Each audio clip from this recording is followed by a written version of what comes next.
qonaqlarımız təşrif gətirsinlər.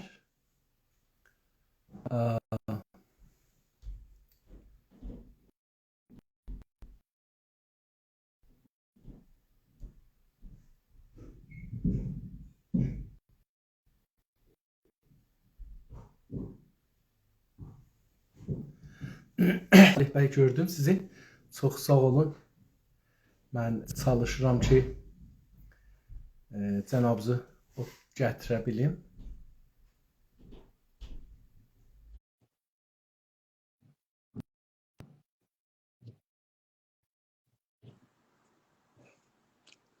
Salam aleyküm. Salih bəy, xoş gördük. Mən istər ki, Təşəkkür ederim. siz ala bilmirsiniz. Mənim telefonumda müşkül var imiş. Onu düzəltməyə çalışdım. Umarım ki, düz olmuş olsun. Gördük sizi. Necəsiz? Sağ olunuz. Çox xoş gördük. Təşəkkür edirəm. Bu yoğun işin içində bu çox işiniz çoxdur bilirəm. Amma bu proqrama, bu önəmli proqrama məncə vaxt ayırdınız. Çox təşəkkür edirəm. Var olun, sağ olun. İcazənizlə mən bir müqəddimə deyim, sonra mesajlar. Salam əziz və hörmətli dostlar, baxanlar, yoldaşlar. Mən İnsafəli Hidayət Düşüncə Bağı adlı otağı aparıram. Bilirsiniz ki, biz bu düşüncə otağına bir proje götürdük. O proje də budur ki, bizim siyasilərimiz, liderlərimiz, onlar üçün vətənə, millətə düşünürlər və onlar üçün çalışırlar. Həm də fərdi yox. Cəm'i, təşkilat şəklində, hizb, cibhə, sazman, quruh bu şəkildə çalışırlar. Bunlarla danışaq, bunların düşüncələri ilə tanış olaq, bunların fəlsəfələri ilə, siyasətləri ilə, yol xəritələri ilə, ideolojiləri ilə tamamlıqla bunlarla tanış olaq. Bunun üçün 500 soru 3 həftənin içində hazırlandı və bunlara təqdim oldu. Və sonra biz bunlardan xahiş elədik ki, gəlsinlər və proqramda iştirak eləsinlər. Vaxt verildi və qəbul elədilər. Çox böyüklüğünün hamısı gəlsinlər, proqramda huzurları olsun. Mən icazə istəyirəm ki, normalda cənab Salih, sizin bugünkü qonağımız Salih bəy Kamrani cənablarıdır. Əgər iştibah eləsəm mənə lütfən buyurun. ANT TV-nin o cürdür. Bəli, müdürü və sahibidirlər. Az News TV. Az News, bəli. Az News.tv'nin sahibidirlər və habelə yürüdücüsü dilər. Çox böyük bir işlə məşğuldurlar. Bizim media müşkülümüz var. Güney Azərbaycanlıların çox dərin media müşkülümüz vardı. Farsların məsələn 20-30 dana xaricidə və 50-60 dana da İranda fəqət televizyonları var. Bundan sonra da yüzlərə yaxın radioları var. Bununla belə vaxt ayırıblar, bu gəliblər. Amma bizim 11-12 dana Güney Azərbaycanlıların partiləri var, onları dəvət elədik. Onlardan təqribən hamısı müvafiqət elədi, illa 2 təşkilat. Biri dedi gəlməyəcəyəm, biri də dedi ki, mən müşvərət eləyəcəyəm, cavab verin, gözlürük hala. Cənab Çehriqanini bu haqda ona görə adını çəkirəm. Birinci başda Sayın Salih bəy İldırım cənabları Güney Azərbaycan İstiqlal Partisi tərəfindən bizim ən başda gələn qonağımız oldu proqrama. Xətt şikən vəziyyətində gəldilər və yol açıldı o birisi dostlarımıza. Salih bəy 6 cələsə huzuri şəhərləridir. 6 cələsənin 5-də məndən ən böyük üstün ödül, yəni nişanı aldı. Bilirsiniz, xəbərnigarlar normalda bu cür bir şeylər verirlər bəzi şeylərdən və bunlar rezümədə də istifadə olunur. Milli ərdəmlik ən böyük üstün şeydi, nişanı idi, verildi. 5 gün, bir gündə sadəcə Günaz TV-nin adını gətirdiyi üçün və özündən əslində gərək danışmalıydı, danışmamadığı üçün bir nömrə azaltdıq və ən ərdəmli nömrəsi verildi. Amma ondan sonra da bu müddətdə səsli video göndəribdi və onları biz video şəklində çıxartmışıq. İndi 11 dana Salih bəyin videosu hazırdır dostların görüntüsünə. İnşallah gələcəkdə kitab şəklində də bunlar yayılacaqlar. Ondan sonra Güney Azərbaycan Demokratik Türk Birliyi Təşkilatının növbəsi idi. Mütəəssifanə Əjdər bəy Təqizadə və həmkarları gəlmədilər. Bundan belə ki, söz vermişdilər gəlsinlər. Hər 6 cəlsədə 10 nömrə mənfi verdik. 60 nömrə mənfi ilə hala qalırlar.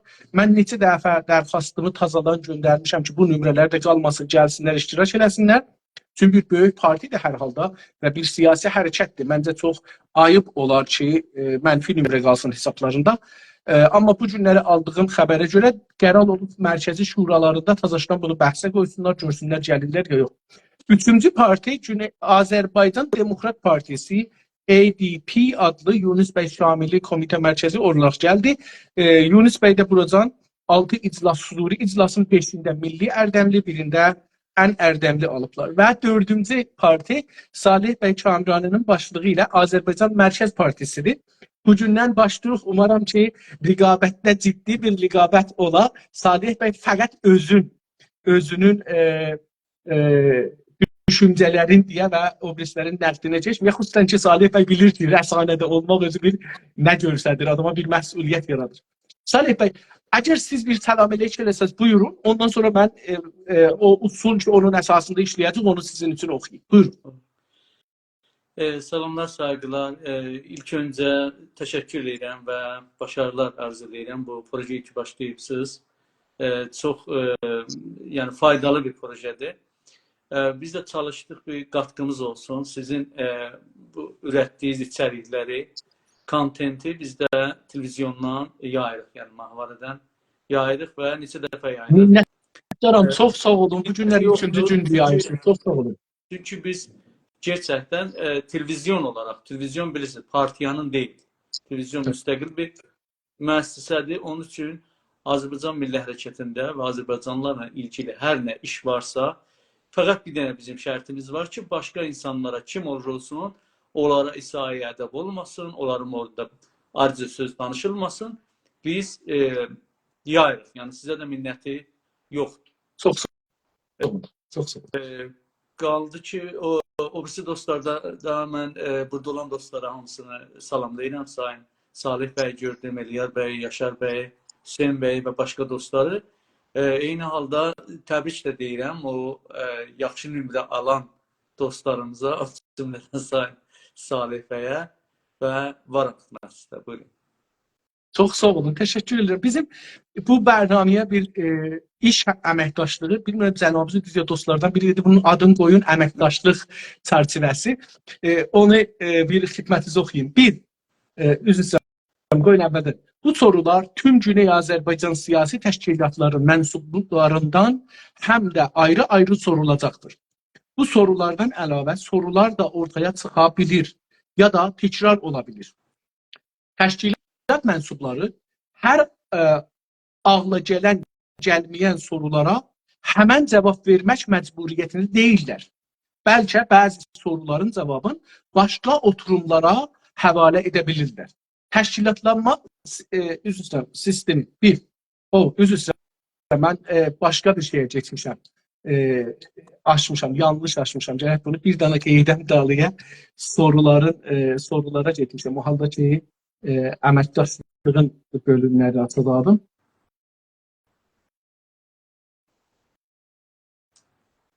Çox üzr istəyirəm, mən bunu tapım yanlış açmışam. Soruları açmışam. Əvəzin ki, o əməkdaşlıq şartını açam, bunu açmışam.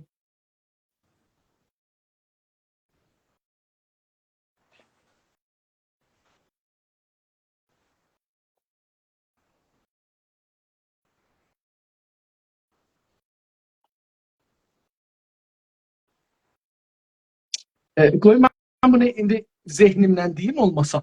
Ya da ki, baxım görüm telefonda da, telefonda qoymuşum ora. Bu proqramda görənlər bilirlər, yəni mən də bilirəm nədir, amma... Tamam.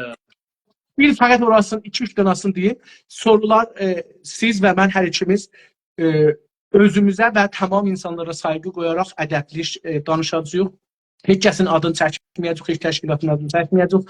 Əgər təşkilatların ya adamların adı çəkilsə, onların haqqı var şirkət eləsinlər və sizə mənfi nömrə veriləcəkdir. Bu odur.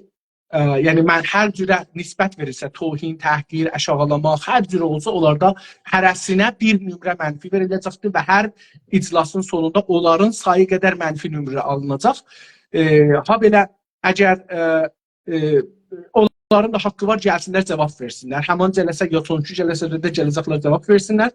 Mən onu taparam, sonra kamil bir sərdə oxuyaram, çünki istəyirəm hər proqramın əvvəlində olsun o. Sağ olun, təşəkkür edirəm anlayışınız üçün. İcazə buyurun, bəs sorulara geçək. Tamam.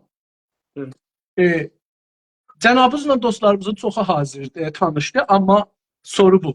Cənabınızın adınızı, özünüzü mərifə edin və təşkilatınızı bir tanıtdırın. Əlbəttə, mən adım Sadi, şöhrətim Kamranidir. Yəni, məslək olaraq daha çox hüquq və vəkil olaraq çalışmışam içəridə, eşikdə xaricə gələndən sonra da.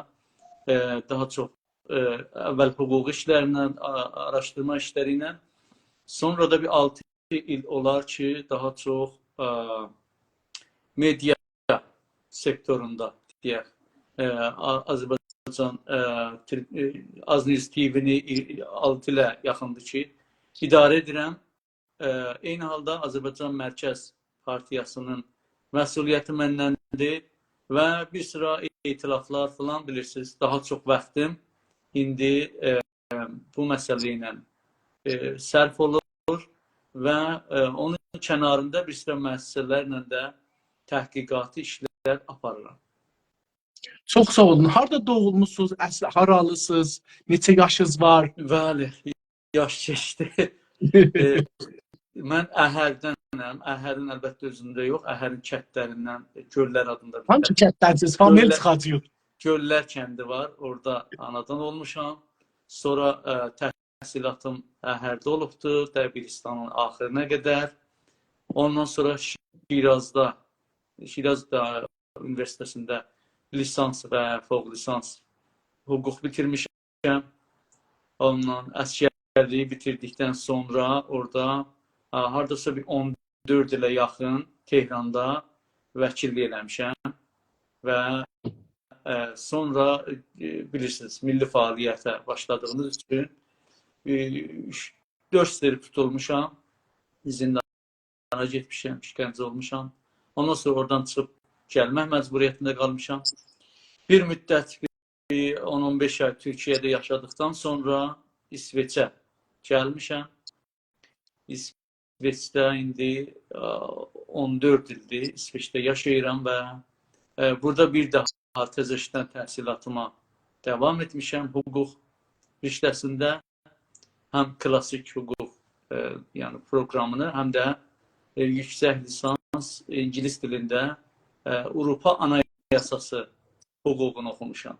European Constitutional Law oxumuşam. Sonra da Ümniyə Universiteti və Kiyevin Shevchenko Universitetində müştərəkən Political Science PhD proqramına girib, orada da təhsilatımı 3 il davam etdikdən sonra ki, doktoramı difa eləmə mərhələsinə gəlirdim. Orada savaş çıxıb, orada da iş o cür o şəkildə qalıb. Yəni bu mənim xülasə. Çox sağ olun, təşəkkür edirəm. Çox gözəl. Az qalmış ki, famil çıxaq, Qərədağlı olduq. Əlbəttə, o məntəqə Qərədağdır da, bilirsiniz elə. Bəli. Doğrudur.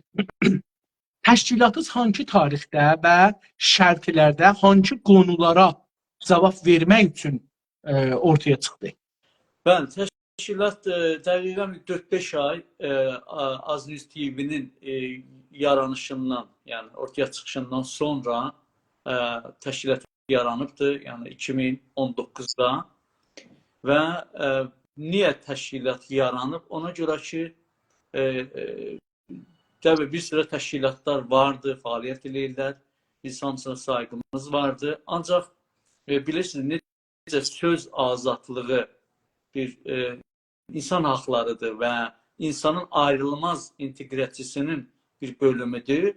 Təşkilat qurma, yəni hüquqi açıdan associationa qatılma da eynən söz azadlığı kimi insanların əsası haqlarından, yəni hər kəsin haqqı var, təşkilat qursun, cəmiliyində təşkilat siyasi təşkilat ola bilər, qeyri-siyasi təşkilat ola bilər. Bu əsasda biz təşkilat qurulmanı hər Azərbaycanlının, hər bir insanın haqqı bilirik və ancaq nə fəlsəfəsi ilə, nə ehtiyac duyduq ki, biz bir partiya yaradaq. Bu partiya biraz yəni meydanda olan partiyalarla bəzi məsələlərdə siyasətlərinin eynən üst-üstə düşmədiyi üçün təbii ki, yeni bir öz düşüncələri əsasında yeni bir təşkilat qurulmasının zərurətini hiss etdik dostlarımızla bərabər və biz biraz siyasətdə bizim baxış açımız praqmatisti məsələlərə praqmatisti baxmaq istəyirik. Biraz Azərbaycan Milli Hərəkətinin beynəlmiləlləşməsinə əhəmiyyət verməni vacib bildiyimizi düşündüyümüz üçün yenə bu partiyanın yaranmasını vacib məsələ gördük və daha biraz yəni moderate, qucaqlayıcı, iqna edici, hər kəsi haqq sahibi bilərək bu cür bir modeli siyasət yürütməni səlah bildiyimiz üçün partiyanı ortaya çıxartdıq. Və partiyanın qurucuları da, üzvləri də həm yəni bilinən üzvləri keşikdədir, bilinməyənlər də içəridədir. Yəni hərəkətin içində hardasa bu hərəkətimizin yeni fazı nə zamandan ki başlayıbdır, 30 ilə yaxındır. Partiyanın 5 ilə yaxın, 5 il ömrü olsa da, amma yəni qurucular məxsusən elə bu hərəkətin yaranışından bəri hərəkət içində olan insanlardır, faallardır ki, nəhayətən bu partiyanı ortaya çıxartdılar. Siyasi, fəlsəfi düşüncə əsasında da moderate partiyadır, senterdir, yəni ideoloji ayrımı yapmır. Yəni bu solçudur, bu sağçıdır falan, biz buna yəni belə bir düşüncəmiz yoxdur. Azərbaycanı əsas tuturuq və ana xəttimiz budur. Ona görə Center Partidə adı qoyduq, mərkəz. Çox sağ olun. Təşkilat federalçıdır, istiqlalçıdır, qanun əsasçıdır, İrancıdır, nədir? Heç birisi deyil. Nədir? Baxsaz bizim partiyanın əsasnaməsinə, məramnaməsinə bu partiya self-deterministidir. Yəni məsələn bir partiya, belə deyək, şəxslər, yəni partiyanın üzvləri, şəxslər, şəxs olaraq istiqlalçı da ola bilərlər, federalçı da ola bilərlər. Amma partiyanın siyasətləri bəllidir. Yəni bir şəxs partiyanın məsuludursa və ya mərkəzi şurasında və ya bir komitənin məsuludur və ya üzvidir, partiyanın əsasnaməsini əsas tutmalıdır və o siyasəti yürütməlidir. O siyasətdə də ana xətt self-determinist olmaqdır, yəni öz müqəddiratını təyin etmə siyasətini yürütmədir. Niyə demirəm ki, direkt olaraq istiqlalçı və ya direkt olaraq federalçı biz özümüzü nəzərdə tutmuruq. Eyni halda da biz hər ikisiyik. Yəni məsələn biri deyir ki, mən istiqlalçıyam, istiqlalı əsas ana xəttimi tutmuşam.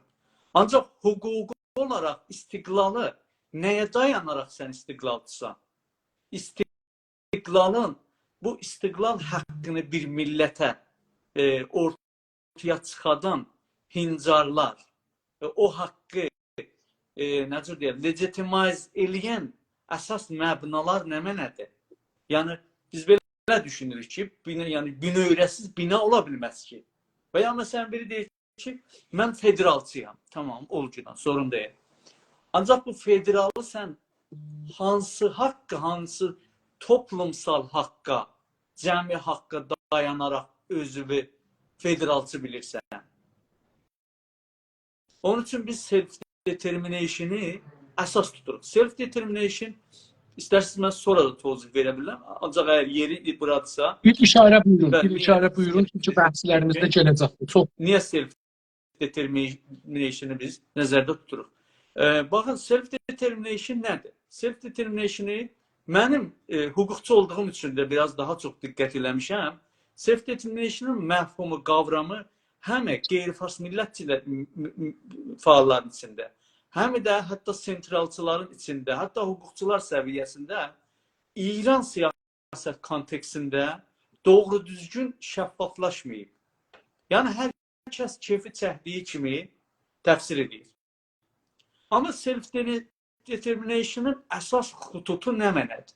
O da budur ki, hər bir toplum ki, özəl bir xüsusiyyətləri var, o toplum demokratik dəyərlər əsasında özünü idarə etmə haqqı var.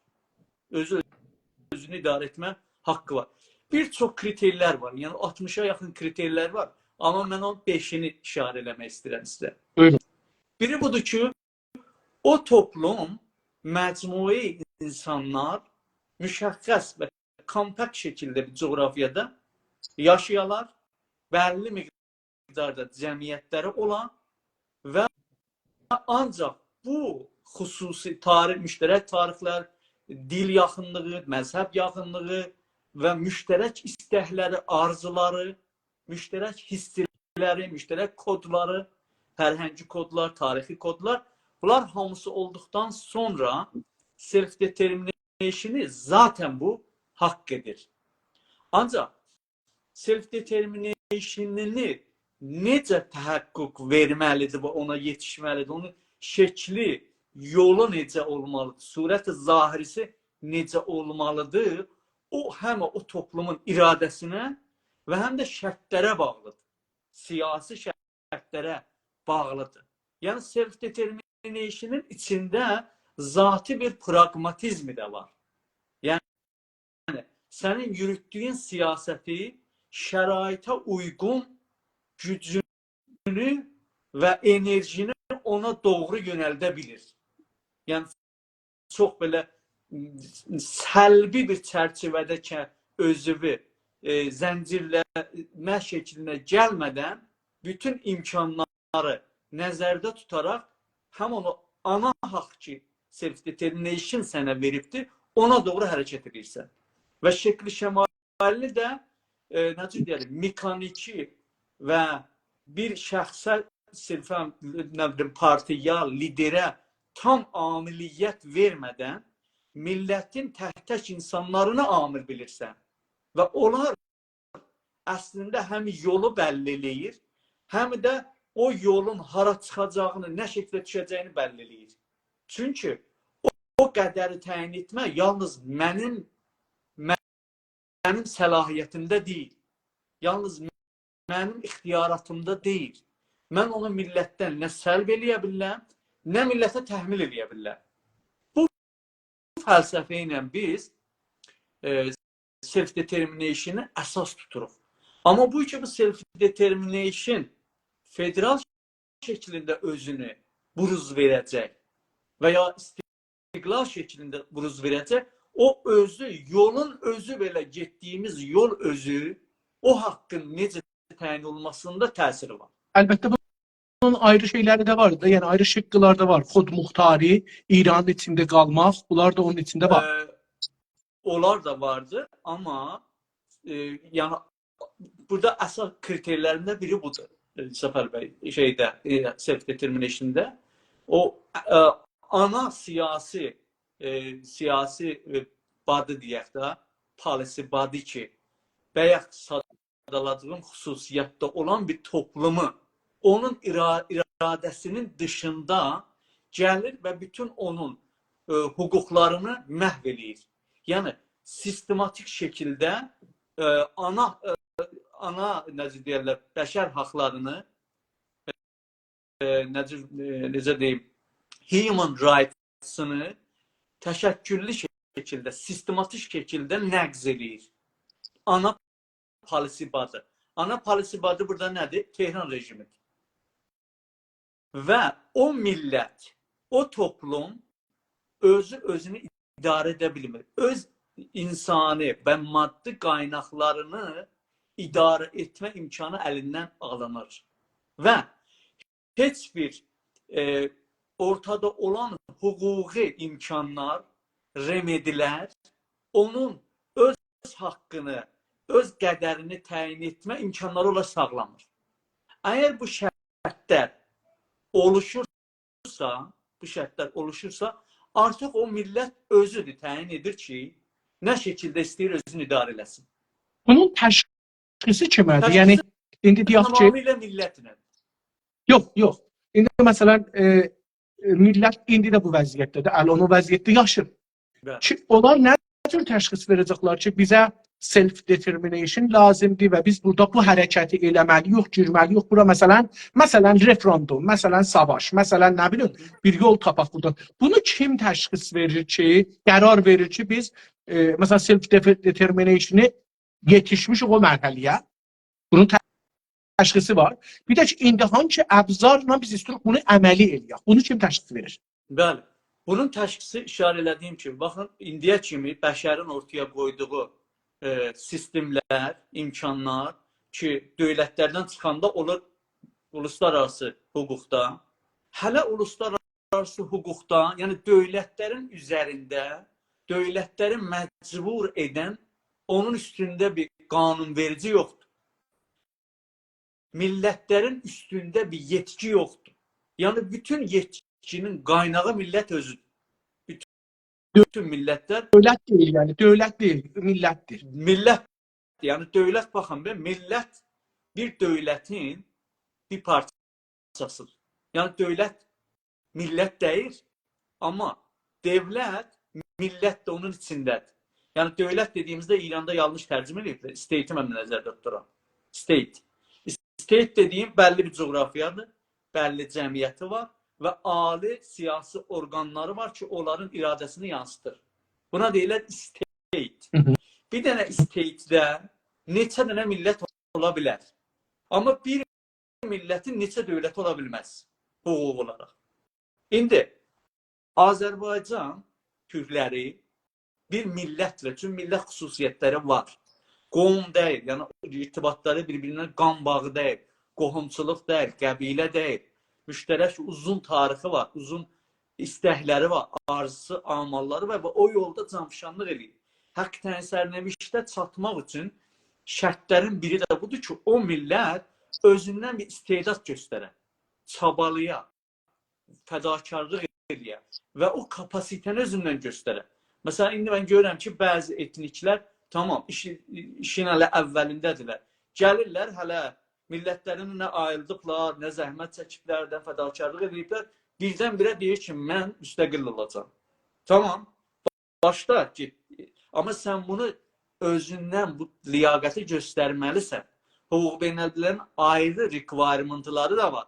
Məsələn, bu ki, hər bir dili, yəni hər bir toplum ki, cüdaqanə dili vardı və ya etniki vardı. Ay, onun haqqı var hər tərəfdəkinin millət olsun, dövlət olsun. Yox.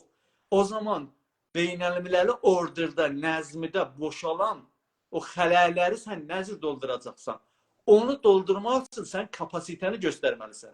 Əgər bir millət fədakarlıq eləmirsə, bir millət mübarizə aparmırsa, o millətin demək o boşluğu doldurmağı kapasitəsi yoxdur.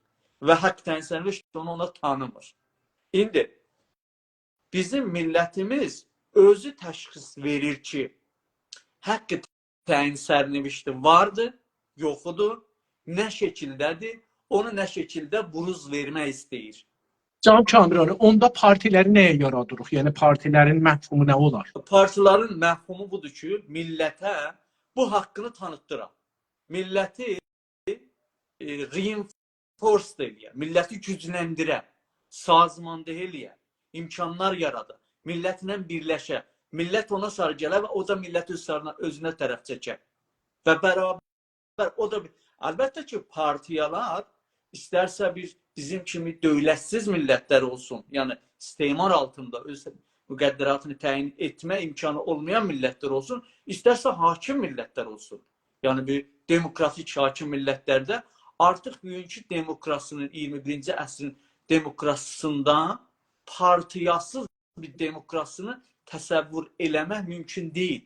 Yəni bir misal vurum sizə. Yəni alış-veriş anlaşmasında, bey'idə mən deyirəm ki, bu mobili sizə satıram. Siz də deyirsiniz alıram. Amma mən sonuçta nə mobil, yəni bu mobil dəymiş bir dənə kağızdan bir şey düzləmişəm. Siz də verdiyiniz pul saxta pulmuş. Bunun əslən anlaşma oluşmur.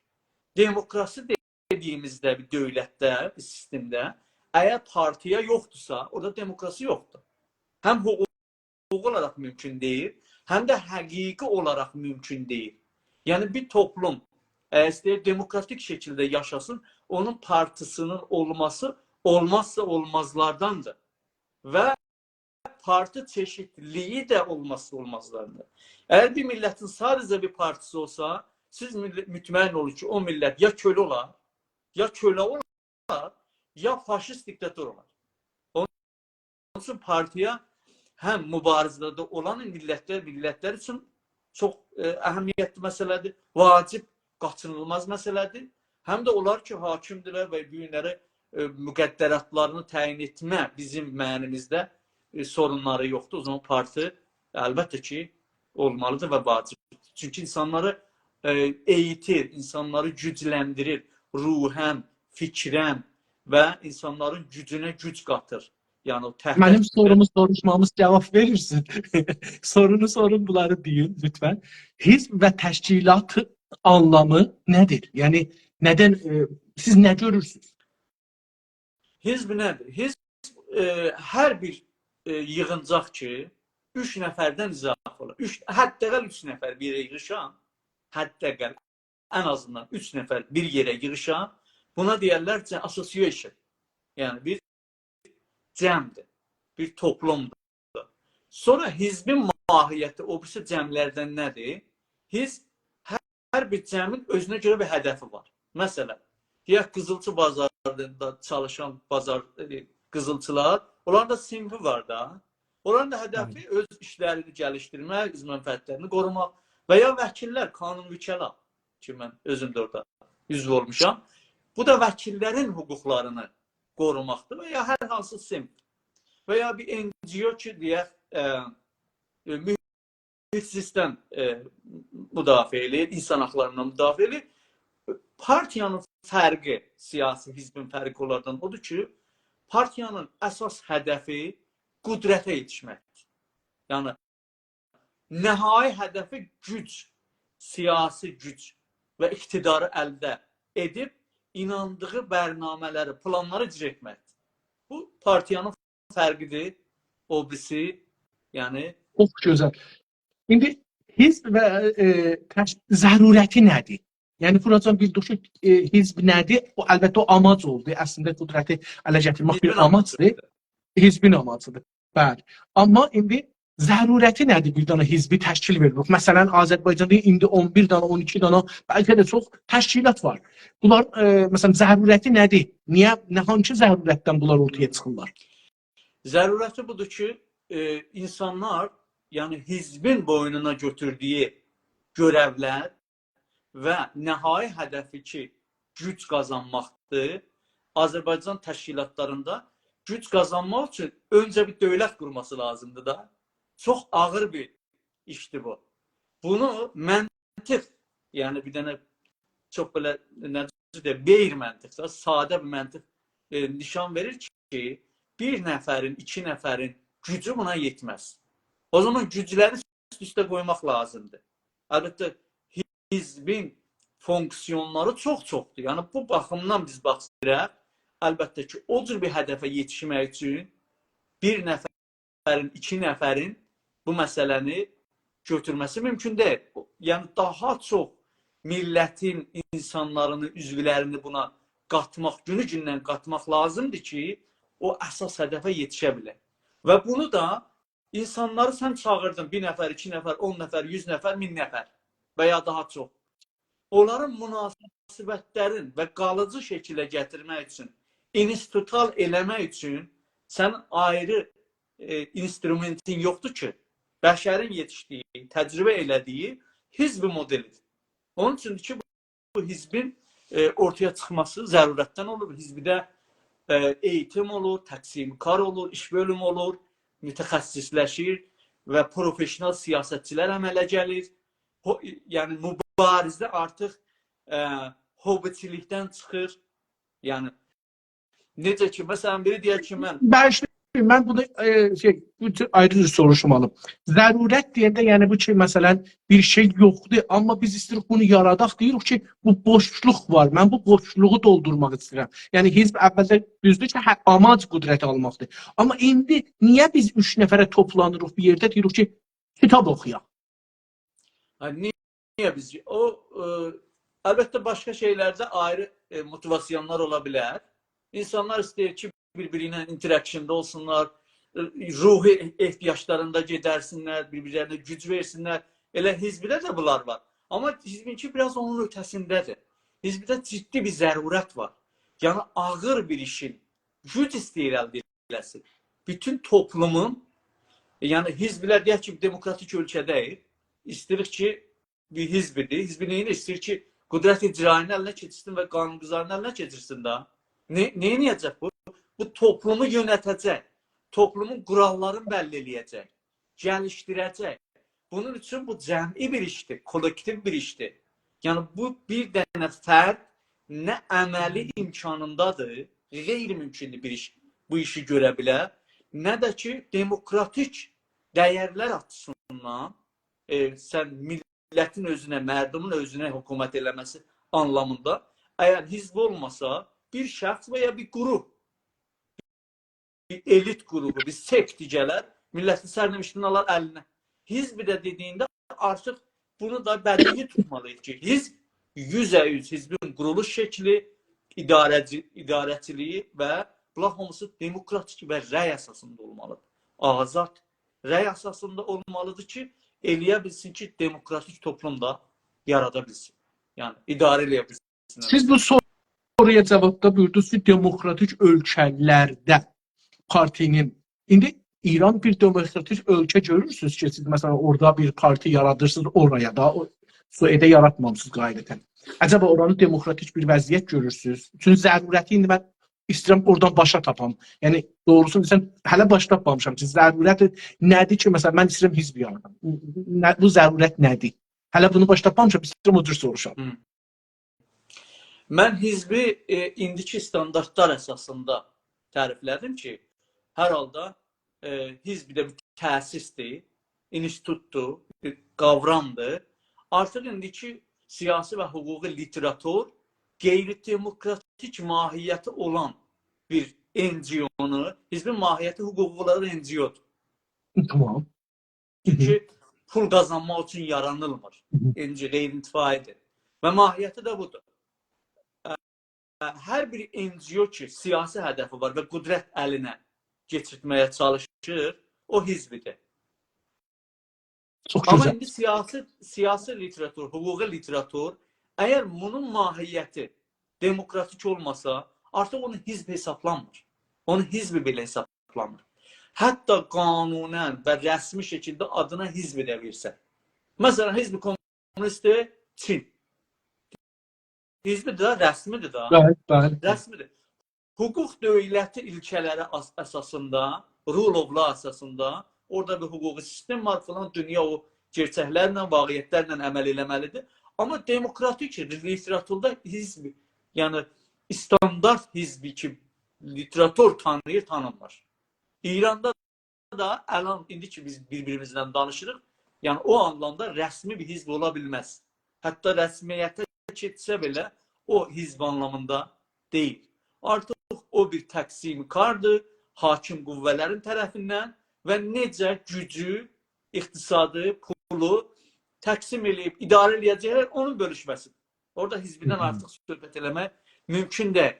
Və ya bu iki hizbin usulən, hizbin deyərlər ki, məhdi harada olmalıdır? O toplum içi istəyir, onu yönətsin və gücü əldə etsin, orada olmalıdır. Çünki qanun əsasında orada yaranmalıdır. Amma mümkün deyil biz orada elə bir iş görə bilər. Əgər istəsək fəaliyyətimizə rəsmiyyət verər, ayrı bir çarəsi yoxdur. Yaşadığımız yerdə, yəni rəsmi əgər istəsək fəaliyyət eləyər, NGO mahiyyətindən sonra ayrı bir şey verənməlidir. NGO mahiyyəti də verdiyində, məsələn, Sueddə, Azərbaycan Mərkəz Partiyasını bir hizbi kimi istəyirəm mən səbt eləyəm. registr eləyəm. Bu qanuna qeyri-mümkündür. Niyə qeyri-mümkündür? Çünki İsveçin hizbilərə hakim olan qanunu deyir ki, bunun müşəxxəsatı bu olmalıdır.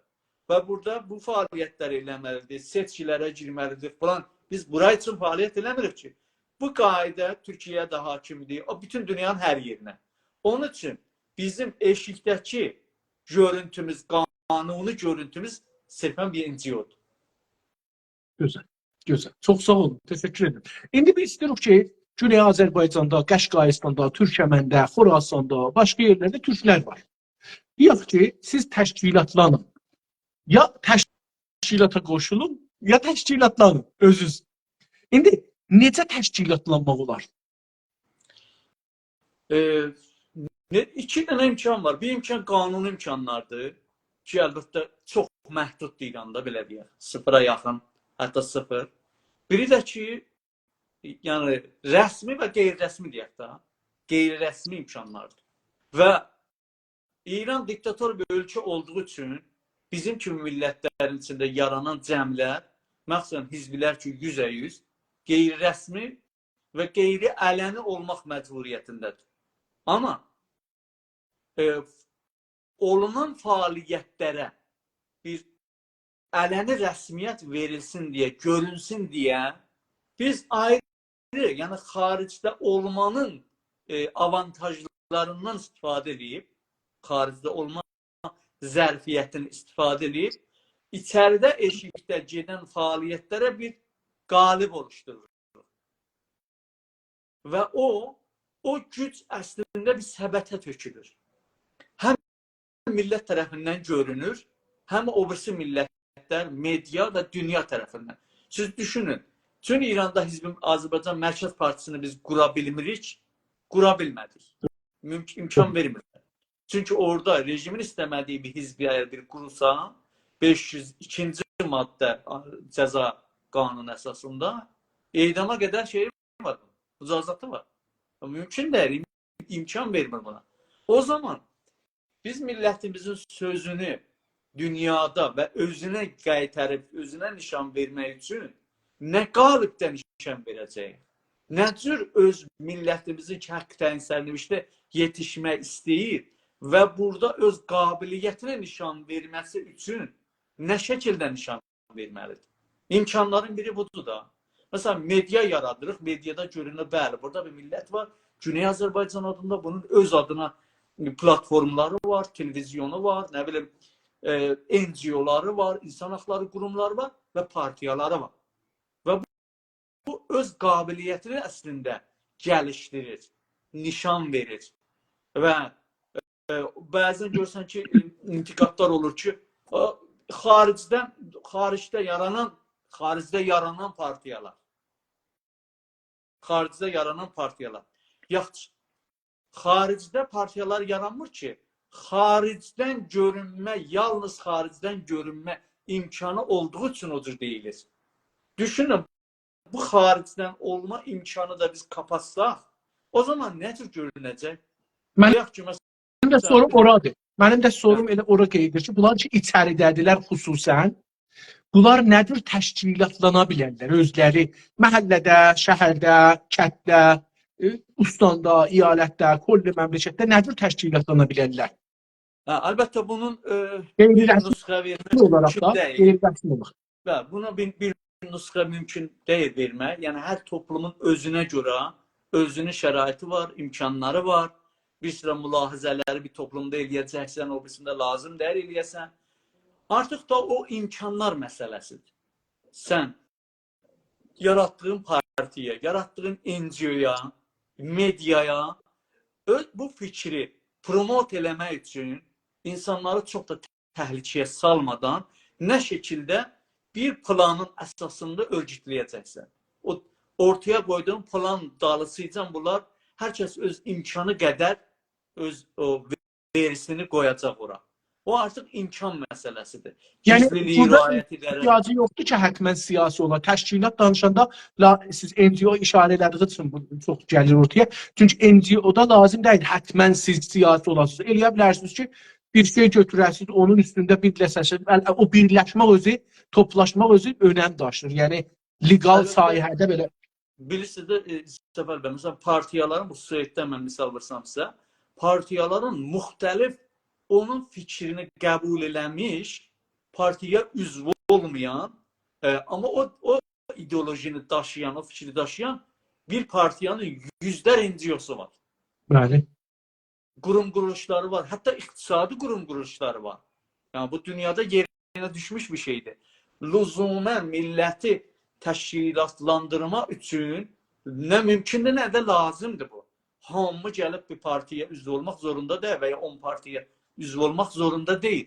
Yəni qadınlar məsələsində, nə bilim, mühitsizlik məsələsi, muzik və həyatın hər alanındakı toplumsal məsələlər var.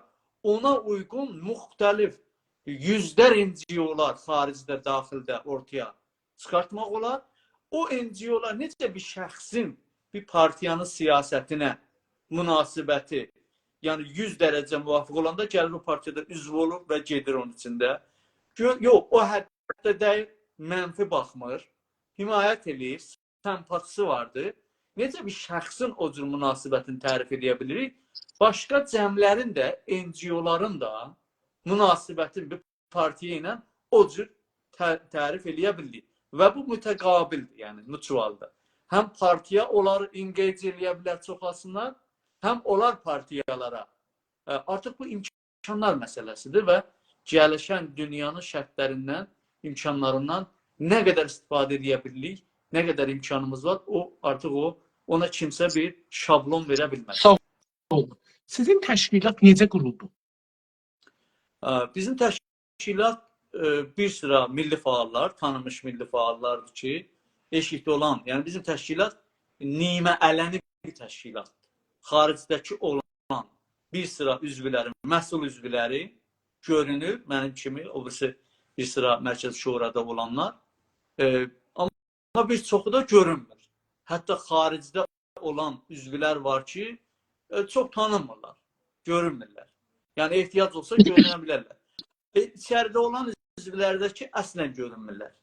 Yəni çünki onu biz bilirik ki, onlar üçün nə qədər təhlükəsi vardır. Bu şəkildə 2019-da bu partiya yaranıbdır, əsasnaməsi yazılıbdır, saatları bəllidir, necə idarə olunur, sözcü və ya rəhbəri necə seçilir, komisyonlara necə seçilir, Mərkəzi Şuraya necə gəlmək olur, disiplini vardır, nələr üzvlər nəyə riayət eləməlidir, haqq üzviyyətlər necə verilməlidir, konqrə nə vaxt qurulmalıdır. Bunlar da hamısı partiyada həm yazılıdır, həm də əməli şəkildə o icra olur. Məsələn, biz bir dənə hətta bəyaniyyə istəyirik verək. O cür deyək ki, məsələn, mən partiyanın başqanıyam, götürəm bir dənə bəyaniyyə kağızda yazam, deyəm ki, elə deyil. O bir zərurətdən doğur, ümumi şuradan gəlir, Mərkəzi Şuraya orada tartışılır. Hətta müxalifət olur. Bəzən görsən bir şey var ki, mən özüm belə əqəlliyyətdə qalıram. O əksəriyyətin rəyi təmin olandan sonra məsələn bir bəyaniyyə və ya hər hansı bir iş, bir akt ki, partiya onunla məşğuldur. Bu şəkildə hər kəs və partiyanın içində də hər kəs açıqdır, çox rahat müxalifətini necə istədiyi ki, müxalifətini eləsin. Partiyanın üzviyyət, yəni orqanlarına üzv olması üçün də o partiyanın əsasnaməsi və nizamnaməsi quralları çərçivəsində hər üzvün haqqı vardır ki, gələ partiyanın orqanlarına üzv olmağa aday ola və rəy alıb o posta otura. Çox sağ olun. Mən bu sualı cavabını aldım, amma bir də soruşum buna göşürdüm. Niyə haqqı təyin sərnişin və haqqı təyin sərnişinin türkçəsi nədir? Öz müqəddəratını təyin etmə. Self-determination və ya öz müqəddəratını təyin etmə. Bu məsələ, bu haqqı təyin sərnişin əslində diqqət eləsəz, uluslararası hüququn ana instrumentlərində heç birisində haqqı istiqlal, haqqı federal belə şeylərdən söhbət getmir. Yəni heç bir sənədi, hüquqi beynəlmiləli səviyyədə tapa bilməzsən ki, belə bir haqlardan söhbət edir. Amma həm UN-in anayasası da deyək, əsasnaməsi, həm ondan sonra 2 dənə çox önəmli konvansiyon ki, yəni artıq bütün dünya tərəfindən qəbul olunubdur.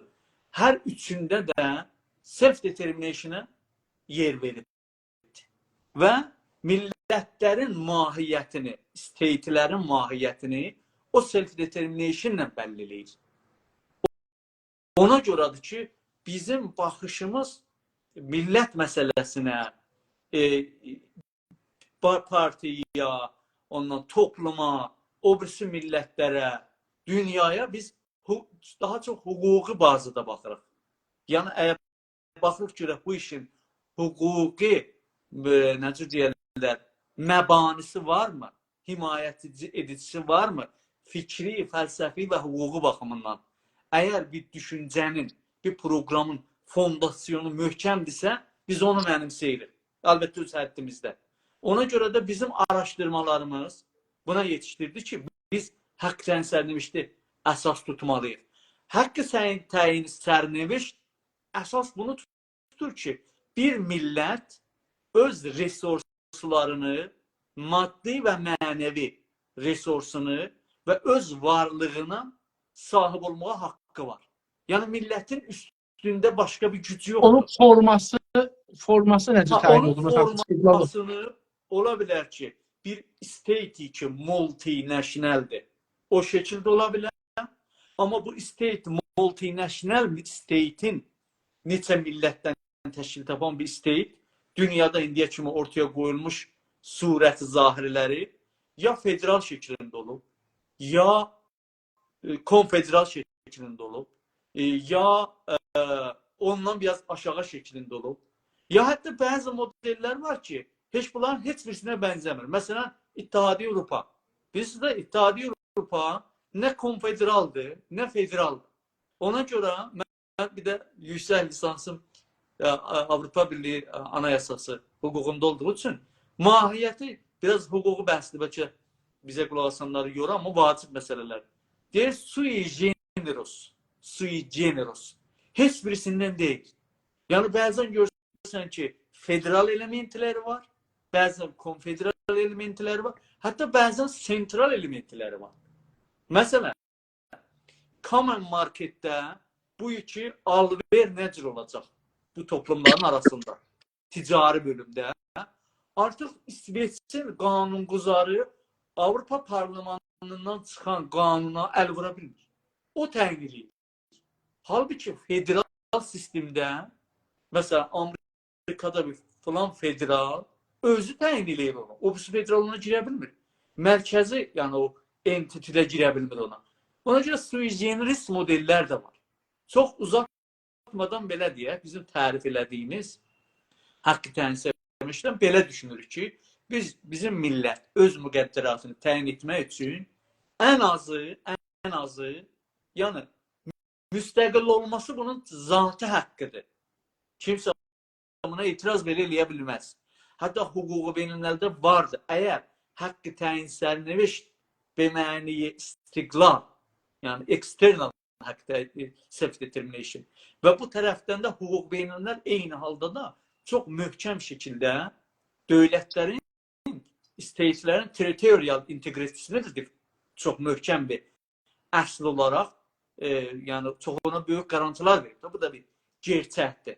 Amma deyir, əgər bir gün bu iki dənə qaidə, iki dənə haqq, self-determination, müstəqil olmaq anlamında və bir ölkənin yəni ərazi bütövlüyü.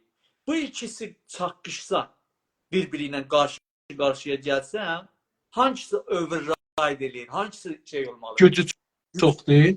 Gücü çoxdur. Hangisinin hüquqi anlamda hangisini əsas tutacaq? Hüquqçuların demək olar ki, hamısının nəzəri budur ki, əgər o haqqı təyin sərniştdə haqq edən millətin durumu, o millətin haqqının, insan haqları ciddi şəkildə bozulmuş durumdadırsa, yəni cinayət əleyhi bəşəriyyət olub orada. Cinayət əleyhi bəşəriyyət olub və bir heç imkan verməyiblər bu öz haqqını iade etsin normal şəkillərdə, əlbəttə ki, o əvəziyyət haqq sərnişinə. Yəni millətin haqqıdır. Bu da hüquqi anlamdır. Ancaq yenə hüquq orada millətin özünün gücünə, qabiliyyətinə çox böyük önəm verir. Çox millətlər var o vəziyyətdədir. Və istəyir ki, müstəqil olsun, hətta istəyir federal olsun. Hələ bıraq federalı, istəyir öz dilini, o rəsmi dilin yanında bir rəsmiyyət versin. Amma tüm potansiyeli olsa da qabiliyyətini nişan verə bilmir, o haqların heç birisində də yetişmir. Hüquq fəlsəfəsində yenə də bir bəhs var. Əgər deyir bir haqq nəyə deyər? Əgər bir haqqı sən heç zaman icra etmə şəraitin olmayacaqsa və icra edə bilmirsənsə, hüquq filosoflarının çoxu deyir ki, sən o kökündən haqq deyil. Haqq deyil. Kökündən haqq deyil. Onun üçün bizim millətimiz əgər öz müqəddəratını təyin etmək üçün bizim partiyalarımız, milli hərəkətimiz, millətimiz, NGO-larımız, hər təkimiz bir hədəfə doğru bu iki ağam, mən body polisinin də altında qalmaq istəmirəm. Özümü təyin edirəm ki, necə yaşayacağım? O birisi millətlərinə münasibətimi necə təyin edəcəyəm, necə tənzimləyəcəyəm? O gücə gəlmək üçün bütün gücünü səfərbər etməsə, bu millət əgər istismar altında yaşayırsa, bu hüququn suçu deyil. Başqasının suçu deyil. Öz suçudur. Yəni, bizim üçün əsas millətin o şəraitə gəlməsidir. Yoxsa, hətta bu bəhsi ki, bu federalizmidir, bu əməli olaraq, yəni pragmatizmi baxışımdan, sən istiqlalçısan, sən federalçısan, mən bunları enerji dağıdan və yersiz bəhslər görürəm. Mühüm olan bizim millətimizin o qabiliyyətini oluşturmaqdır. Bu keçən il şeylərdə, bu qadınlar məsələsində mənim bir yazım vardı. Mən görübsünüz ya, 17-18 səhifə. Əvvəl həftəsində yazdım mən ona. Bizim üçün mühüm olan, orada bu bəhslər qızışmış da, rejim gedər yerinə, nə olar, necə olar. Amma mən belə baxıram məsələyə, həm parti məsul olaraq, həm də şəxsi. Mühümü budur ki, hamının planı var. Plan olmaq, onu gerçəkləşdirmə anlamına gəlmir. Çoxlarının çox planı ola bilər. Amma siyasət əməli bir şeydir. Sən Maurice Duverger'in dediyi kimi, siyasət güc və gerçəklərin məxrəc müştərəkidir. Güc və gerçəklər. Mən orada nəhayət nəticələrim buydu ki, biz çalışaq ki, indidən Azərbaycan territoriyasında olan şəhər və kəndlərimizin de facto kontrolunu əlimizə alaq. De facto idarəsini əlimizə alaq. Sən buna nə adı qoyursan qoy indiki mərhələdə. Biri desin müstəqildir, biri desin federaldır, biri nə deyirlər desinlər. Hətta düşmən desin işğaldır, o birisi desin. Nə desin? Mühüm olan eyni şəraiti oluşturmaqdır. De facto oranın self-determination'ını mühəqqəq etməkdir. De facto oranı idarə etməkdir. Ondan sonra şəraiti beynəlməli nə gətirərsə ona uyğun hərəkət eləyəcəksə. Mən düzü bir sıra bəhslər var bizim hərəkətimizdə 30 ildir gedir. Biri bu Türk-Azəri məsələsidir. Gələcək, onları gələcək, o çox gələcəkdir. Biri bu istiqlal, federal falan bu məsələlərdir. Mən bunları artıq bir neçə, yəni bir 10 illikdir mərhələsini keçdiyimizi düşünürüm. Əslində bu bəhsləri indiki bu partilərlə aparırıq. İstiyoruz ki, bunlar bəhs olsun. Və biz görək ki, məsələn bilirsiniz, daha çox deyirlər milli hərəkət susqundur, milli hərəkət yatıbdır, milli hərəkətdə hərəkət yoxdur. Bunları istiyoruz görək ki, milli hərəkətin içində nə keçir və biliyoruz ki, bunlar da çoxu partilərin içində bəhs olan bir məsələdir. Onun üçün bu bəhslərdən bu da çıxacaqdır. Sizin təşkilatın əsli prinsipləri nələrdir? Bizim təşkilatın əsli prinsipi Azərbaycan millətini, Azərbaycan Türk millətini, Güney Azərbaycan Türk millətini, mənfəətlərini, ali mənfəətlərinin təmin olunmasının şəraitini oluşturmaqda çalışmaq. Biraz şey oldu. Gözəl. Yox, gözəl tərifdir. Mən kamilən aydın. Və biz dünyaya Güney Azərbaycan və simvolik olaraq deyirəm, Təbriz pəncərəsindən baxırıq partiya olaraq. Yəni bizim üçün heç bir millətin mənfəəti Güney Azərbaycanın mənfəətinin üstündə deyil. Dost və ya düşman fərq eləməz. Bəlkə o bəhslərə sonra gələr. Bizim partiyanın çalışır ki, quruluşundan bəri siyasəti Güney Azərbaycan siyasi ərsəsində biraz, yəni əlbəttə biz hamımız sekularıq, örfüləşdirə. Siyasəti düşünür, yəni anlaşılır vəziyyətə gətirə, ölçülür vəziyyətə gətirə və hər kəsin qarnaməsinə, fəaliyyətinə millət, şəxs, hər kəs eləyə bilə nümrə verə. Siyasəti eyniləşdirə, zəminiləşdirə. Biraz o romantik, yəni romantizmdən çıxarda daha doğrusu. Romantizm bizim hərəkətin ola bilər, yəni bir müddətdə həm doğalıdır, həm lazımdır. İndi bizim hərəkəti bölsək 3-10 illiyə, buna yenə də mən bir 17-18 il qabaq bir yazım var. Surətbəndiyi hərəkəti Milli Azərbaycan. 3-10 illiyə, yəni mən bölmüşəm, onda 10 illiyin üçüncüsü də olmamışdı hələ. Birinci 10 illikdə Azərbaycan Milli Hərəkəti daha çox tarix, ədəbiyyat, şeir, roman, hətta belə bir şərait var, hər kim qəşəng şeir deyə bilməsəydi, şeir oxuya bilməsəydi, onu ciddi bir milliyyətçi olaraq rəsmiyyətə tanımırdılar. Biraz romantik milliyyətçilik hakimidir, doğal olaraq. İkinci mərhələsində siyasi qavramlar, bilirsiniz, o islahat dövrəsi ilə də üst-üstə düşdü. O zamanlar siz də çalışırdınız şeylərdə. Və siyasi qavramlar, millət nədir, ondan sentralizm nədir, desentralizm nədir? Bunlar öğrenci bölümümüzün daha çox çabası ilə, öğrenci nəşriyyələrin çabası ilə Azərbaycan Milli Hərəkətinin literaturuna girdi. Yəni o özü biraz köməkli elədi siyasətin romantizmdən çıxmasına, mübarizənin daha doğrusu. Əlbəttə, idealizm bizim üçün lazımdır həmişə. O əsas onları qoruyub saxlamalıyıq. Amma onun çərçivəsində zəmini o gerçəklər, realitələr əsasında hərəkət eləməliyik.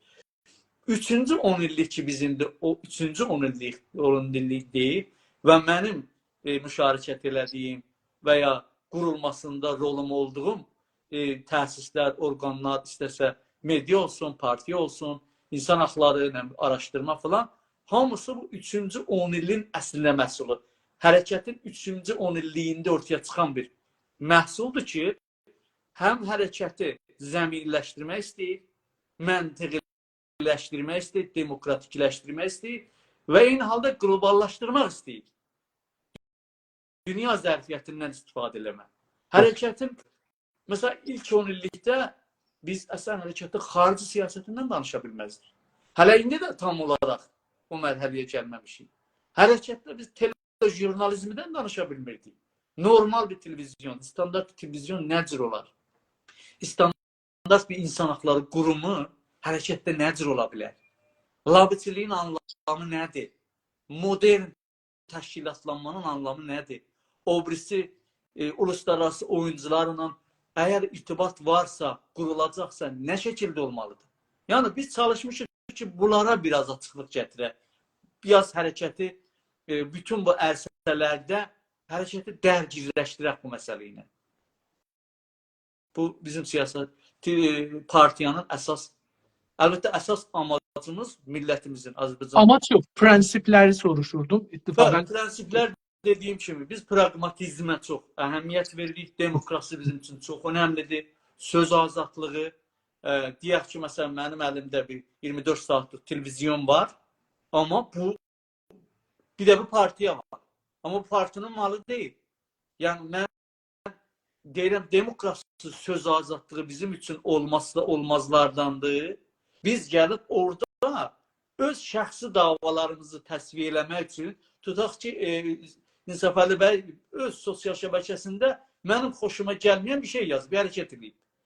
Mənim əlində imkan var deyə mən gətirib onu 24 saatlıq bir mediada millətin haqqını çalıb orada onu öz məsələmi həll eləmək üçün bu söz azadlığına, şəffaflığa, millətin hamısını gücləndirmə, haqq tənzilmişdə gedən yolda gücləndirmə. Midye ilə şeyi ayırırsınız da, yəni indi partinin, bunlar partinin prensipləridir ya medyanınkidir. Yəni siz indi burada ikisini qatdınız. Biz medyanı da ayırıq. Yəni deyirəm ki, biz partiyada da belə baxırıq. Partiyanın mənim, necə deyərlər, inhisarçı bir baxışı bizim prinsiplərdən biri budur ki, inhisarçı baxışı olmayacaq. Bütün həqiqətlər mənim yanımdadır. İlkələri mən təyin eləyirəm. Hər kim bu ilkədən qırağa çıxdı, artıq o kafərdir. Və bizim ilkələrdən də biri budur. İnsanların azad, partiyaların azad hərəkət eləməyini. O birisi partiyaların və qurumların integresinə girməmək. Onlara hökm sadir eləməmək. O irtidat kültürünü Azərbaycan milli hərəkətinə gətirməmək. Vardırsa ondan mübarizə eləmək. Biz yəni belə deyək də ilkə ki, əməli ilkələrimiz bunlardır. Yoxsa nəzəri ilkələrimiz zaten hamı ilə müştərəkdir. Nəzəri ilkələrdə Türk milləti, Türk millətinin varlığına, tarixinə, o mədəniyyətinə hamımız inanırıq. Türk olduğumuzu və türkçilik hərəkətini, bu bizim ilkələrimiz, ilkələrdə bəhslərimiz yoxdur. Yəni, nəzəri ilkələrdə bəhsi yoxdur ki. Ola bilər, bəlkə bəzi cərəyanlardan ola bilər, o da ola bilər. Amma bu nəzəri ilkələri ayaqda tutmaq üçün, gücləndirmək üçün, toplumun içinə gətirmək üçün hansı əməli ilkələrdən istifadə eləməliyik? Hansı əməli ilkələri rahnıma tuturuq və əməl eləyirik? Dediyim kimi, pragmatizm, söz azadlığı və qloballaşma eyni halda. Demokrasi, insan haqları, hüquq dövləti, bunlar. İndi bizim dövlətimiz yoxdur. Amma biz də bir qeyri-dövləti aktör olaraq bəzi şeylər ki, bizim alanımızdadır, onu biz də göstərməliyik. Yəni, gözləməyək ki, bəzən görsən ki, bəzi bir, necə deyərlər, bir məsuliyyət yaradır bəzi cərəyanlar, şəxslər, belə deyək. İndi dövlət yoxdur da, bizim Azərbaycan dövləti də yoxdur. Nədir, keyfim çəkir, istədiyim adama çamur atım, istədiyim adamı xor görüm, nə bu, qanun yoxdur ki, belə düşünürlər. Bu xələy qanunidə ki, bizim indi dövlətimiz yoxdur, əməli ilkələrimiz onu doldurmalıdır. Bu əməli ilkələrimiz insanlarımıza, aktörlarımıza garanti, məsuliyyət, rahatlıq verməlidir ki, rahat bizim davamızda ingeyci olsunlar. Yəni, mürtəd təfəkkürü ilə, mürtəd tutumu ilə, əpruçu ilə baxdığımızda insanlarımızın aktivləşməsini, güclənməsini qabağını alırıq. Güzel. Teşekkür ederim. İçişleri məsələləri burada dostlar, bir taza gələnlər, salam aleyküm. Çox sağ olun. Sizlərə də sayğı, dəyərlərimizi, hörmətimizi təqdim edirik. İkinci bu ki, bu günləri çox insanlarımız ürək göndərirlər, yüz göndərirlər. Sağ olsunlar. Milli hərəkətdə bunun da gəlişməsi bir şeydir. Çünki məsələn yazı yazılır, adam gəlir ona bir dənə ürək də qoymuş. Mən bunu sevirəm. Bu çox gözəldir. Mən bu gün gördüm ki, təqribən bizim bir dəqiqə geçmiş, orada bir 100 dana ürək gəlsin üstə. Gözəldir. Sağ olun. Təşəkkür edirik. Təşviqdir əlbəttə. Hər bir təşkilatın ən önəmli işləri nələr ola bilər ya nələrdir? Bəli. Təşkilatın ən önəmli işi təşkilatının saxtarını, yapısını, orqanlarını necə uzaq görənliyi indiki ehtiyaclarımıza uyğun, uzaq görən və yəni çalışılır bir sistem yaratmasıdır. Həm əməli baxımından, həm nəzəri baxımından. Yəni bir təşkilat ki, eləyə bilməyə, şəraitə uyğun ilkələrini qoruyaraq, şəraitə uyğun manovr vermə fonksiyonal sistem yarada bilməyə, o özü özəlliyi ilə özünü bağlamış, əlin bağlayıb.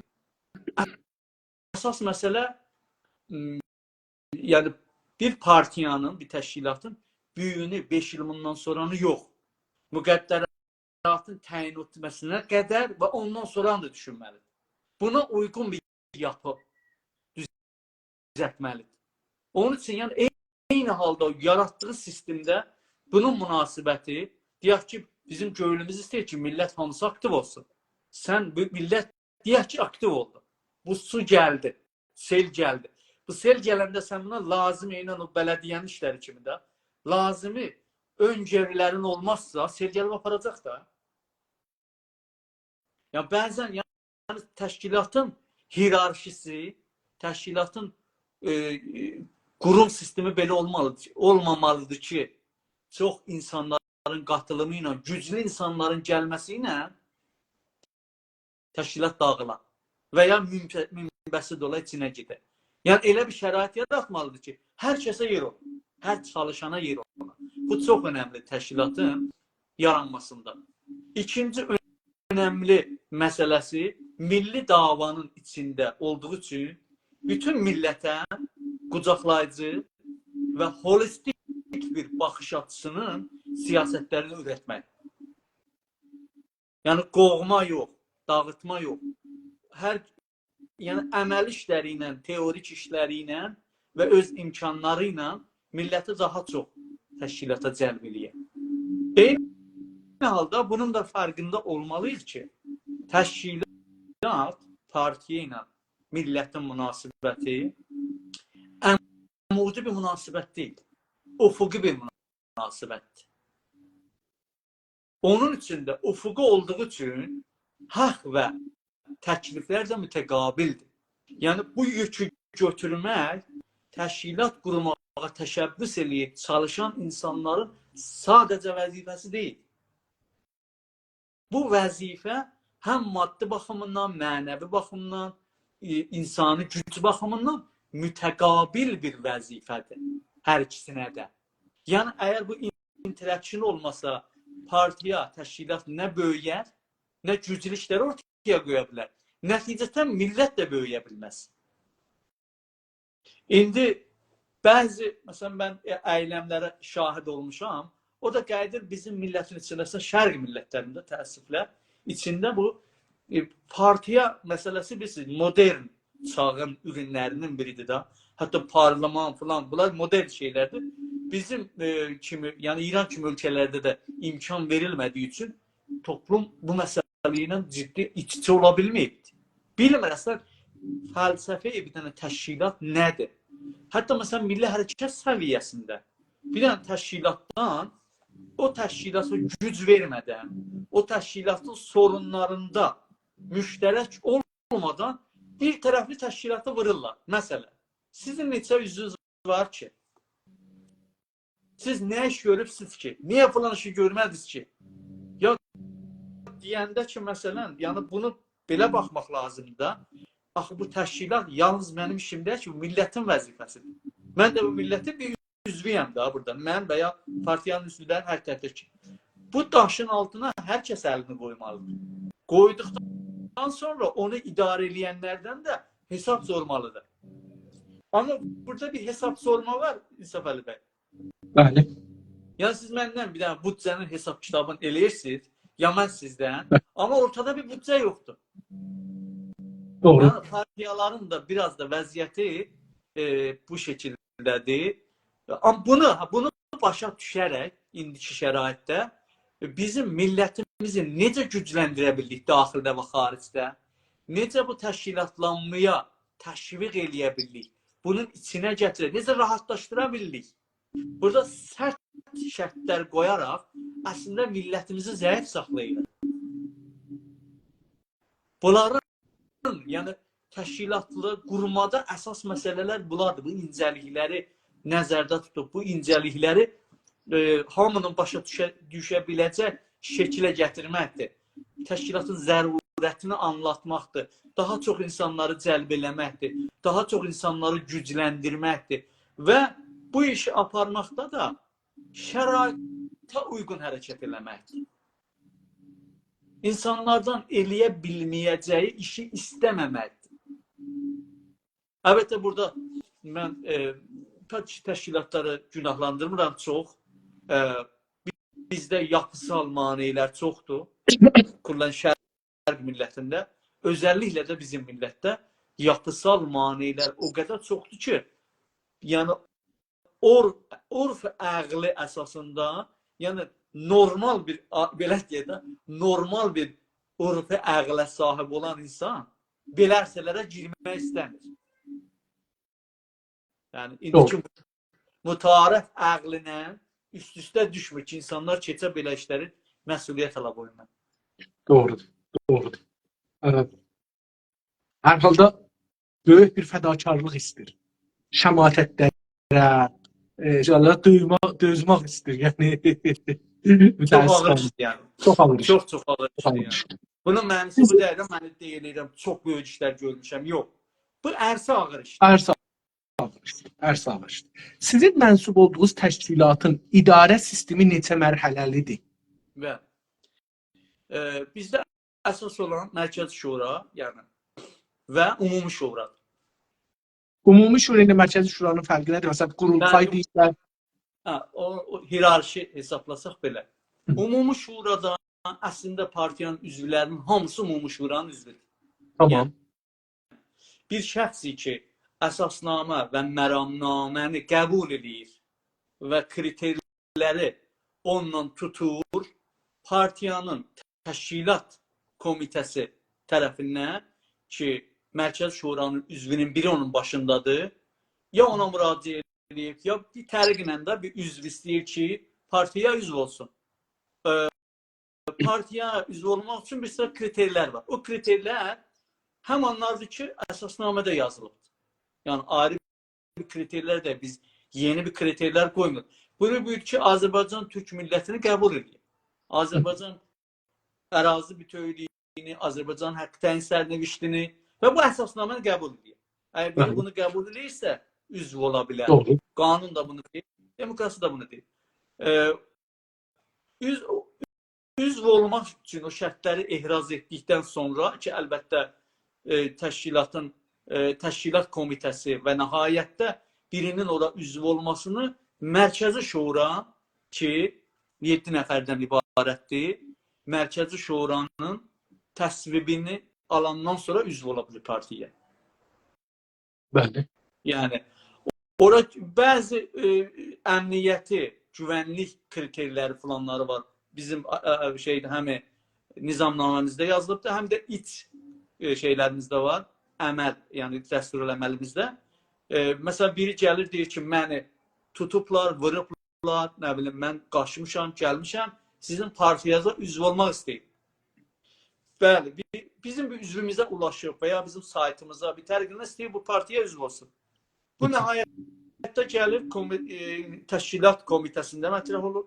Təşkilat komitəsinin vəzifəsi bu şəxsin bu kriterlərə uymasınınla ilgili araşdırmalar aparmalıdır və bilgilər toplamalıdır. Bu şəxsin ilgili özündən alır. Sonra bir sıra sorular var da. Məsələn, biri deyir ki, mən Azərbaycan Milli Hərəkətində neçə ildir varam. Bu Azərbaycan Milli Hərəkətində olan şəxs ən azı Azərbaycan Milli Hərəkətinin önəmli şəxslərini tanımalıdır. Ən azı adını eşitməlidir.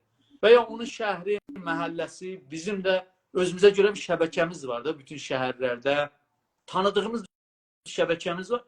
Bəzən mövridlər olub ki, görmüşük ki, bu təhqiqatdan bəziləri çıxmadı. Adam deyib ki, mən vurublar, məni döyüblər, işimdən atıblar, neyniyiblər? Amma bizim təhqiqatlarımız, əldə etdiyimiz şahidlər və sənədlər sabit oluyub ki, yox, belə bir mövrid yoxdur və hədəf, yenə onları biz suçlamaq istəmirik, hər halda bu kriterləri ehraz edə bilməyik. Yəni, daha çox güvənlik məsələsində biz bəzən bu üzviyyət almada yaşayırıq. Ondan sonra partiyanın üzvü olur. Partiyanın üzvü olandan sonra partiya düzənli toplantıları var. Orada hər həftədə, yəni Mərkəzi Şuranın hər 2 həftədən bir Ümumi Şuranın üzvləri var. O üzvlərin biri həttəmən gündəm həftədə bir seri dəyərləndirilir. Məsələn, bu günləri İranda seçkilər məsələsidir. Və ya buna bənzər mühüm gündəmlər üzvlərin biri onda hazırlıq aparır, gəlir, sunur və hamı ona şeydir.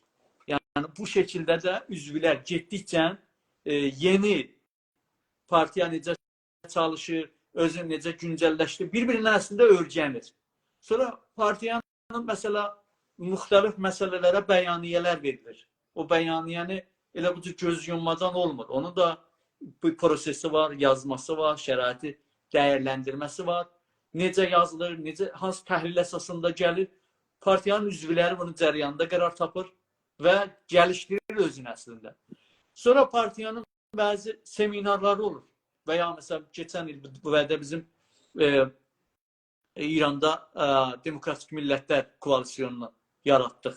7 partiya olaraq 4 millətdən. Orada məsələn, bəzi üzvlərimiz ki, Mərkəzi Şuranın üzvüdür, mərkəz deyirəm, Ümumi Şuranın üzvüdür, bunlara bəzi görevlər verir. O ki, getdikcə daha çox əlaqə nişan verir, daha çox çalışır. Bəzi görevlər verirsən ki, özünü gəlişdirir. Yəni, o özünü göstərmək üçün yardım etmək lazımdır, yazmasında, pozmasında, danışmasında, şəraitin oluşturmasında ki, özünü getdikcə bir kadra çevirsin. Və nəhayətdə o 7 nəfərdən biri olması üçün rəygiri olur. Yəni, hər kim çox rəy gətirib, o orada üzv olur. Və ya görsən, bir üzvündə hər nə dəlillə yorulur, istefa verir, məriz olur, yeri boşalır. Ümumi şuradan birin, genə mərkəz şuradanın rəyi əsasında biri gəlir ora. Yəni, partiyanın işləri çoxdur. Biraz da özür verdim ki, bu orqanlar necə bir-birinə? Çox sağ olun. Təşəkkür edirəm. İcazənlə mən bir də dostlar burada salam ərz edeyim gələn dostlarımıza çox sağ olun, lütf eləmisiniz, var olun, sağ olun ki, təşrif gətirmişsiniz otağa. Dostlar, bizim 6 cələsə Salih bəylə o birisi partilərə tay huzuri danışdığımız olacaqdır. 500 sorumuz var.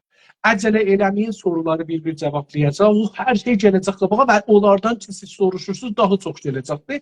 Bir də üstə feylən gətirmirik. Bu cələsələrdə hələ üstə gətirdiyimiz yoxdur. Dostlar, onu israr eləməsinlər. Görürəm, yazırsınız, baxıram. Amma ona israr lütfən eləməyin. Çünki əslən, indilikdə o mərhələyə keçməmiş. Sizin təşkilatın mədrəsəsi, okulu, təlim sistemi var mı? Bizim təşkilatın təbiətən mədrəsəsi də yoxdur, universitəsi də yoxdur. Ondan sonra zaten belə bir şey ola da bilməz. Yəni imkanlar, bizim imkanlarımız, bizim vəziyyətdə olan millətlərin, partiyalarının belə bir imkanının olması ən azından müasir tarixdə görməmişəm.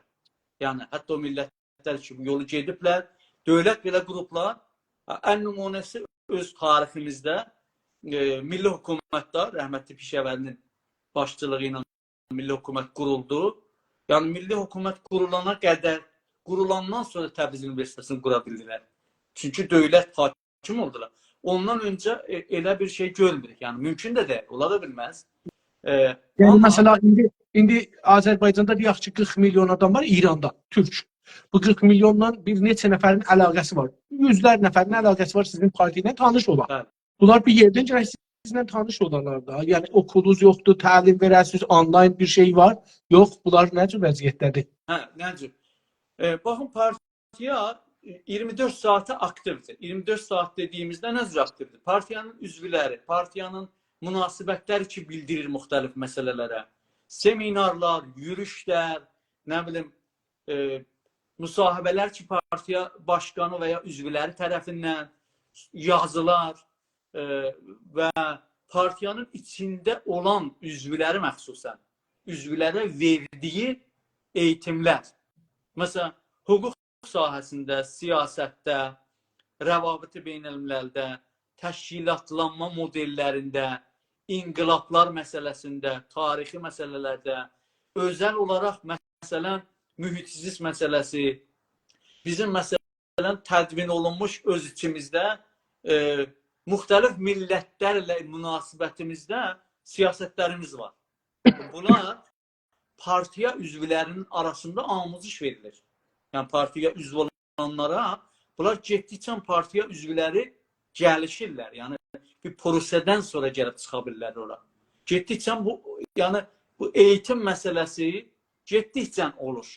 Amma belə deyim, yəni bizim əgər imkanımız olsa, əlbəttə ki biz universitet açarıq, okul da açarıq, insan haqları araşdırma mərkəzi də açarıq. Partiyanın yox, amma 5 il bundan qabaq əslində bizim nədir deyirlər, bu məsələyə girməyimizin ana o grand stratejisi bu şəkildə oluşmuşdu ki, partiya, media, insan haqları təşkilatı, araşdırma mərkəzi və labçilik. Bu 5 dənə bizim o grand stratejimizin hədəfinə çatmaq üçün ki, həqiqətən sərnəviştimizdir. Buna yetişmək üçün bu 5 təsisi, cibhəni, imkanı qaçınılmaz görmüşdük. Biz bunun ikisini gerçəkləşdirmişik bu səthdə. Media, yəni ikisini qurumsal vəziyyətə gətirmişik. Gözəl, gözəl. Amma o üçünü onların hərəsindən biraz görə bilmişik. Ancaq institutal vəziyyətə gətirəməmişik. Gətirə bilməməyimiz də bizim necə deyirlər, imkanlarımızdan dolayı olmayıbdır. Və əslində təhcə bizim imkanımız da yox. Biz Azərbaycan millətinə mənsub olduğumuz üçün onun nə gətirisi varsa, bəzi şeylər Azərbaycanlı olduğumuz üçün gətiridir, bəzi şeylər də Azərbaycan türk olduğumuz üçün götürüdür. Orası da var. Bəzi şeylər əlimizi açdığından, bəzi şeylər də əlimizi bağlayır. Məsələn, bir misal vuracağım ki, nədir? Farsların bilirsiniz, çox güclü mediaları var. Milyardı mediaları var. Propagandada çox güclüdürlər. Amma bir başqa misal dövlətlərdir. Dövlətlərdə necə bir dənə indekslər vardı ki, transparency indeksi var da, şəffafiyyət baxımından ölkələri ölçürlər. Və ya alım gücü baxımından və ya başqa şeylər. Bir dənə də indeks var ki, dövlətlərin, statelerin təsir gücü. Statelerin təsir gücü baxımından Türkiyə dünyada 3-cüdür. Halbuki Türkiyənin ekonomisi 18-ci və ya 18-ci, 19-cudur ekonomisi gücü. Əskəri gücü 8-ci və ya 9-cu. Amma baxın, o nədir ki, təsir gücü Türkiyə gəlib Fransanın üstünə çıxır. Başqa elementlər, başqa kriterlər var. İndi Farslar, media falan bu şeylərdə bizdən güclüdür, göz önündədir. Bunu rədd eləməyimiz də əşyanın deyərlər ki, müxalifət eləmə kimi bir şey olar. Amma Azərbaycanlı olduğumuz üçün, Türk millətinə mənsub olduğumuz üçün, Güney Azərbaycanlı olduğumuz üçün bizim təsir gücümüz onlardan daha yuxarıdır. Bir də başqa alanlarda, bir də haqlı dava içində olduğumuz üçün. Bunlar bizim gətirimizdir. Amma bizim götürülərimiz də var.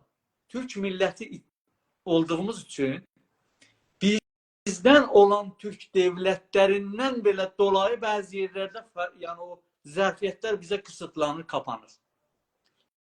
Bəzi məhdudiyyətlər yaranır. Ona görə dedim ki, biz bunun ikisini institutal eləyə bildik bu həddə, amma üçünü hələ institutal eləyə bilməmişik.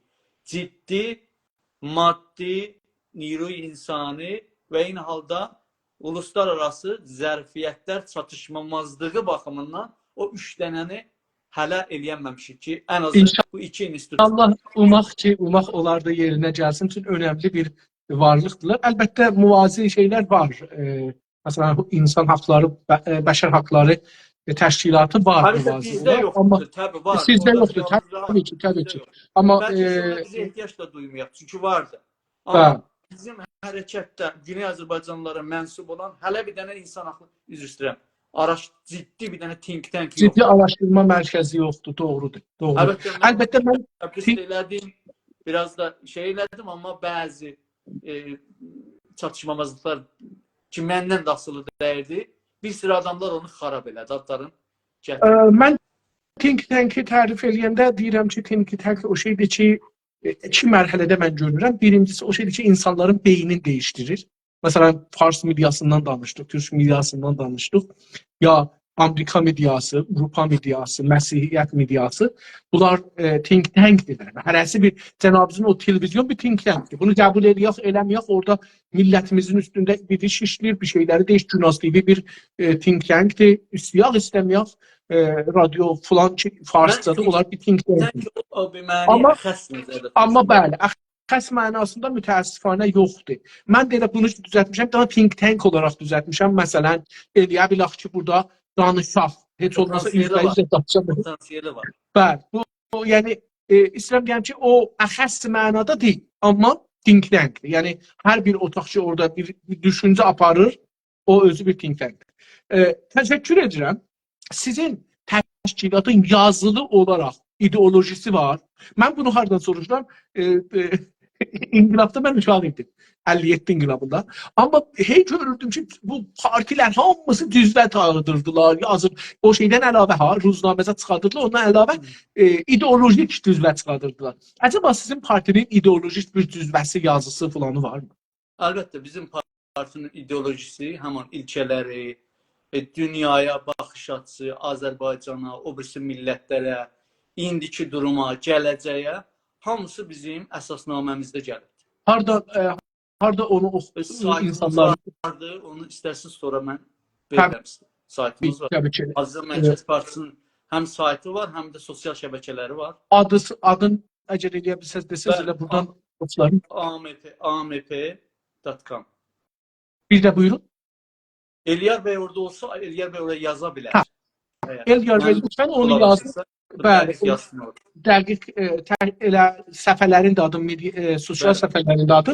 İnsanlar eləyə bilsinlər, əlaqə qursunlar, əlaqələr olanlar gəlsinlər. Mali olaraq sizin parti necə təmin olur? Mali olaraq üzvlərə bağlıdır. Yəni, partiyanın üzvlərinin öz gücü və qatqısı ilə partiya bu günə kimi həyatda durur. İndi bəzi üzvlər daha çox qatqısı olur, bəzilərinin az olur. Doğru. Bu bəhsi sorular çox danışacağıq.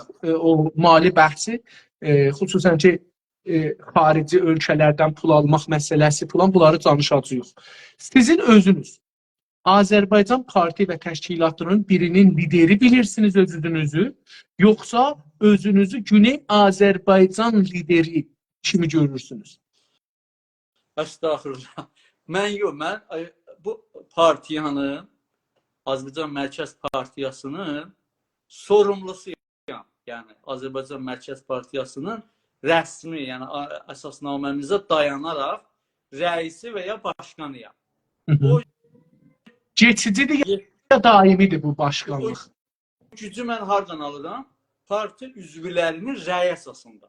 Tamam. O zamana kimi ki bu rəy var və məni partiya başqanı olaraq seçirlər, mən partiya başqanıyam, rəy əsasında. Bəli. Ola bilər o gələn dövrələrdə mən rəy gətirə bilməyəm, o birisi olur. Neçə ildən bir rəycillik edirsiniz? Biz hər 5 ildə. 5 il. Tamam, təşəkkür edirəm, var olun. Bu soru hər halda bilirsiniz, mətrəhdir. Bəziləri özlərin Azərbaycan millətinin rəhbəri olmaq bizim açımızdan, bizim baxışımızdan bir fərdin, bütün millətin rəhbəri olması qeyri-mümkün. Niyə? Rəhbərin mahiyyəti var da, rəhbər nə deyim? Təhcə sistemi hüquqi ki, rəhbərin mahiyyətini tərifləyibdir. Əmələn başımıza çıxardıb Cumhur İslamidir. Yoxsa rəhbər deyə bir sistemi hüquqlarda elə bir şey yoxdur. Yəni, ölkənin state-i idarə edənlər var. Qanunun da yazılır orada ki, bu millətin rəy əsasında başbakan və ya cumhurbaşkanı olur. O da geçicidir millətin. Amerikanın rəhbəri kimdir? Amerikanın rəhbəri biz müsaməhətən deyirik ki, Biden, onlar bu istilahda istifadə eləmirlər. Yəni, rəhbəri gəlib tərifləyiblər də. Millətin rəyinə dayanaraq, geçici olaraq bir qüvvənin, bir gücün bir qismini müvəqqəti olaraq bir partiyanın və ya bir neçə partiyanın məhsulu, rəhbəri, o güc onun əlində olur. Sonra rəyə dayanaraq. Vəssalam. Yəni biz dedik, bizim partiyanın əsas hədəflərinin də biri siyasəti zəminiləşdirməkdir. Ona görə biz biraz bu fərazəmini, romantik, belə şeylərdən biz qaçınırıq. Yəni etiqadımız yox. İndilik liderlik haqqında əlbəttə işarə buyurdunuz, amma yenə soruşum. Liderlik haqqında nələr düşünürsünüz? Siz işarə buyurdunuz da Amerikada heç vaxt lider işlətmirlər. Həmişə prezident deyirlər. Siz nə düşünürsünüz? Bu liderlik indi bir işarə edədir Cumhur İslamiyyə qanuna falan. Nə düşünürsünüz? Yəni bunlar millətin əlini, qolunu, ayağını bağlayan bir şeylə keçmən. Bu lider məsələsini falan bunları feodal dövrəsinə aid bir şey bilirəm. Ya biz bu mərhələdən soğuşmuşuq. Toplum olaraq soğuşmuşuq məsələn. Yenidən tarixin gerisinə qayıtmağın bir anlamı yoxdur. Yerinə düşmüş sistemlər var, demokratik. Əsas demokrasiyadır burada. Ha burada məsələn Azərbaycan Milli Hərəkatında yüzlər partiya əsas edirlərsə yaransın. Sən yüzlər insan desin ki, Azərbaycanı mən quracağam, Azərbaycanı istiqlala çatdıracağam və özüm olacağam onun başqanı. Ana fikir kimi hər kəsin haqqıdır. Heç sorun yox. Millətin gücünü, belə bir başarığın varsa, bu işi görə bilirsənsə və millət də bu səlahiyyəti sənə verirsə qanunlu şəkildə, sən haqqın bunda nə qısqanmağa yer var, nə gücünməyə yer var, heç bir şey. Yəni bundan doğal bir şey ola bilməz ki. Doğru. Amma bir ki, gələ yerinə düşmüş, mənim üçün bu müsəlləs çox önəmlidir.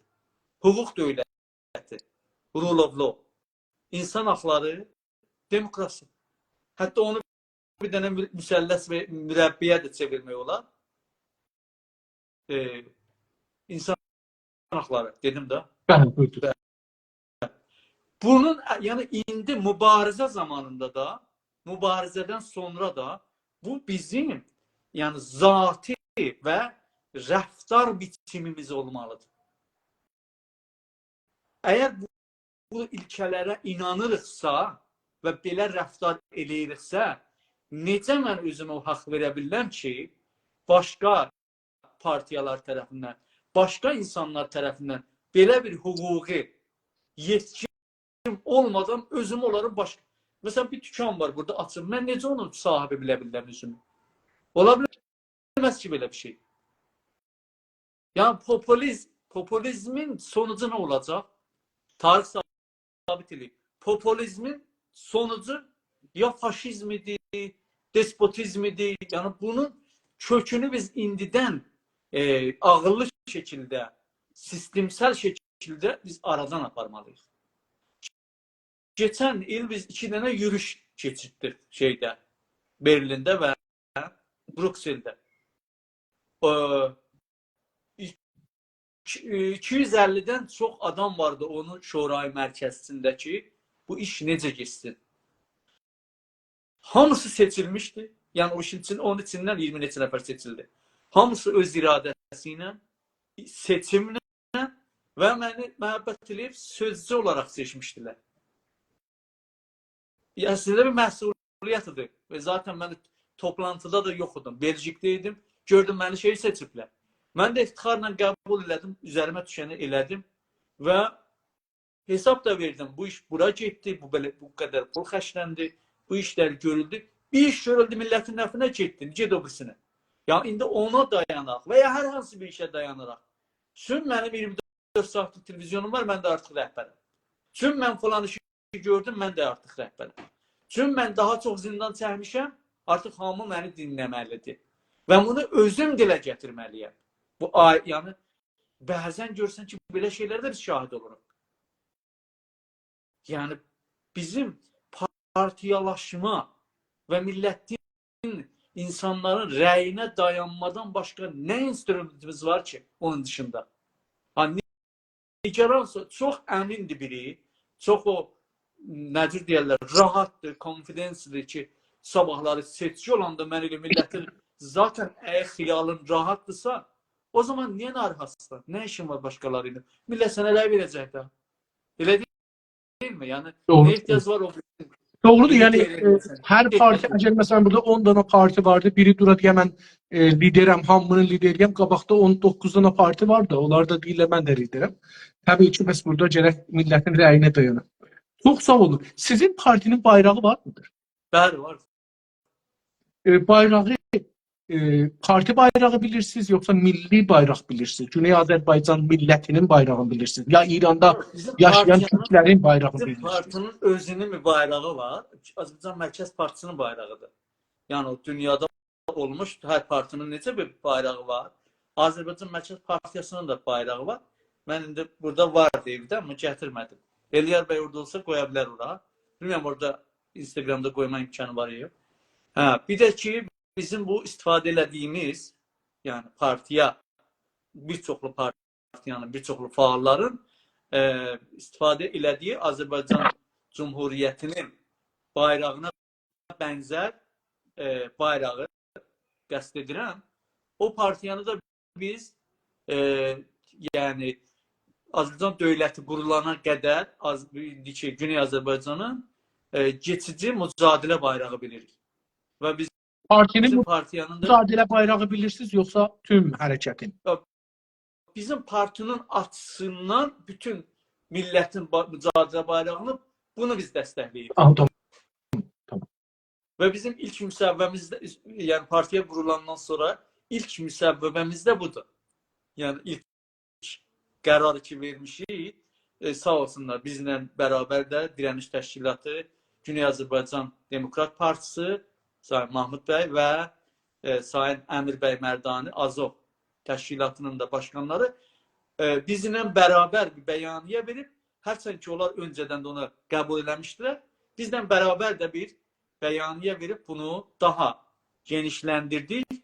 Ən çox genişləndirməsi də keçən il bu yürüşlərdə oldu ki, yəni yüzlər, minlər insanın əlində Avropa paytaxtlarında bu görsəndi, daha çox yaygınlaşdı. Əlbəttə ondan öncə də Babək qalasında və müxtəlif yerlərdə bu ən çox yəni məqbul olan, iqbal görən mücadilə bayrağı vardı. Ancaq bəzi partiyalar var ki, bunu qəbul eləmir. Ayrı bir bayrağı Güney Azərbaycan üçün mücadilə bayrağı qəbul eləyir. Və ya bəzi partiyalar var ki, elə Azərbaycan Cumhuriyyətinin yəni milli rəsmi bayrağı deyir, elə indi o da bizim bayrağımızdır. Bizim onlara da saygımız var. Yürüşlərdə 2 dənə yürüş keçdi. Mən o yürüşlərin hər ikisində də sözcü məsuliyyətim olduğu üçün qərar verənlərin biri də mən idim. Biz dedik ki, qərarımız bu idi.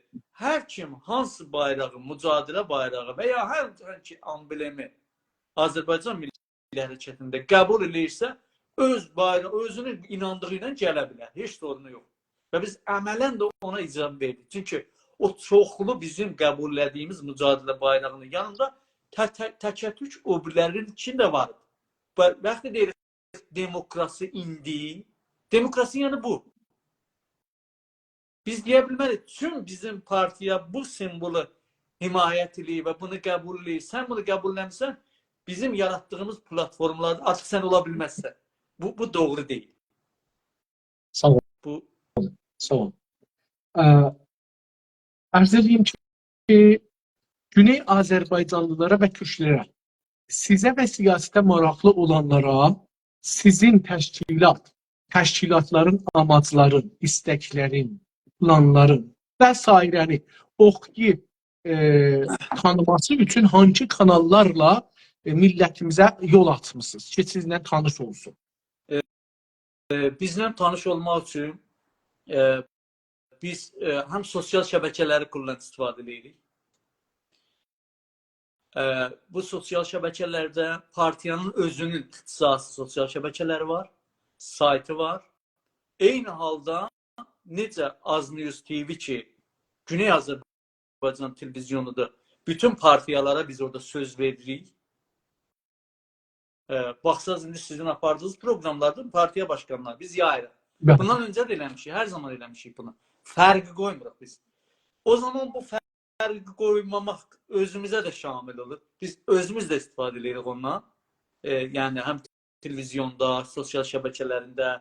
İndi televizyonun hardasa 3 Instagram səhifəsində 250 mindən yaxın follower var. Fəqət Instagramda. Və ya toplam sosial şəbəkələrimizi hesablasaq yarım milyonu aşıb. Yəni, zaten biz bu bezafi mahvarə və saytılar. Biz bunlardan da istifadə edirik özümüzü tanıtdırmaq üçün.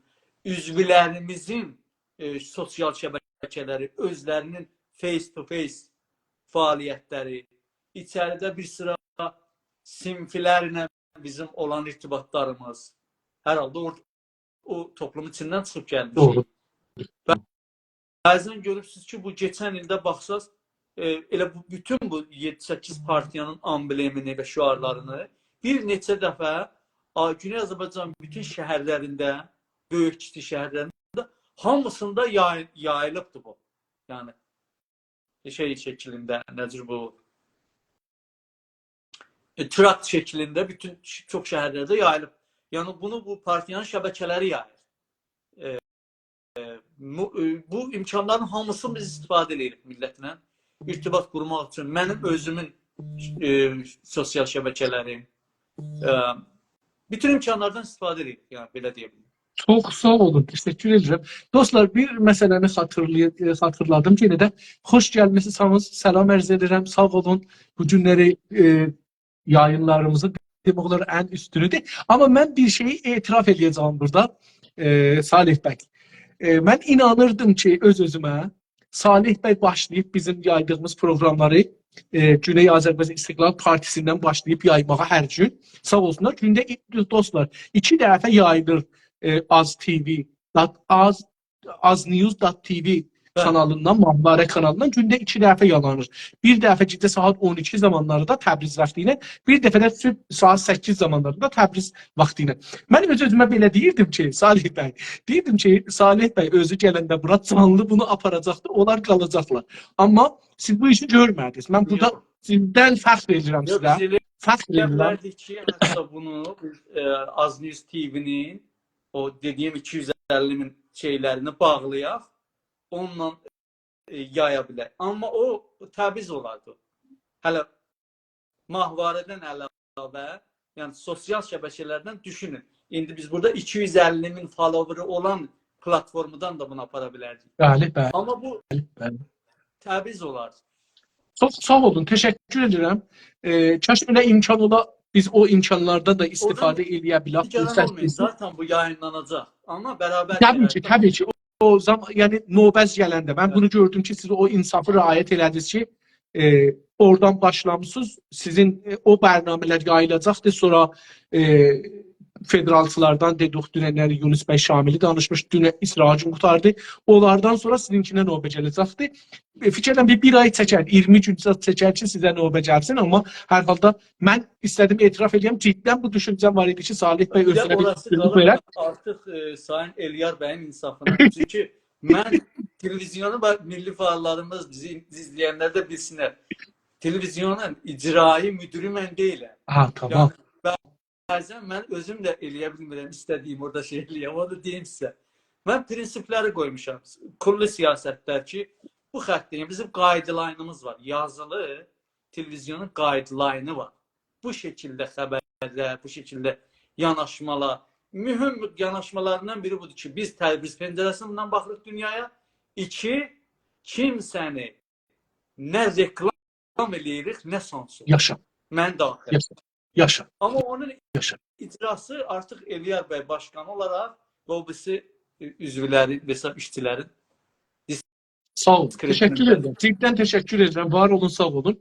Sizin təşkilatınız özü haranın, kimlərin və hangi coğrafiyanın siyasi təşkilatı bilir? Gözəl sual.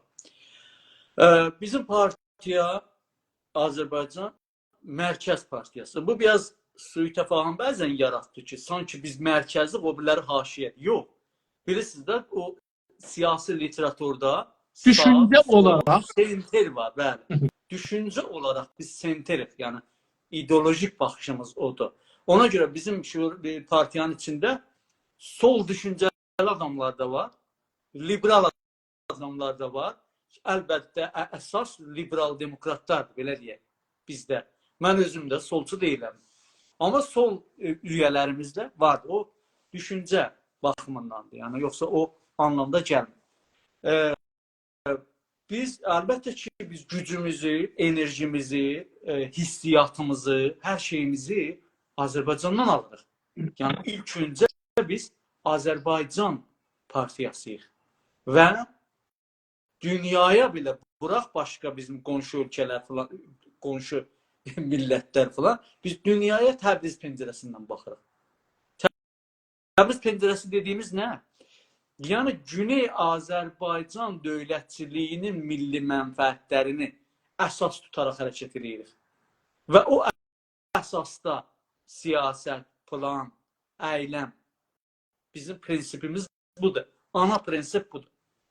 Onun üçün Azərbaycan partiyasıyıq, amma mötəqidik ki, bu haqqı təyini sərnişin ki, bizim əsas ilkəmizdir, bunu biz bütün millətlərə inanırıq. Yəni, həman haqqı ki, Azərbaycana inanırıq, o birisi millətlərə də biz haqqı təyini sərnişin və bunu əsasnaməmizdə də gətirmişik. Yəni, məsələn, Qəşqaylar, Xorasandakı türklər, türkəmənlər, ərəblər, bəluçlar, bunlar hamısı. Ham farslar, kürtlər, hər kəsə. Hamının haqqı təyini sərnişini var. Bunu biz özümüzə inanırsa, başqasına da inanırıq. Və biz bunu əsasnaməmizdə də gətirmişik. Və mötəqidik ki, bilirsiniz də, bəzi ölkələrdə o millətlərin adına, məsələn, bir multinational ölkə, demokratik hətta ölkələrdə o millətlərin adına bütün ölkədə siyasət yürütmək üçün partiyaya izin vermirlər, partiya qursun.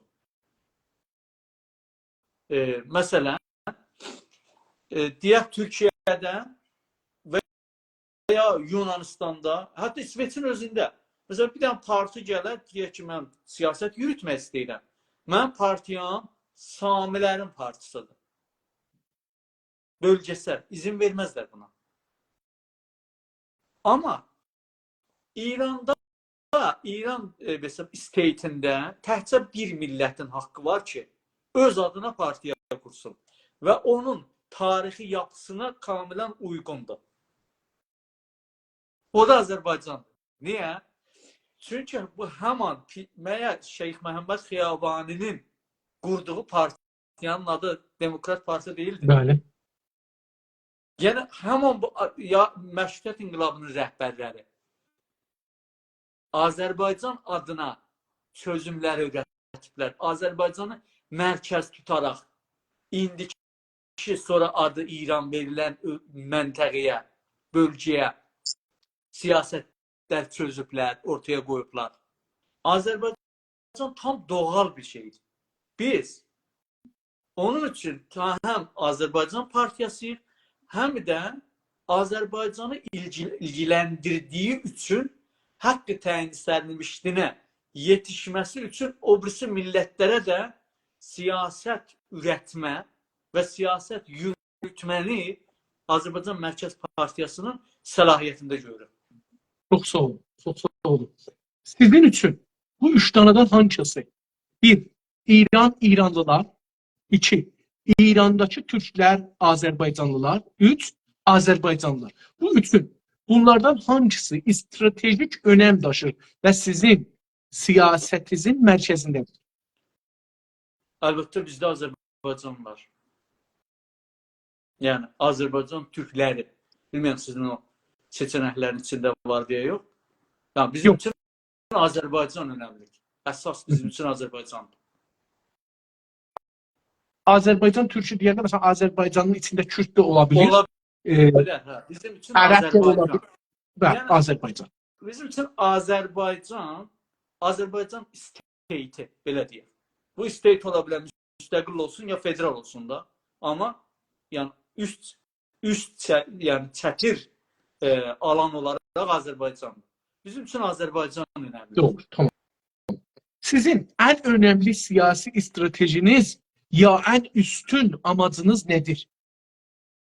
Bizim ən üstün amacımız Güney Azərbaycanın öz müqəddəs müqəddəratını təmin etmək. Gözəl. Yəni Gözəl.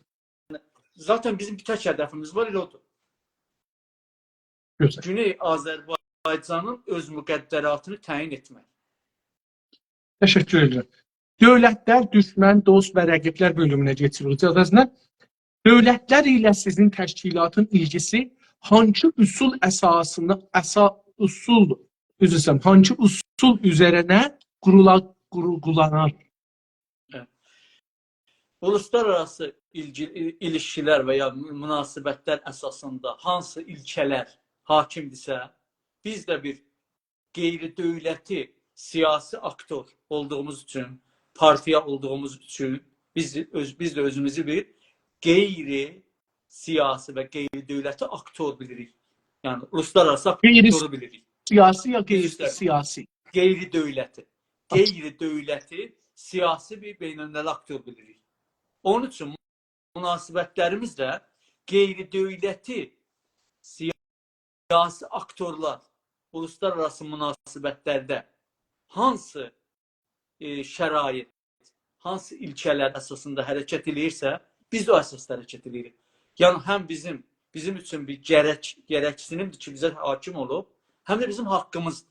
Yəni, düşünürük ki, beynəlmiləli zərfiyyətlərdən millətimizin mənfəətini təmin eləmək üçün istifadə eləmək Azərbaycan, Güney Azərbaycanın da haqqıdır. İndi o haqqı gerçəkləşdirmək üçün də partiyalar, aktorlar olaraq meydandadır. Gözəl. Dünya üzərində olan dövlətlərə necə baxırsınız?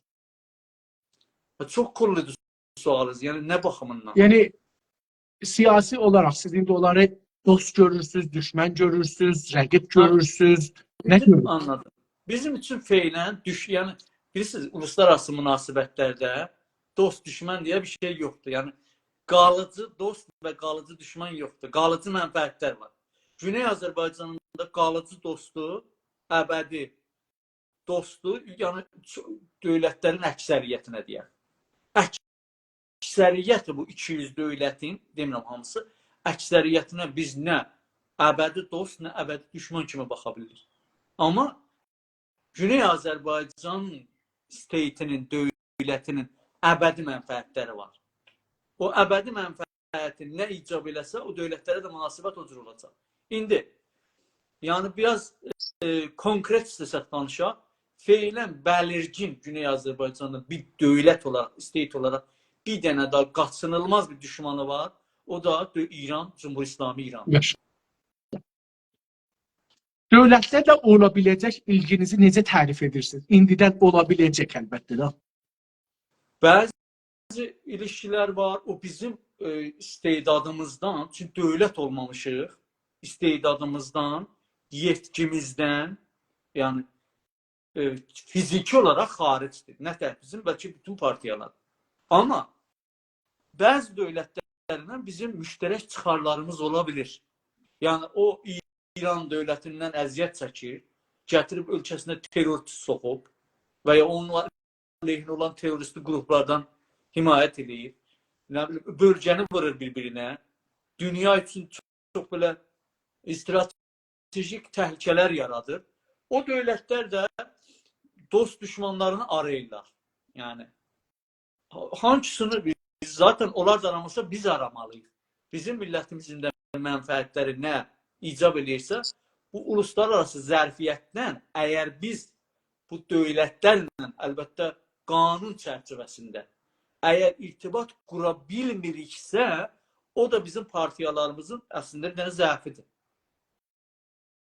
Yəni, bu aktorlarla irtibat qurmaq, şəffaf bir irtibat qurmaq bizim görəvimizdir. Biz bunu görməliyik. Qeyri-şəffaf irtibat yox, qeyri-qanun irtibatlar yox. Şəffaf irtibatlar mütəqabil ehtirama dayalı və mütəqabil mənfəətlər çıxarlara dayalı. Belə münasibətlər lazımdır və vacibdir. Yoxsa bir dövlətin gedib maşası olmaq, muzduru olmaq, reklamçısı olmaq, falan olmaq bu zaten zərərli bir münasibətdir. Bunun nə o Güney Azərbaycana bir xeyri olar, nə də o partiyə bir xeyri olar. Yəni zaten o geçici, müvəqqəti bir şey olar, onun da faydası olmaz. Amma qalıcı, mütəqabil mənfəətlər, ehtiram, şəffaf şəkildə münasibətlər qurula bilirsə ki, əlbəttə biz bunu çalışıb. Lobiçilik nə üçündür? Deyirik ki, birini gerçəkləşdirə bilmədik. Lobiçiliyin hədəfi budur da, o birisi dövlətlərin nəzərini İran dövlətinin əleyhinə cəlb eləmək və üzvə alan açmaq. Bu, biraz yerinə düşməyib bizim hərəkətdə, biraz şəffaflaşmayıb və bu ədəm şəffafiyyətdən də Cumhur İslami nəhayət sui-istifadəsini eləyir və bu ikisindən xaricdə olan partiyalar, xaricinişinlər, filan dövlətlə olan partiya, filan dövlət, zaten partiyanın işi budur. Çox sağ olun. Əcəba sizin təşkilatı bir dövlətə bağlıdır mı? Biz heç bir dövlətə bağlı olmarıq. Hətta dost dövlət ki, qardaş dövlət ki, Türkiyə, Azərbaycandır, deyək o sadaladığım ilkələr onlar üçün də keçərlidir. Biz heç bir dövlətin maşası olmarıq. Mütəqabil ehtiram, mütəqabil çıxarlar, şəffaf mənfəətlər əsasında. Azərbaycanla Türkiyə biraz fərqli, mahiyyətimiz eyni olduğu üçün, Türk olduğumuz üçün, məsələn, Qarabağ davasından, Türkiyənin terrora qarşı davasından buna ayrı bir şərt şürut lazım deyil. Zaten o bizim davamızın içindədir. Amma onun ötəsində bir dövlət çalışa bizi, partiyamızı, hərəkətimizi özünə bir praksi vəziyyətinə gətirə, zaten biz bu işə girmərik, zərərli görürük və karakterimizə də uyğun deyil. Güzel. Təşkilatların hangi bir xarici dövlətə bağlı olmasına necə baxırsınız? Çox pis baxıram. Yəni bir təşkilat dediyimiz təriflərik də partiya. İstəyir ki, güc qazansın, güc əldə etsin, Azərbaycan dövlətini qursun, öz müqəddəratını təyin etsin, sonra o millətin sərnişini, yəni təsiri var da, başqasına bağlı olan bir partiya o millətin nə cür mənfəətini qoruya bilər? Misal vursam, buna mən bir misal vurum. İran Kürdlərə pişmərgəni yaratdı, bilirsiniz. Silahlandırdı, pul verdi, hər şeydə. Yəni. Əraqın şiələrin təşkilatlandırdı, silahlandırdı, yüzlər min nəfər, 100 minə yaxın onlara bir ordu düzəltdi. Onlara hətta dövlətə geçirdi. Yəni, Əraqda indi onlar deyirlər, İran hakimdir. Əslində İranın adamları, partilər. Və Əraq, məsələn, İrana görə bəzi partiləri himayət edir. Tamam, İran güclü qaldı, sınmadı. Amma hər halda o partilər bir iş istəmək üçün beynəlmiləl güclərdən də himayət qazanır. Yəni, o beynəlmiləl deyəndə dövlətlərdir. Xarici dövlətlərdir. Dövlətlərdən bir güc aldı. Məsələn, məsələn, bəzi hizblər Əraqdan, Səddam Hüseyndən, Suriyədən, Misridən, nə bilim, Fransədən, Avropa məmləkətlərindən kömək aldılar. Ciddi də kömək aldılar və məsələn, əcəba, indi bu sual gəlir, yəni onları nümunə vuraraq, əcəba, məsələn, bir dana İran kimi bir dövləti yıxmağı, bir dana parti ya 10 dana parti öz gücləri ilə mali, siyasi, idari, silah, filan, ittilaat, dövdürlük, dava, dərman, bunları özü idarə edə bilərmi? Yoxsa xarici dövlətlərdən bir kömək almağın nə məsələn şey var, qəbahəti var, deyək. Əlbəttə, siyasətdə dediyim kimi, əgər uluslararası kuralları sındırmayacaqsa və ya hətta sındırdı, amma oradan necə deyirlər, zərərsiz keçməni başara biləcəksə və millətinə bir mənfəət qazana bilərsə, zaten bu işlər olur. Yəni, əgər bir millət öz müqəddərə, bizim hərəkətimiz feylən bilirsiniz, indiyə kimi mədəni fəaliyyət biçimini mənimsəyibdir, yəni sivil fəaliyyətin içindədir. Onun içində bir dövlətlər istəyir yardım alsın, zaten dövlətlər də qədimki dövlətlər deyil ki, qurumları var, şəffaf hesab vermə sistemləri var, yəni bir mərkəzə, bir cərəyana, mediasından, nə bilim, insan haqları fəaliyyətində filanında yardım edəcəksə, onun çalışır və hesab verilir şeyləri var. sistemi var. O əsasda dediyim kimi zaten bizim hərəkət yararlanmaq zorundadır. Amma bir sıra maneələrdən dolayı bu mümkün olmayıb. Mümkün olmalıdır da bizim zərərimizədir. Əslində mümkün olmalıdır. Yəni gələcək sonda məhkum eləməyək. Deyək ki, xarici güclərdən milli mənfəətimiz uğruna hər cürə kömək almaq okeydir. Hər cürə kömək yox. Hər cürə kömək yox. O şeylər ki, vaxt deyirik milli mənfəətlərimizə uyğun. İndi bizim milli mənfəətlərimizə uyğun olan məsələnin biri budur ki, biz silah almayaq əlimizə. Feylən biz bu nəticə yetişmişik də. O mərhələdə deyil. İndi bir partiya gedə bir dövlətlə, bir qurumla danışır, silah alanlar. Zaten bu bizim milli mənfəətimiz xətərə salır. Qalıb o dövlətlərlə nə cür bir münasibət qurur? O dövlətin bir maşasına çevrilir. O dövlətin pis işlərinin nə cür deyərlər, peymankarı olur. Bu zərərli bir irtibatdır. İndi siz misal verdiniz da, mesela PKK'nın yani maşa olmasaydı zaten Türkiye'de bir demokratik süreç başlanmıştı 10 yıl bundan qabaq. Nihayette o bağlı olduğu için dediler vur birbirine vurdu.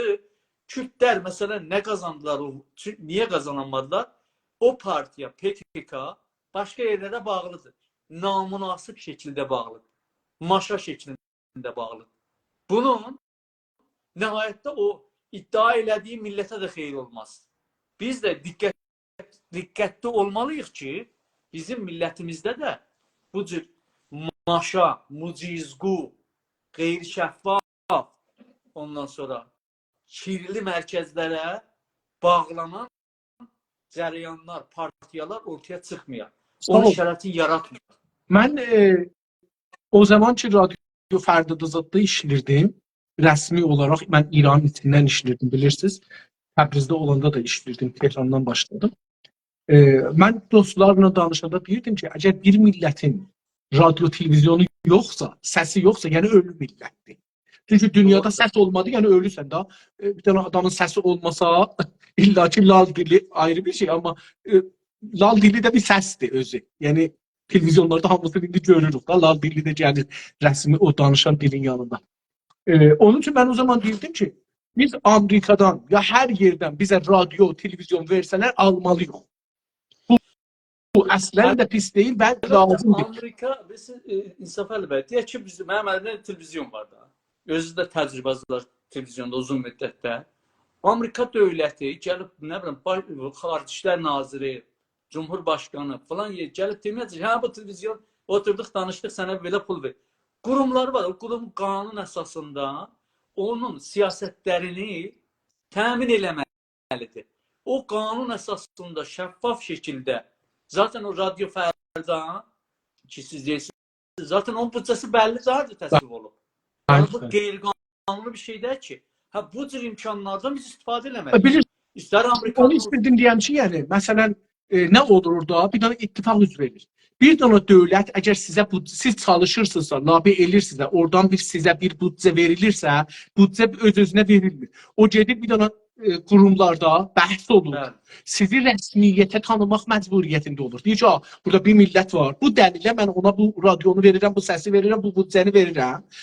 O bu çərçivədə işləyəcəkdir.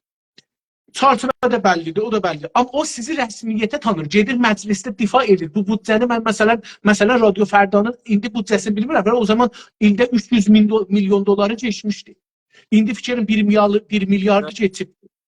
Bu bir ildə 1 milyar doları. Biz bu imkanlardan istifadə eləyə bilməmişik. İstəyirəm ona deyəm ki, yəni deyəndə xarici güclərdən biz köməklik alaq ya yox, əksərən deyib müxalifət yox, almayaq, niyə almayaq? Məsələn, hətta bizə lazım oldu bir gün ordumuz olsun. Yəni dedik ağam, bunu da soruşacağam əlbəttə. Lazım bizim millətimiz bu yerə keçdi ki, biz daha məsələn silahlanmaq dövrəmizdir. İndidən biz o silahlanmağa hazırlığı partilərimizin bu cəsarəti olmasa ki, gedələr silahlanmaq dövlətlərlə danışarlar falan, baxmar, o köməkləri alalar, nə cür silahlana bildik? Yəni biz özümüzə nə silah satarlar, nə pulumuz var. Bilirsiniz nədir?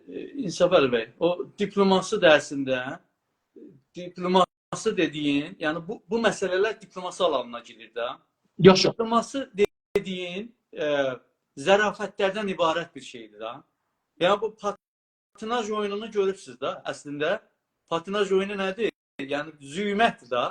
Amma Bəli. bu hərəkətləri necə birləşdirir ki, həm yerə dəymir, həm gözəl bir səhnələr yaradır. Diploması dediğim budur. Veya məsələn, amma bizdə biraz tərsinə şey olur. Biz əslində İran gözü ilə baxırıq siyasətə. Yəni İran özü hər nə elir, eləsin, hansı dövlət... İran gözü ilə də baxmırıq. Baxın, məsələn, Farsların deyilir ki, bu qədər medialar var da, güclüdür, vaqəyən. Bunların hamısında bu dövlətlərdən alırlar da. Sən heç görürsən ki, Fars faalları gələrlər, düşərlər. Tənqid edirlər. Canına, nə bilim, İran International'ın, BBC-nin canına ki, siz bu pul... Zaten BBC-nin ki, açıqdır hardandır. Bu pulları hardan alırsınız. Amma bu 5 ildə bəlkə bir, nə bilim, 500 dənə, 1000 dənə toplantı, klub otağı, nə, sırf mənim şəxsən əleyhimə söhbətlər olub ki, bu Az News TV-nin büdcəsi hardan gəlib, hardan alıblar? Sən vermədiyinə görə, təbii ki, sən onda hesab da sora bilməzsən. Yəni, elə deyil. Yəni işi gücü bu olub ki, bu Az News TV necə idarə olunur? Amma Farslarda belə bir şey. Bunun nişanəsi budur ki, bunun mənası... Hətta bunu gedib, məsələn, Radio Fərdadan orada işləyənlərdən belə soruşmurlar ki, sən niyə imperializmdən pul alırsan? Amma gəlir burada bizə deyir ki, məsələn, sən niyə Günos TV-dən ya Az News-da niyə işləyirsən? Hətta mənim adını çəkmirəm, İnsafər bəy. Mənim işçim olub, 2 il mənə işləyibdir Az News TV-də. Yəni, o məsələlərdən dolayı və ya başqa, niyə məsələn, filan dövlətin, qonşu dövlətin, belə deyək, onların idarəcilərin əleyhinə olan bəzi proqramlar, onun müxaliflərini mən televizyondan qoymuram. Zaten qoya bilmərəm, mənim stüdyom var orada. Tabii ki, bəli. Mənim üçün Güney Azərbaycan mənfəətləri önemlidir. Belə şeylərdən məndən sorun yaşayan bəzi dostlarımız, şeylərimiz, o cür medialara yol tapandan sonra quzul çalışırlar. Əhsən. Heç etiraz eləmirlər. Heç etiraz eləmirlər. Hatta biri bir yerdə danışırdı. İnanın 5 dəqiqə danışdı. 5 dəqiqədə 5 dəfə Xəlic Fars sözünü istifadə elədi. Bəli, bilirəm. Amma bizdə çalışanda 1000 dənə irad tuturdu. 1000 dənə. Çalışmayanda qıraqda oturubdu. Kəlməni canlı yayındı da. Hələ İnsafər bəy, çalışıb maaş alanları mən deyirəm. Hələ qıraqda... Bəli. Wow. Baxın, bizdə bunlar biraz yetişməliyik da. Millət olaraq yetişməliyik. Bəli. Siyasiləşməli. Onun üçün mən ərz elədim ki, biz, bu proqramın əvvəlində də ərz elədim, biz siyasi millət deyilik. Deyilik. Siyasiləşməmiş. Bu millət yox, duyğusal. Onu da kim idarə edir bizi? Bizi İranın radyo, televizyonu, kitabları, ruznamələri, müəllimləri, danışqahı, bunlar bizi idarə edirlər. Mollaları, bunlar bizi idarə edirlər. Bizim beynimizi onlar deyiblər. Biz milli mənafe deyəndə əslində düşünmürük ki. Biz milli mənafe deyəndə İranda nə deyiblər onu düşünürük. Hətta İnsafər bəy, bəzən mən eşitmişəm bəzi sözlər oradan ki, məsələn, görürsən də bəzi deyir ki, mən heç bu partiyanın üzvü deyirəm.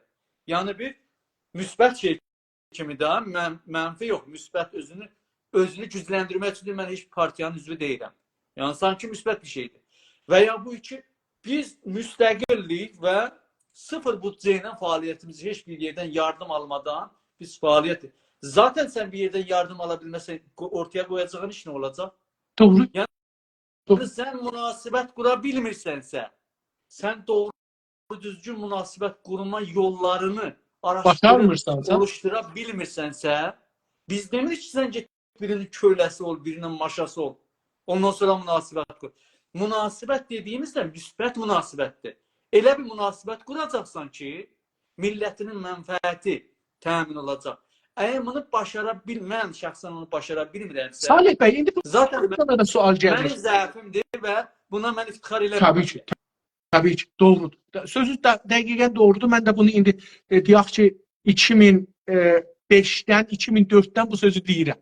Yəni, mən Təbrizdəydim bu sözü. Gəlmişdim Almana, Almandan getdim zindana. Almanda bu sözü dedim, getdim.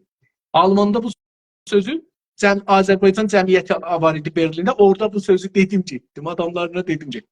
İndi hər halda Ərz edim xidmətdə ki, Çox təkrar eləməliyik ki, yerin altında getsin. bilirsiniz, biz mütəəssifانə bizlərdə də günah vardı da. Yəni bizlər siyasəti də öyrətməmişik. Yəni özümüz də biraz təcrübə ilə, mən özümü deyirəm, təcrübə ilə öyrəşmişik. Azmunu xəttə ilə gedirik. Azmunu xəttə ilə də gedən uzun gedər. Azmunu xəttə ilə də gedən uzun gedər. Yəni çox beyvaxt öyrəşər. Bu da ona görə mən ərz edirəm, sizin partinin mədrəsəsi var, məktəbi var. Çünki biz bir yerdən bunu təlim görməliyik. Əlbəttə, İran dövlətinin imkanlarımız olur. Bax, mənim indi könlüm istəyir ki, yəni istəyirəm ki, imkanım olsa, bizim partinin bir dənə ofisi olar, qəşəng orada qariməttəri olar Bakıda, biri olar İstanbulda, Ankara'da, İsveçdə, Almanda, Amerikada, hər yerdə mən istəyirəm bunu. Amma imkanım olar axı. imkan verir. İmkanı da hardan alacaqsan bu imkanı? Göydən gəlməyəcək ki. Verməli də, millət üzv olmalıdır, millət yardım eləməlidir. Onlarla da olmaz ki, əgər xarici dövlətlərlə, yəni dövlətlər ki sizi rəsmiyyətə tanır, onlarla əlbir eləməsəz, alamaz ki. Xarici dövlətlər, dövlət deməyək də, uluslararası zərfiyyətlər də imkanların biridir. Tamam. Amma əsas imkan, biz bu fəaliyyəti, bu mübarizəni millət üçün eləyirik də. Bu millətin müşkülüdür. Biz də onların biri. Doğrudur. Zaten millət də əyir əlini at. Baxın, İnsafar bəy, mən bəlkə sonki sorularınızda işarə eləyəm. Nə cür biz millətimizi aktivləşdirməliyik? Doğru. Mən ona işarə elərəm ki, necə bir şərait yaradırlar ki, qoymurlar biz öz millətimizin zərfiyyətini aktivləşdirək. Yaşa, yaşa. Mən umarım. İndi bir dənə də sual soruşum. Siz mədəni fəaliyyəti işarə edildiniz. Əslən mədəni fəaliyyət nə deməkdir?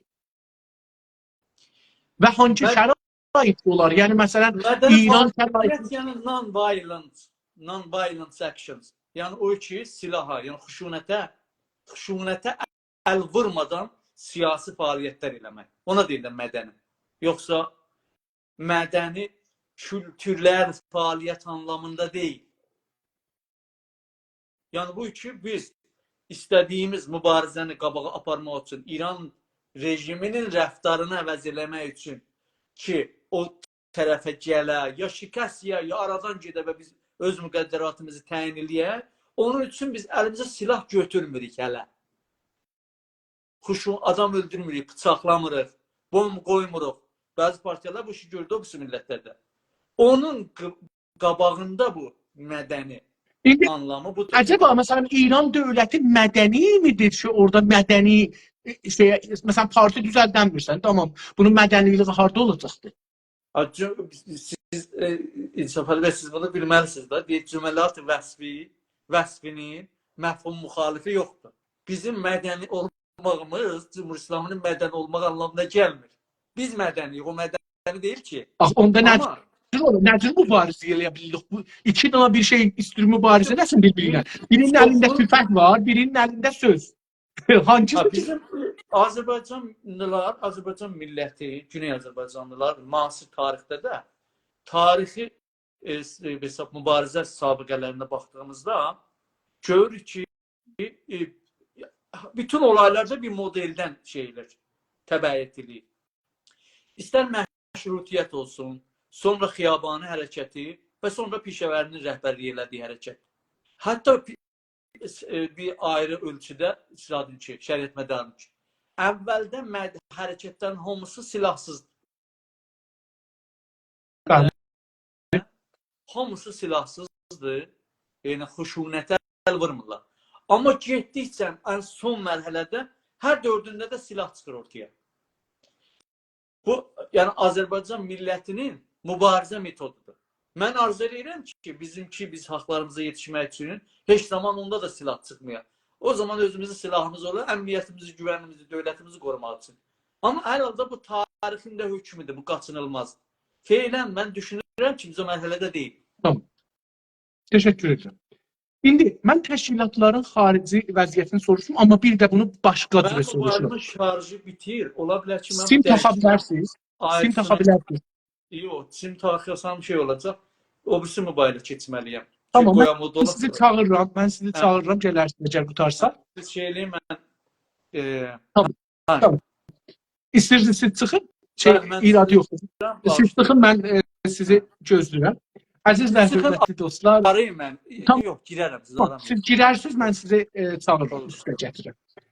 Əziz və hörmətli dostlar, bizim sayğılarımızı, hörmətlərimizi qəbul edin. Çox sağ olun, təşrif gətirmisiniz, qulaq asırsınız. Dostlar, bu bəhsi ki biz burada başlamışıq. Mən dostların yazılarını oxuram, görürəm, yazırlar orada tez-tez. Əvvələn bizim bir çərçivə əsasında bir otaq açmışıq.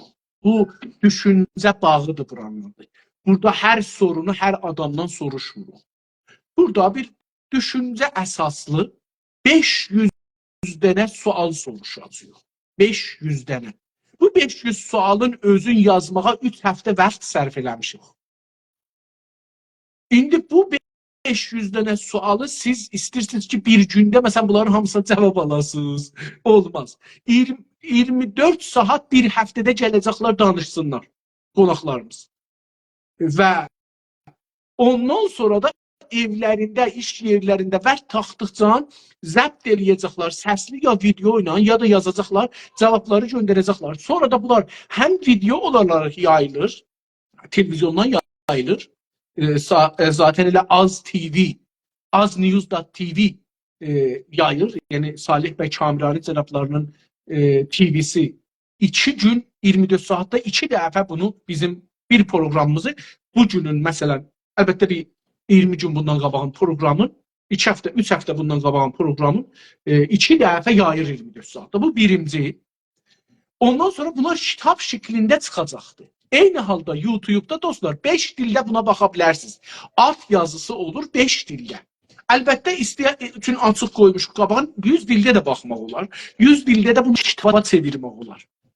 Yəni Google-da hangi imkanlar var siz onda bunu çıxada bilərsiniz. Sorular çoxdur, biz bunları danışırıq və aparırıq. Sorularımız çoxdur, cavablarımız çoxdur. Amma bir usulumuz var. Sualı hər adam soruşa bilməz. Sualları mən soruşacağım. Bu otağın usuludur. Çünki o birisi otaqlarda biz gördük. Adam gəlir, söyüş verir, gedir. Adam gəlir, qara yaxır, gedir. Biz burada qara yaxmalara yer vermirik. Bizim burada böyük insanlarımız işlirlər. Baxın, ola bilər ki, mən Salih bəylə muvafiq olam ya müxalif olam. Amma böyük bir işə başlayıblar. Çox böyük iş. Ola bilər mən Günaz TV ilə, Əhməd Obalı cənabları ilə müxalif ya muvafiq olam. Bu əslən önəm daşımır. Önəm budur ki, Günaz TV böyük bir səsdir.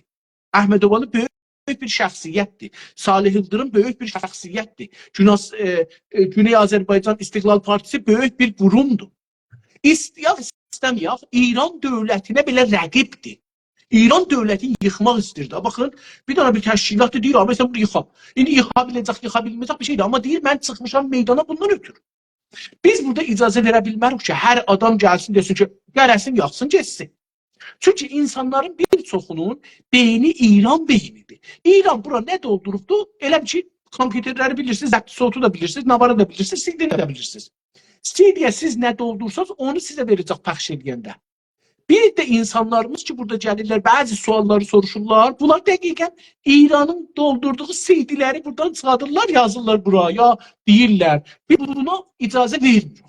Xoşur, gəlsə də budur, gəlməsə də budur. Yəni, burada bir zorakılıq var. Bu otağın bir çərçivəsi var. Bu çərçivəni çıxmayacaq. Çərçivə nədir? Əxlaq, ədəb, insaniyyət, hörmət, sayğı. Birinci buradan başlar. Yəni, İkinci, hər kəs istəyir soru soruşsun və sorusu burada deyilsin. Əlbəttə dostlar, bir ikisi soru yazdılar. O sorunu mən öz adımdan sordum. Suallarımın içinə girirdi, sordum. Sonra bu soruların bir çoxu gələcəkdə cavab alacaqdır. Çünki bizim 500 dana sualımız saytımda da mənim geçsəz web-sayt deyil, weblogdur. Webloga geçsəz ya mənim sosial şəbəkəmə geçsəz, Telegram'a geçsəz, orada bu soruları görəcəksiniz. Soruların hamısı Telegram'da var. Instagram'da bəziləri var. O birisilərdə daha belə. Linklərdə hər yerdə var da götürüb oxuya bilərsiniz. Özüm də danışmışam. Üzərində sualları bir ayrı cələsədə danışmışam. Sualların üstündə biraz danışmışam. İndi burada hər adama icazə vermirik sual soruşsun. Sual soruşanların şəraiti olmalıdır. Adı və şöhrəti yazılı olmalıdır, əksi olmalıdır. Yəni, əgər bunlar olmasa, onların sualı gəlmir ortaya. Çünki biz tanımadığımız adam, bir dənə adam qaranlıqda durub bir şey deyir. Niyə biz ona qulaq asaq? Çünki biz burada adamlar gətirmişik ki, məsələn, bu cələsə Salih bəy Kamrani cənabları bəlli bir insandır. Bəlli bir varlıq, bəlli bir ad, bəlli bir şöhrət, bəlli bir mövqeyiyyət ictimai, bəlli bir televizyon, bəlli bir partinin lideri. Bundan bəlli adamlar sual soruşa bilər. Bəlli olmayan yox. Bəlli olmayan İran bu tür təriflərə gələcək yox. Yəni indi qərarda dedim, hamısı bir gündə cavab verək. 500 sualdır. Hər suala 3 dəqiqə cavab verilsə ki, çox cavab verilər, 10 dəqiqədə cavab verilir. Bu elə 1500 dəqiqə. 1500 dəqiqəni çevirin şeyə, sahada 60-a. Görün ki, neçə saat edir. 35-40 saat cavab eləyəcəkdir. 35-40 saatın hər dəqiqəsinə 30 kəlmə qoyun, çox qoymayın. Mənim də suallarımla bahəm 30 kəlmə qoyun. Görün ki, bu neçə 100.000 kəlmə eləyəcək. Və bunlar kitab şeklində yayılacaq. Biz burada hər adamın üzr istəyirəm həzəyanları ilə işimiz olmayacaqdır. Adamlar bəlli olsun, adları bəlli, şöhrətləri bəlli, əksi bəlli, sualı da bəlli olsun. Bizim suallarımızın içində olmayan sualları cavab verəcək. Qutuldu getdi, cavab alacaq. Hər halda çox təşəkkür edirəm dostlar. Təşrif gətirmişsiniz. Salih bəy Kamran cənablarının telefonunun şarjı bitdi. O şarjı doldurmağa getdilər. Dolduracaqlar, gələcəklər, yenə bəhsimizə davam edəcək. Görürsünüz, hörmət, məsələn, mənim nəzərimə gəlir ki, mən şəxsən, İnsafəli Hidayət olaraq partilərin və fərdilərin ayrı dövlətlərdən Azərbaycan milli mənafeyin təmini əsasına hər cürə kömək almağı caiz bilirəm və doğru bilirəm və vacib bilirəm. Əgər bu iki partilər hər nədən dolayı gedib ayrı bir kömək ala bilmir, radio alanmır, televizyon alanmır, pul alanmır, əsləhə alanmır, silah alanmır, padizan alanmır, amuziş alanmır, radio, televizyon alanmır, danışgah alanmır, bu o partinin və mənim beyin gücümüzün İranlıq olmasından asılıdır. Hələ qırılmayıb İrandan. Biz İrandan qırılmalıyıq, İranın düşüncəsində. Biz İranın beynimizdə yaratdığı radio, televizyonu ilə, kitabı ilə, müəllimi ilə, danışgahı ilə, ustadı ilə, nağılı ilə, romanı ilə, tarixi ilə bu beynimizi doldurduğu CD-ni təkrar eləməməliyik bir-birimizi qarşı gələndə. Bir-birimizi qarşı gələndə hörmətlə, sayğı ilə, daha müzafə. Əgər bir dənə farsını danışırıq, %50 sayğı ilə danışırıq, bir dənə türk ilə danışanda %100 sayğı ilə danışacaq. Əgər onun yanında, mən özüm şəxsən danışqahda bu cür elərdim. Mən danışqahda dərs oxuyanda Tehranda, türk xanım qapıdan girsəydi, ayağa durardım. Türk adam, xanım, ağa, hər kəs danışsaydı, ona çox hörmət qoyardım. Onu xərab eləməyə çalışmazdım. Çünki mən türkü xərab eləməyə də nə ələ gətirəcəyəm ki? Çalışaq, əvəzin ki, birini xərab eləyək, çalışaq ondan Salih bəy, burada nədən isə mən sizi buradan çağırım. Tamam. Tamam, çağırdım. Salih bəy təşrif gətirdilər. Nədən isə bizim beynimizə belə yerləşdiriblər şey. İntiqadla şeyin fərqi bilmirlər. Umarım ki, Salih. Mobaylı dəyişdirdim, qoydum o birisi də ola. Bir də çırağızadı yandırmalıydım. Tamam, tamam. Amma mən sizin cənabınızı görmürəm. Mən sizi görürəm deyə. Mən indi buradan zəbt olmasına şək eləyəcəm ki, nə cür olur, bilmirəm. Əlbəttə belə davam eləyə bilirik, amma bilmirəm ki, zəbt olanda da. Çünki qabaqcan dostlar məni görməyəndə okeydi, zəbt olurdu. Amma indi ki, mən cənabınızı görmürəm, umarım ki, Instagram görür də. İstəyirsiniz, çıxın lütfən bir də gəlin. Dostlar, bakın bizim bu təxrib sistemi ki bizdə vardı ha, biraz rəqabətdir. Mən alanmadım, sən aldın. Ged al ki, nə dostum da. Dünyada 200 dövlət var. Bunların 200'i bizim mənafi millimizə birindən sonra hamısı xeyirlidir. Yəni təhcə dövlət ki bizim milli mənafimizin düşməndi İran. Ondan sonra tamam dövlətlərin bizlə ilgili milli mənafeləri cürgələr. Əgər biz başarmırıq, çıxarımız yoxdur, başqa bir şeydir. Bu pis bir şey deyil ki, biz duraq gedək parti ilə. Məncə, məsələn, Azərbaycan silahlaşmayıbdır, çox belə aid iş görübdür, silahlaşmayıbdır. Nə mən əldə eləmişik ki, məsələn, silahlaşsaq, əldən verək. Hangi bir imtiyazı bizə silahlanmamağımız, hangi imtiyazı geçən 100 ildə bizə veribdir ki, indi deyək ki, məsələn, bu imtiyazı əldən verəcək silahlansaq. İttifaqın mənim nəzərimə gəlir, siyasi olmağın bir dənə anlamı var. O da budur. Siyasi olan insan ya qurum, əgər bir silahlı təşkilat yaransa, o içəridəki rejimlə ki, istəyirsən danışasan, orada seçim deyir ki, mən məsələn silahlı ilə danışdım, silahsızla. Silahsızlının qarşısında silahsıza növbə açılır. Necə ki, istiqlalın qarşısında federalizmə, federalizmin də qarşısında haqqı təyin sərnişdə məncə çox meydan açılır. Biz bu alternativ, çünki məsələn mən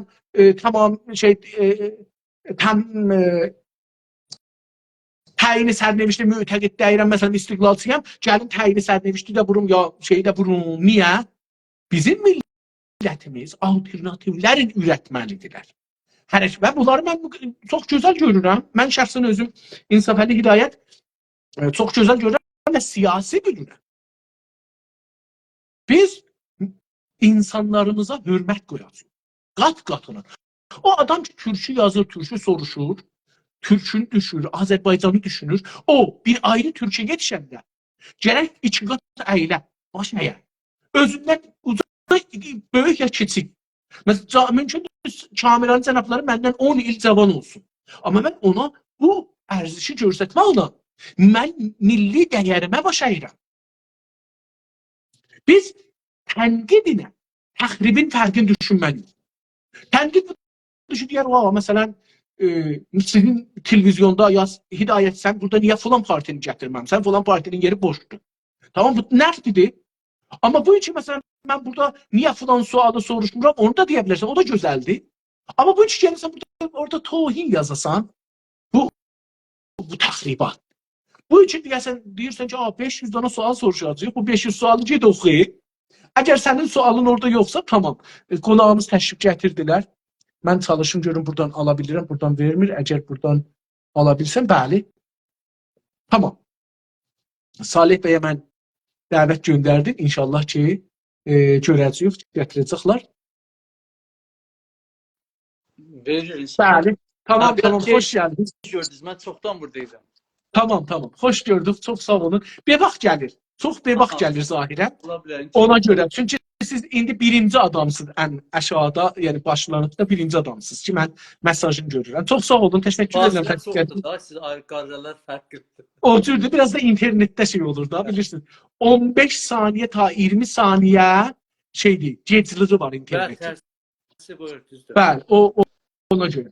Bu halda, xoş gəldiniz Təzəşdən, təşəkkür edirəm. Hər olun, sağ olun.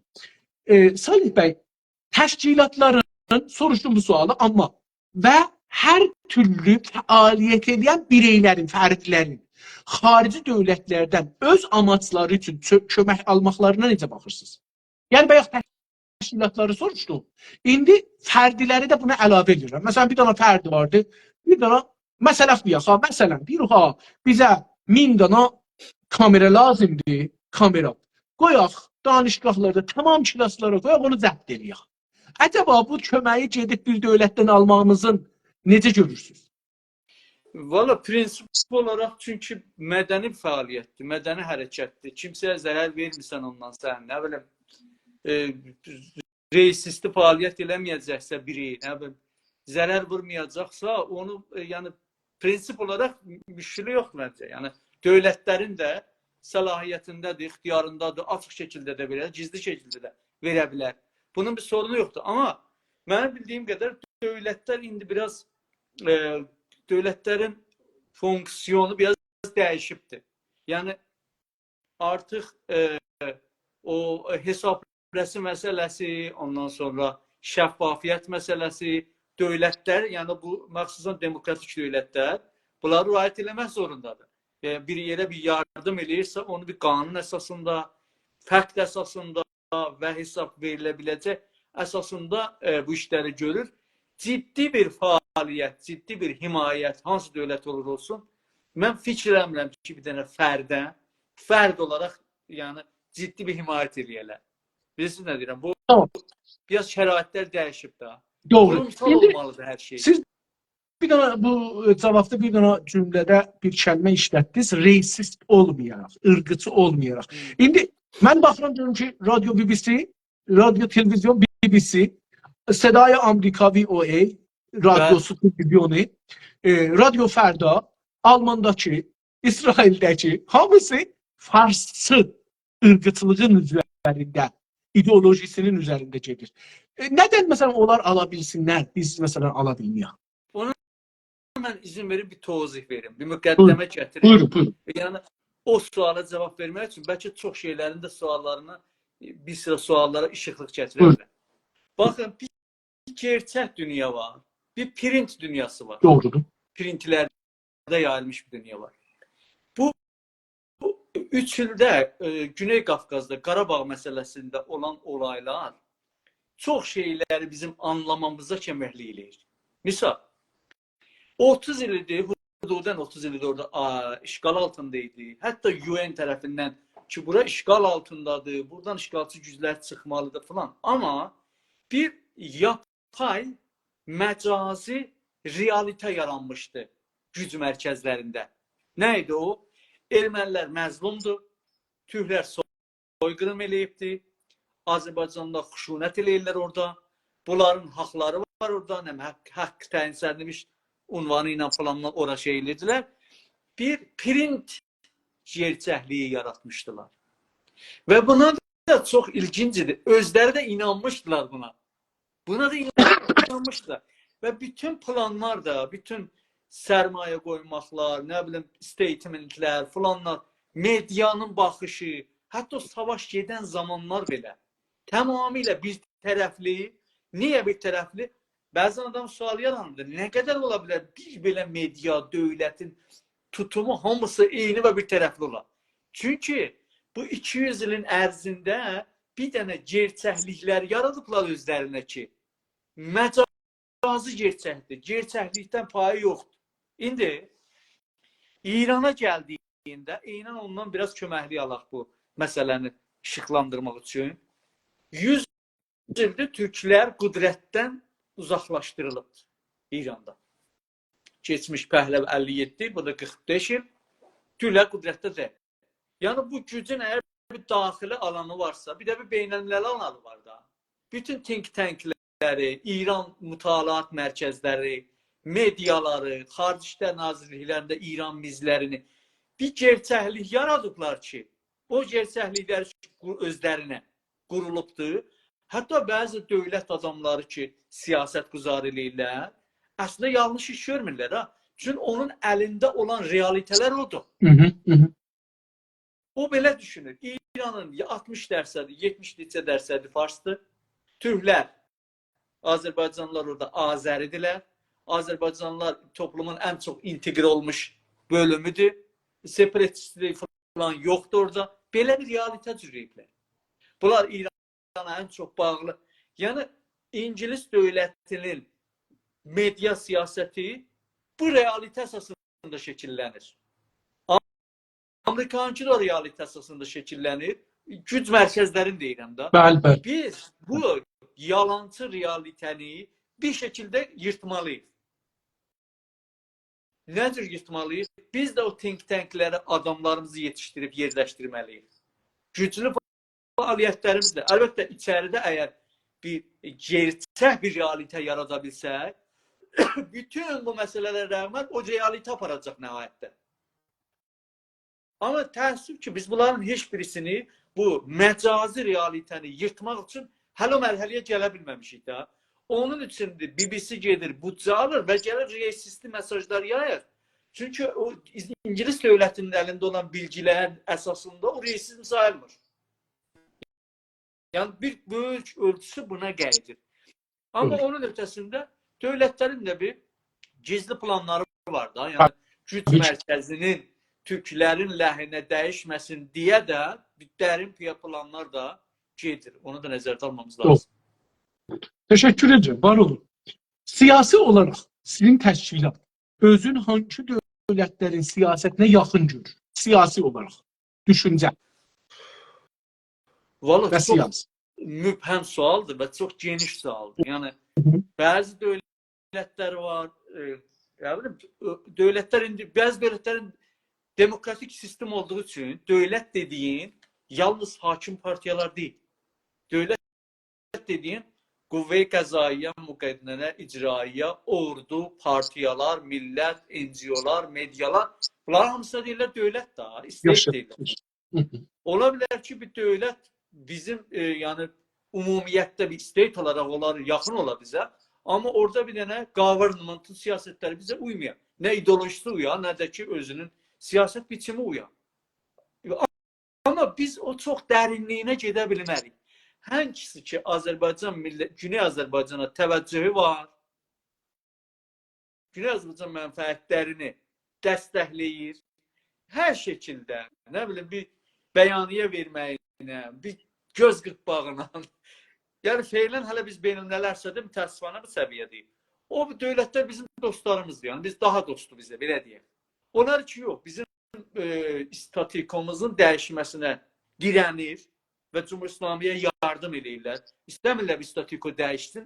Təbii ki, biz onları nə yaxınlıq hiss edə bildik. Rusiya indi mən nə cür yaxınlıq hiss edeyim? Çinə nə cür yaxınlıq hiss edeyim? İraq dövlətinə, Lübnana, nə bilim, bunlar zaten Cumhur-İslami mehvərində hərəkət edirlər. Amma o birisi dövlətlər zaten bizim dostumuz ya düşmanımız deyirlər. Bizim fəaliyyətlərimizə bağlıdır. Mənfəətlər əsasında biz onları dost eləyə bildik özümüz. Sağ olun. Güzel. İdeolojik olarak, yani sizin partinin bir ideolojisi var, işarede buyurdunuz. İdeolojik olarak hangi devletin ideolojisine ya hangi ideolojiye yakınsınız ya hangi ideolojinin üzerinde kurulmuşsunuz? Valla ictimai siyasətlər əsasında, yəni sabah deyək ki, Azərbaycan dövləti inşallah qurulubdur. İctimai siyasət, yəni sərmayəgüzari ictimai, belə deyək, social investment siyasətlər baxımından biz İskandinav modelini, İsveç modelini daha çox bəyənirik. Nə baxımdan? Təhsil sistemi, sağlıq sistemi, ondan sonra işçilərlə ilgili olan planları, siyasətləri. Bu məsələdə o Center Parti qoyduğumuzun bir anlamı da buna yaxınlığı vardı. Bu siyasətləri biz və ya mühitizist çevrə məsələsində ciddi şeylərinin olması, yeni teknolojilərə sərmayə yatırmaları. Düşünün, məsələn, İsveçin %45 büdcəsi ictimai məsələlərə sərf olur. Çox böyük büdcədir. Və bu baxımından mən İsveçin o siyasətini tərcih verirəm. Amma məntəqi və qlobal siyasətlərdə əlbəttə ki, bizim modelimiz, yəni uzun müddətli stratejimiz dünya bloklarının içində Türk dünyasının da özünün güc mərkəzlərinin birinin olmasını biz izləyirik və bu yöndə, yəni əlimizdən gələn siyasətlər bu yönədir ki, necə indi 5 dənə o haqqı vetosu olan dövlət var. İnanırıq ki, bu sistem dəyişəcək. Bu sistem dəyişəcək və yeni bir gerçəkliklər, yeni güc mərkəzləri yaranacaq. Bizim tərcihimiz Türk blokunun içində olmaq. Yəni bu international baxımından. Amma iç siyasətlərdə dediyim kimi İsveç modelini özəlliklə təhsil və sosial sahələrdə tərcih verir. Güzel. Hukuki olarak özünü, yani parti özün hangi devlete, hangi sisteme yakın görürsünüz? Dedim da, yəni açıqladım. Yəni bir sual, bir cavab verin. Yok, hukuki. O veya ki sosial, politikal, indi hukuk, kanun. Dövlət modelində, əlbəttə Azərbaycan əgər inşallah bir dövlət olursa, mən daha çox gələcək Azərbaycanda unitar, amma kommunal sistemini tercih edirəm. Yəni nə demək? Bu iki kəlmədən mənzurunuz nədir? Unitar, yəni bu iki federal falan deyil. Niye? Çünkü bizim toplumumuz aşağı yukarı homojen bir toplumda. Yani çok ekseriyyəti Türk milletine aittir ve sabah inşallah bir devlet kurularsa o kadar da çok büyük bir toplum, yani şey değil, coğrafyası, cəmiyyəti çok olsa da coğrafyası çok geniş değil. Ki deyək ki, coğrafya, zaman fərqi var. Rusiya kimi də məsələn ya Amerikanın özündə, görürsünüz, Kanadanın özündə bir bölgədən bölgəyə neçə saatlar zaman fərqi var. Bəli. Yəni hər hansı bir insan federal bir sistemini gərəkdirən bir şey mən görmürəm. Ona görə yəni dövlət modeli unitar olmalıdır. Yəni bəsit hüquq anlamda unitar, sentral olmalıdır. Ancaq kommunal sistemi ilə kommunları, necə deyək, bələdiyyələri, şəhristanları, belə deyək də, onlarda seçki, yəni daha olan ixtiyaratını, şurayı şəhri falanı ixtiyaratını çoxaltmağın və bölgəsəl məsələlərin o şuraların ixtiyarına verməyi düşünürüm. Gözəl. Hüquqi olaraq da budur. Ya məsələn hüquq olaraq tam sekular, dinlə dövlət ayrı, amma ziddi din yox, dinə sayğılı, kültürə sayğılı, dini azadlıqlara, etniklərin haqlarını bərabər haqqa sahib olmalarını, hüquq dövləti, rule of law, insan haqları və demokrasi, gəlişmiş demokrasi. Yəni sırf bu iki bir partiya çoğunluq rəy gətirdi, ölkənin hakimi də yox. Azınlığın haqqını riayət eləyəcəksən, qadın haqlarında əgər çatışmamazlıq varsa, pozitiv discrimination siyasətlərini emal eləyəcəksən, bir bölgədə çatışmamazlıq varsa Azərbaycan içində onu daha, yəni biraz müsavinin üstündə bəzilə yəni tartışılmaz olmalıdır və məxsusən sosial siyasətlərdə, yəni işçi məsələləri, işsizlərin, qadınların, ərzəliyim, yaşlıların, yəni bu siyasəti, bunları biz artıq demokrasının da necə deyərlər, o demokrasını təxsis vurur, belə deyək. Gözəl. Bu belə bir siyasət biz mənimsəməyə çalışırıq.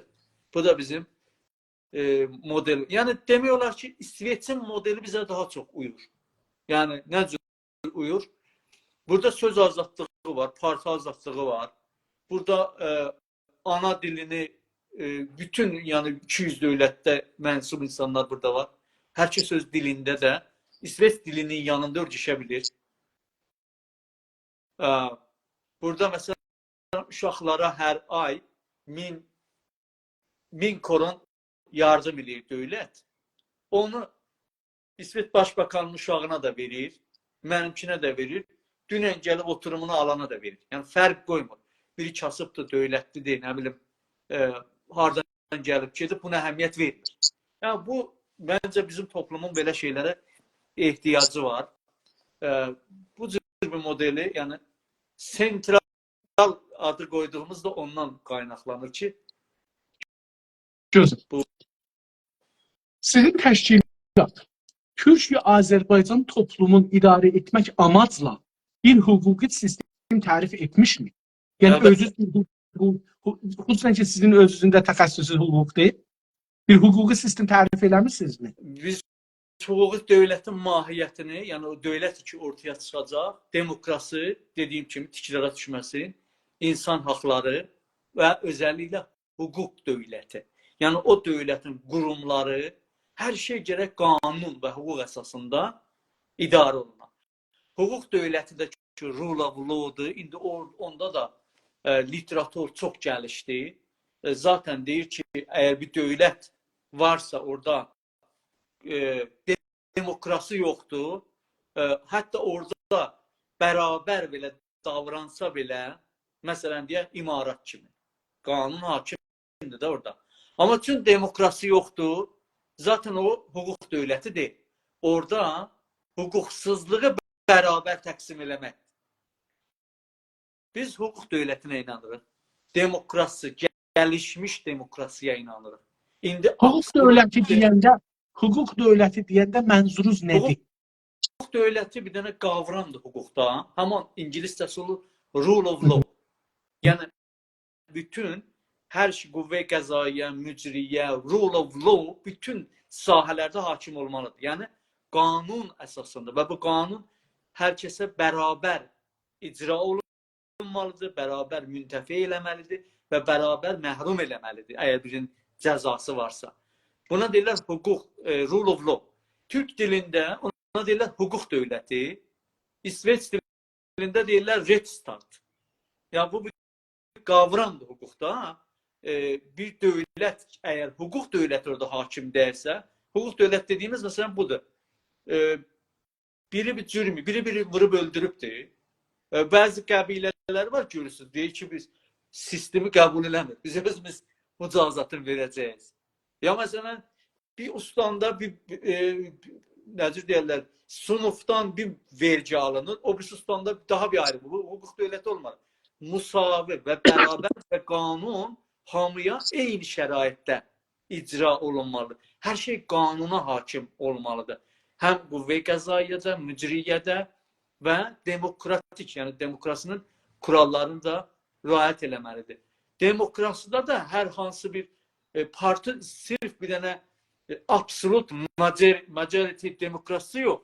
Yəni mən çox əksəriyyət rəy gətirdim, dördülər kimi sən mənə bir şey deyəməzlər. Yox. Gəlişmiş demokrasi. Dedim o əzilənləri, haşiyədə olanları hər zaman istər rəy gətirələr, gətirməyələr. O riayət olunmalıdır. Bizim hər halda təsəvvür arzu elədiyimiz sistem budur. Tamam. Və insan haqlarını da ən gəlişmiş nəslini ki, 5-ci nəslindədir. Eynən o cəngi uçaqlar kimi də 5-ci nəslinə yetişib. İnsan haqları da 5-ci nəsildədir. Amma İranda indi 1-ci nəslinə də yetişmədi. Zaten qəbul eləmir İran. Deyir, insan haqları universal deyil. Mən öz insan haqlarımı nisbidir. Mən özümkünə inanıram. Zaten əsr həcərdədir. Bizdə nəsillərə yetişməyibdir. Və biz hüquq dövlətinin də, demokrasının da gəlişmiş demokrasi, insan haqlarında 5-ci nəslinə etiqadımız var və belə bir Azərbaycan təsəvvür eləyirik. Gözəl, gözəl. İdarə sistemi olaraq hangi dövlətin idarə sisteminə yaxınsınız? İçərici işarə elədiniz, mənə bu gəldi. Amma yenə də bir soru olaraq soruşum ki, idarə sistemini necə görürsünüz? Valla, əgər Güney Azərbaycan özü bir dövlət olacaqsa, daha çox İsveç sistemini mən tərcih verərdim. Amma Güney Azərbaycan daha böyük bir toplum olarsa, yəni, deyək ki, bir 50 milyonluq bir ölkə olarsa və ya bir 80 milyonluq bir toplumun içində, dediyim kimi, bəlkə də həqiqətən sərnişin garanti olunmuş bir daha yüksək səviyyədə bir federal sistemi ilə özünü göstərdi. Biz orasını bilmirik. Yəni, toplum ona doğru da gedə bilər. Yəni, bir 80 milyonluq bir toplumun içində Azərbaycan dövləti olacaqsa, qurulacaqsa, onda daha çox Alman modelini sevərəm. Gözəl. Hangi dövlətlərə ya millətlərə yaxın olmağı düşünürsünüz? Siyasi olaraq, düşüncə yox ha? Yaxın, yəni əməkdaşlıq. Əməkdaşlıq olaraq əlbəttə ki, biz ilk əməkdaşlıq eləyə biləcəyimiz təbii ki, Türkiyə Azərbaycandan başlayır, Türk dünyasına uzanır. Ondan sonra biz əməkdaşlıq eləmək üçün bütün dünya ilə əməkdaşlıq eləməyi düşünürük. Yəni, amma fikir edirəm ki, Batı mədəniyyətlərinə daha yaxın irtibat qura bilirik. Batı mədəniyyətinə ancaq bu dövlət özünü məhdud eləyə bilməz. Yəni, bu məsələn, Çinlə iqtisadi münasibət qurma məcburiyyətində ola bilər. Amma siyasi münasibətlər, stratejik partner falan bunları düşünə bilməz. Amma Türkiyə ilə Azərbaycanla bu təbii ki ola bilər və buna bənzər və ya bir çox despot geri qalmış bir ölkə ilə stratejik partner olması biraz münasib görünmür. Avropa Birliyi ilə işbirliyi yapara bilər. Zaten Azərbaycan Azərbaycan dövləti, müstəqil Azərbaycan dövləti bizdə Avropa Şurasının üzvüdür. Avropa Birliyinin yox. Şura. Və Azərbaycan, yəni İran millətlərinin içində təkcə bir millət var ki, teoretik olaraq bir gün Avropa Birliyinin üzvü olma potansiyeli şansı var. Yəni fəqət Güney Azərbaycan ola bilər, başqaları ola bilməz. Yəni Avropa Birliyinin kuralları gərəyincə. Əgər Azərbaycan bir gün, deyək ki, Kuzey Azərbaycan bir gün, indi Avropa Şurasının üzvüdür. Sabah oldu eynən Gürcistan kimi və ya bu Ermənistan, Gürcistan çalışır ola da, hətta bayağı irəliləmiş Gürcistan. Bir gün Azərbaycan da olsa, Şərqi-Qərbi Alman modeli, biz də müstəqil olsaq, birləşsə, otomatikli biz də oluruq. Yəni, belə bir şans da var. O yaxınlaşma metodu. Mən demirəm, həttəmən olacaq. Amma Avropa şansıdan da bəllidir ki, Euro-Atlantik cəhətimiz daha güclü olacaq. Qəşqai qardaşlar, bacılarımızdan da gələnlər vardı. Salam olsun Qəşqaistana. Bizim ürəyimizin bir parçası sizinlədir. Hər halda bizim siyasilərimizin düşüncələrinin bir böyük parçası sizinlədir. Sizi düşünürlər. Daima bu bizim hər cürlük sistemdə düşünənlərimiz sizi düşünürlər. Hangi dövlət, siz əslən düşmən qavramına nə cür baxırsınız? Valla düşmən qavramını mən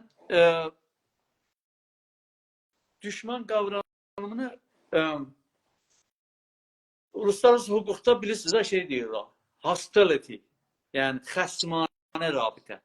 Hansı dövlətin ki, bizdən xəsmanə rabitəsi var?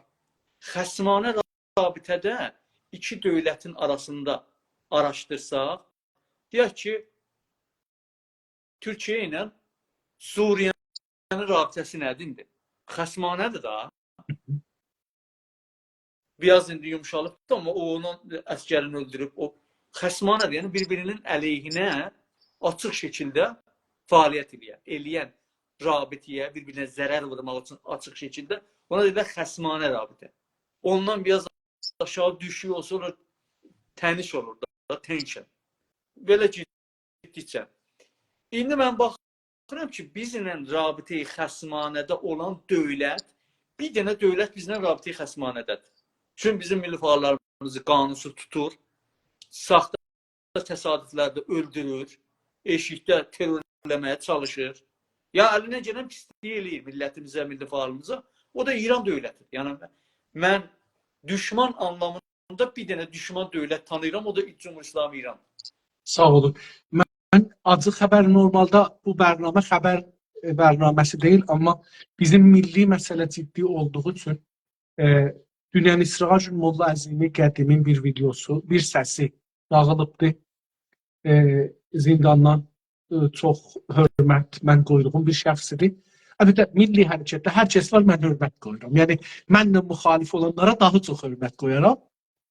Yaxındakılar da ki, hörmətimizi layiqdirlər. Ərz edeyim. Bir də dünən siz bu şeyə işarə elədiniz, mənim yadıma düşdü. Dünən gecə Urmucu Təbrizin Şah Gölüsündən bir dənə cavanı çıxartdılar. Onu da öldürüblər, salıblar ona. Bilmirik kimdə, hər halda böyük bir acıdır. Bəli, başları sağ olsun. Doğrudan ailəsinin başı sağ olsun, millətimizin də başı sağ olsun. Hangi millətləri rəqib tanırsınız? Düşməni soruşmadım, cavab verdi, soruşmuram. İran dövləti, düşmən dövlət. Hangi millətləri ya dövlətləri rəqib tanırsınız? Rəqib. Aslında bütün dövlətlər potansiyellər bizim hamısı rəqibimizdir. Amma rəqabət dərəcəsi fərqlidir. Çünki biz hələ dövlət səviyyəsinə gəlməmişik. Təsəvvür edin ki, bütün dövlət olmuşuq. Güclü dövlət olarıq, böyük dövlət olarıq. Əlbəttə bizim böyük rəqiblərimiz olar bunda. İndi biz dövlət olmadığımız üçün bizim uluslararası arenada bizim rəqib dövlət yoxumuzdur. Amma İranın içində rəqib və ya xəsmanə də deməyək, tənişi olan bəzi toplumlar, millətlər ola bilər. Bəzi xəsmanə rabitəsi olan təşkilatlar da bəzi millətlərdən ola bilər. Amma onun dışında bizlə rəqabətə girmək üçün, çünki gərək dövlət olaq da bir statusumuz olan ki, bizlə rəqabət eləyələr. Amma düşüncə olaraq parti özün bir dövlət görür da, yəni mən dövlət quracağam. Dövlət görmür. Hədəfi budur ki, dövlət olsun. Çünki yəni, dövlət görməklə, dövlət təsəvvür eləməklə sən dövlət olanmazsan. Təbii ki. Amma dövləti nədir quracaqsan, onun yolları nədir, o təbii ki, parti onunla uğraşmalıdır. Və bu yolda hangi dövlət bizə yaxındır, kim mane yarada bilər, kritikanda kimlər bizim yanımızda dura bilər, kimlər dura bilməz, onu da hesab kitabını eləməlidir, əlbəttə. Bəli.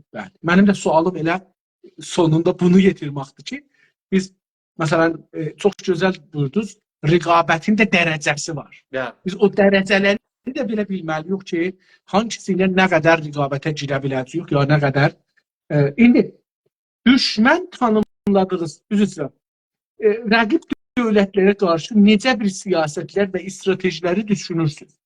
Belə içəridə bir rəqiblər var deyə xəsmanə ya şey dedik, düşmən, biraz da aşağı dedik, bunları necə, məsələn, bunlarla xüsusən ya dövlətlər ilə, bölgəmizdə olan dövlətlər ilə necə düşünürsünüz bu qəziyyəni? Hangi siyasət, stratejilər götürürsünüz?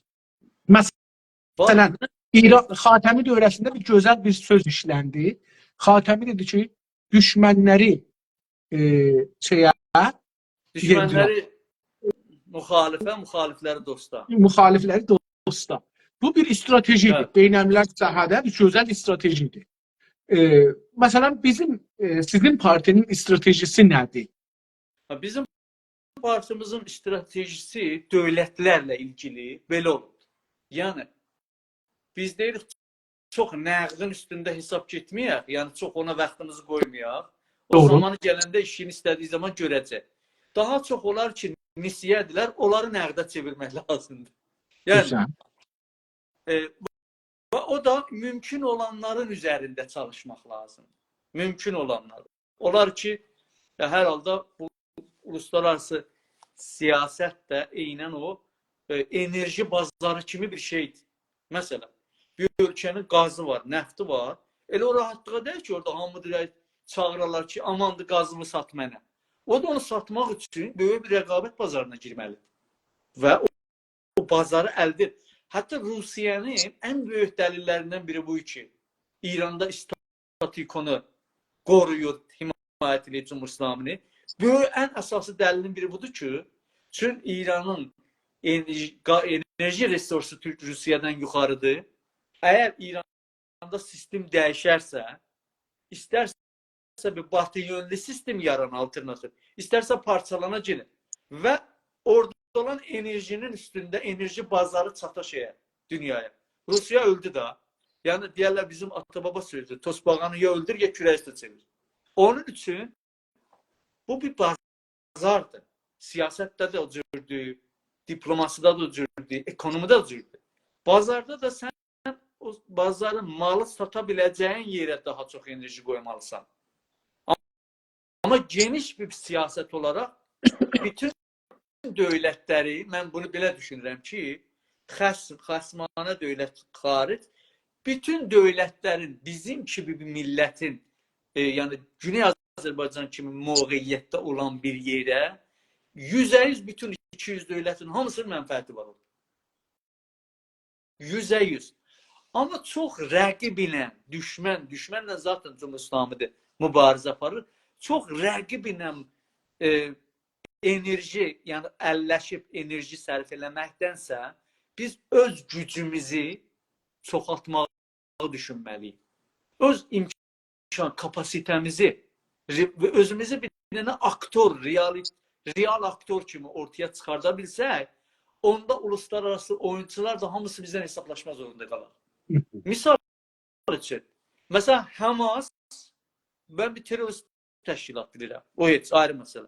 Amma Hamas eləyə bilir ki, bir realitə yaradır ki, heç bir dövlət bölgədə və hətta dünyada istər müxalif olsun ya müvafiq olsun.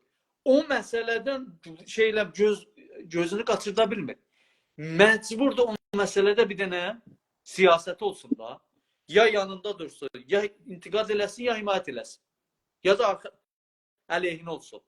Amma Güney Azərbaycan belə bir realitəyə çevrilməyib hələ. Siyasi olaraq. Məsələn, Azərbaycan dövləti səfirliyin istəyirdi açsın şeydə, İsraildə. Həmasın sorumluları etiraz elədilər Azərbaycan dövlətinə. Yoxdur. Azərbaycan Milli Hərəkəti Həmas nə türkdür, nə bizim bölgədədir, elə deyilmi? Azərbaycan Milli Hərəkəti dost və ya dost olmayan, uzaqda olan ölkələr, onların İranla rabitəsinə hər hansı bir rabitə qururlar. O mərhələyə gəlib ki, onlar rabitə qurulanda Azərbaycan realitəsini nəzərdə tutaraq rabitələrini tənzimləyərlər. Yox. Yəni, boş-boş şüar verməklə. Yox, məsələn, Azərbaycan hətta nə deyərlər, Azərbaycan Cumhuriyyətindən danışır. Azərbaycan Cumhuriyyəti var olaraq, onlar məsələn, ərəblərin bir tədad partiləri Ermənistanın yanında durdular. Bəli. Yəni, mən bunu deyəm ki, yəni, rəqabət beləsi olur. Yəni, bu siyasət dünyasıdır. Onlar dövlətlər, dövlət rabitəsində onu araşdıra bildik və fikir verə bildik. Mən qeyri-dövləti Təbii ki. Aktorları münasibətini dedim. Baxın, biz bir dənə realitəyə çevirməliyik özümüzü. Doğru. Həmas bir dənə realitədir. Vaqiqiyyət. Mahmud Abbasın əlbəttə o dövlətdir bəzi adamlara. Hətta belə bizimlə xəsmanə rabitə, düşman saydığımız, terörist saydığımız PKK bir realitədir. Bölgədə bir realitədir. Doğrudur. Güney Azərbaycan realitə olma bir aktor, təsir edici daxili və beynəlmiləli siyasətlərə təsir edən bir aktor olma olanaqlarının yolunu arayıb və o mərhələyə gəlməsinə daha çox enerji qoymalıdır. Əgər enerjisinin rəqiblərə fəqət, bu mənim rəqibimdir, bu düşmanımdır, həddindən artıq onu təvəccühündə saxlamalıdır, ayıq olmalıdır.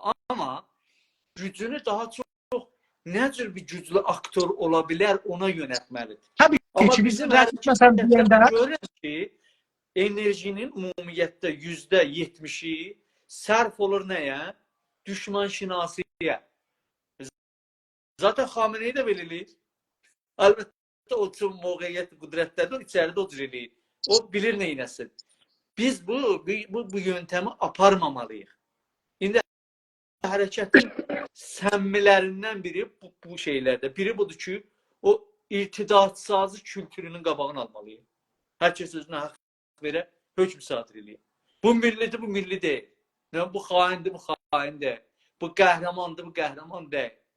Mən deyirəm ki, bu ilsə. Kimsənin haqqı yoxdur, bu partiyanın haqqı yoxdur. Bu partiya deyir ki, ilkəni mən təyin edirəm. Azərbaycan Mərkəz Partisi kimdir ki, onu ilkə təyin eləsin? Zaten başqa partiyalardan da, başqa şeylərdən də qəbul eləməz onun mərcəiyyətin. Yəni, bu ilkələr hamı, millətin hamısının, zaten bizim ilkələrdə sorunumuz yoxdur. İlkələri də bəhanə eləyib, düşmən təraşı kültürünü yaymamaq lazımdır. Mən bunu deyirəm. Enerjimizin çoxu buna sərf olur. Mənim sualım əslində bura gəlir ki, deyəndə ki, məsələn, düşməni tanıyaq, ya rəqibi tanıyaq, onunla nə cür müqabilə eləmək, ya nə cür mənfəət qazanmaq, milli mənfəəti cənabınızın ədəbiyyatında işlədirsiniz ki, məsələn, Həmas nə cür özün orada yer eləyibdir. Nə cür özümüzü bu realitəyə təkmil edib? Özümüzə yönəlməliyik, öz insanlarımızı gücləndirməliyik, enerjimizi bir-birimizin əleyhimizə yox, yəni müsbət yönə yönətməliyik. Toleransımız olmalıdır. Hökm sadir eləməməliyik. Baxın, hərəkətin içində düşman axtaranların sayı və ədəbiyyat axtaranlardan çoxdur. Cumhur İslamının əleyhinə tolid olandan daha çoxdur. Mən buna qarşıyam. Bu doğru deyil. Əsla və əsla indiyə kimi yaranandan ta bu günə qədər də biz buna qarşı olduq, belə siyasətdə yürütmədik. Mənim əleyhimə bəyaniyələr verildi. Yəni bu adam xaindir. Danışıldı falan. Bir saniyə olsun biz onu mediaya belə çəkmədik. Nümunəsi varsa mənə nişan versinlər. Nümunəsi. Və ya hətta partiyanın gündəmi eləmədik. Eləmədik biz. Niyə? Çünki bu bizim istədiyimiz, bizim çalışdığımız yöndə gedən bir metod deyil. Bir siyasət deyil. Biz özümüzü gücləndirib və realitiyə çevirməliyik. Yaşa, yaşa. İndi rəqabətdən danışdıq. Düşmən tanıdığımız ya tanıdığımız bir dövlət var orada, İran adlı. Buna qarşı sizin partinin stratejisi nədir? Ya stratejiləri nədir? Bizim partinin öz hədəfinə yetişməsi üçün, yəni millətimizin haqq sərnişinə yetişməsi üçün Cumhuri İslamının kökündən aradan getməsi qaçınılmazdır. Yəni hər bir əməl ki yox, feylən bizi xuşunətə əl vurmuruq özümüz tərəfindən. Amma xarici bir müdaxilə olursa, rejimi son qoya, ona qarşı deyil açıqcasına. Amma rejimin strukturlarını aradan aparmaq, milləti daha çox müsibətə salma yox. Yəni Cumhur İslamının bizim haqq sərnişinimizə çatması üçün Cumhur İslamı düşmən kateqorisindədir və bunun yox olması olmazlardandır. Əksi təqdirdə biz bu işi görürük. Və zaten bu hədəfə yetişmək üçün biz parti yaradırıq, media yaradırıq, göstərilər yola salırıq, labiçilik eləyirik, içəridəki şəbəkəmizi genişləndiririk, içəridə təzahüratların oluşmasına can atırıq, milli fəallarımız zindana düşür. Bizim əlbəttə bizə üzv olan və ya sempat olan, bizlə çalışanlar da var. Zaten mübarizə biz Cumhur İslamını yıxmağı qaçınılmaz bilirik. Amma Cumhur İslamının yıxılmasını son hədəfimiz bilmirik. Sadəcə bir yol, yəni bir qaçınılmaz bir yol olaraq görürük ki, bu mühəqqəq olmasa mümkün deyil ki, biz haqq sərnişinimizə yetişək. Və bu yöndə də əsas gücü özümüzü gücləndirib və düşmənə yönəlmənin tərəfdə buna doğru siyasət yürüdürük. Bir dənə soru burada soruşum. Haqqı təyin sərnişinə zehnimə gəldi ha. Bu suallarımda yoxdur. Burada elə zehnimə gəlir ki, haqqı təyin sərnişinə əl tapmaq üçün ola bilər bir gün müsəlləhanə savaşa girəsiniz? Biz onu düşünmürük. Biz onu düşünmürük. Əgər elə bir şərait yaranarsa, elə bir şey icab edərsə, mən elə düşünürəm ki, uluslararası güclərin və uluslararası qurumların yaratdığı, verdiyi məşruiyyət əsasında ola bilər və bizim partiyada onda elə bir görəvin, elə bir durumun içinə girməsindən çəkinməz. Tamam. Təşəkkür edirəm. İndi dövlətlər içində, xüsusən bölgədə, o şey ki, orada deyirik Xavərmiyanə, orada hangi dövlətləri dost dövlət? Yəni rəqibdən biraz yuxarı. Dost bilirik də, indi hərəkətimizə də dost. Bəli. Hərəkətə, partiya, millətimizə. Valla ən başda ən yaxın dövlət bizə, yəni ruhən, hər ləhazda hesablasaq, bu 200 dövlətin içində ən yaxını bizə Azərbaycan dövləti. Ondan sonra Türkiyə dövlətidir. Bu ikisi bizə çox yoxundur. Nə əcəb Türkiyə dövləti həm güclüdür, iqtisadi, siyasi, nizami və insani, hər cəhətdən. Mediası, xüsusən mediası çox güclüdür. Nə əcəb o ikinci rədədə qalır, Azərbaycan birinci rədədə. Müxalif deyil mi Azərbaycanla? Müxalif yox. Çünki Azərbaycan, baxın be, misal üçün, niyə deyirəm? Sən hətta Türkiyədə gedib Güney Azərbaycanı tanıtdırmaq üçün, sadə misal verim da, gedibsən universitetəyə, bir hoca ilə danışsan. Mən öz təcrübəm deyim. Marmara Universitetində oturubsan, İran, Orta Doğu uzmanları ilə danışsan, çox da möhtərəm, alim insanlar. Güney Azərbaycanı tanıtdırmaq üçün ilk öncə bir enerji sərf eləməlisən. Güney Azərbaycan haradır, nədir, neçə ustamdan oluşur, müasir tarixdə başına nələr gəlib, nə istəyir, milli hərəkət nədir? Daha çox enerji sərf eləməlisən ki, başa düşsün, mətnin içinə gətirmək üçün. Amma Quzey Azərbaycanda ən savadsız bir siyasətçi ilə, jurnalistlə danışsan belə, heç ehtiyacın yoxdur tanıtdırmağa. Zaten orada bədihi sayılır. Yəni, bu fərqi mən gerçəkdən görürəm da. Məsələn, Türkiyədə bəzi medialar, məsələn, CNN Türk, onların qarşınasları. Nə bileyim, Habertürk biraz fərqlidir. Öndə gedən şeylər deyirəm də, qarşınasları, o ekspertləri gəlib danışırlar. İranla ilgili bilgiləri, İranla ilgili, bıraq Güney Azərbaycan, dərhəddi Wikipedia.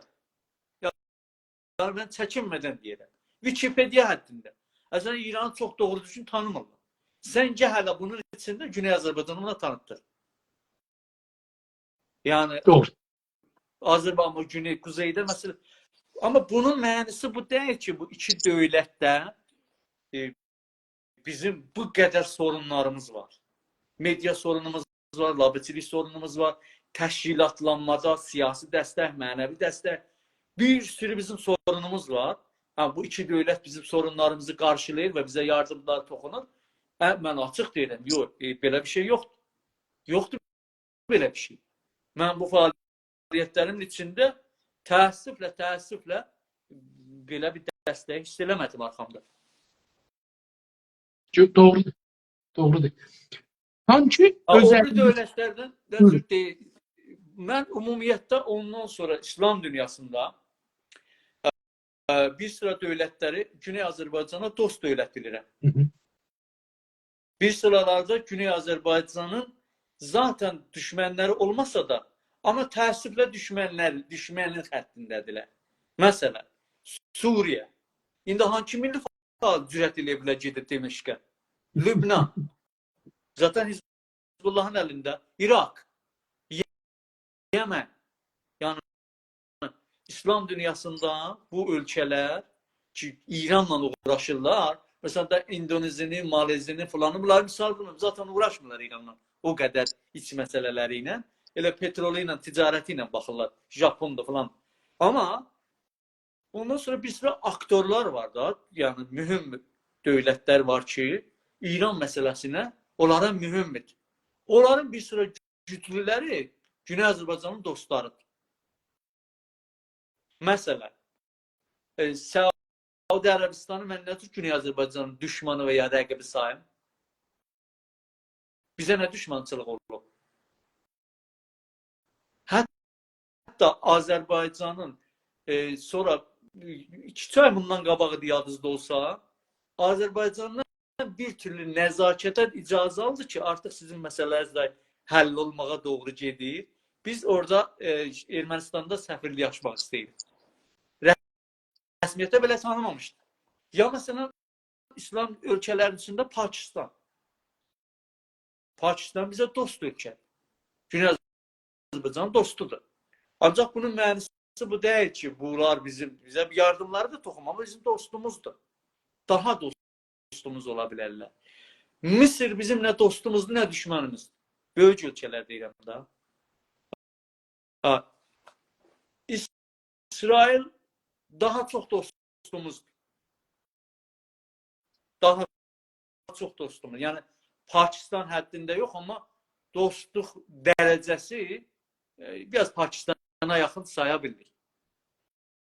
Ən çox son nümunəsi də o 32 millət vəkilinin açıq şəkildə Azərbaycan məsələsindən ümumiyyətlə Avropa ölkələri bizim düşmanımız deyirlər. Amma hətta bir çoxu dostumuz olma kapasiteləri yüksəkdir. Avropa Parlamenında da Güney məsələsini yadınızda olsa, biz buradan hər türlü təzahüratlar keçirdək, nə bilim, nə iş görsə bizə heç bir maneələri yoxdur. Heç. Amma bəzi dövlətlər var, maneə var, qoymurlar. Zaten bizə zərər verməyən, bizi dəstəkləməsə də zərər verməyən dövlətlər bizim dostumuzdur. Amma biz Çində gedib davamızı sürdürənmərik. Biz gedib Rusiyada davamızı sürdürənmərik. Ukrayna Ukrayna bizim dostumuzdur da bu duruma düşdü.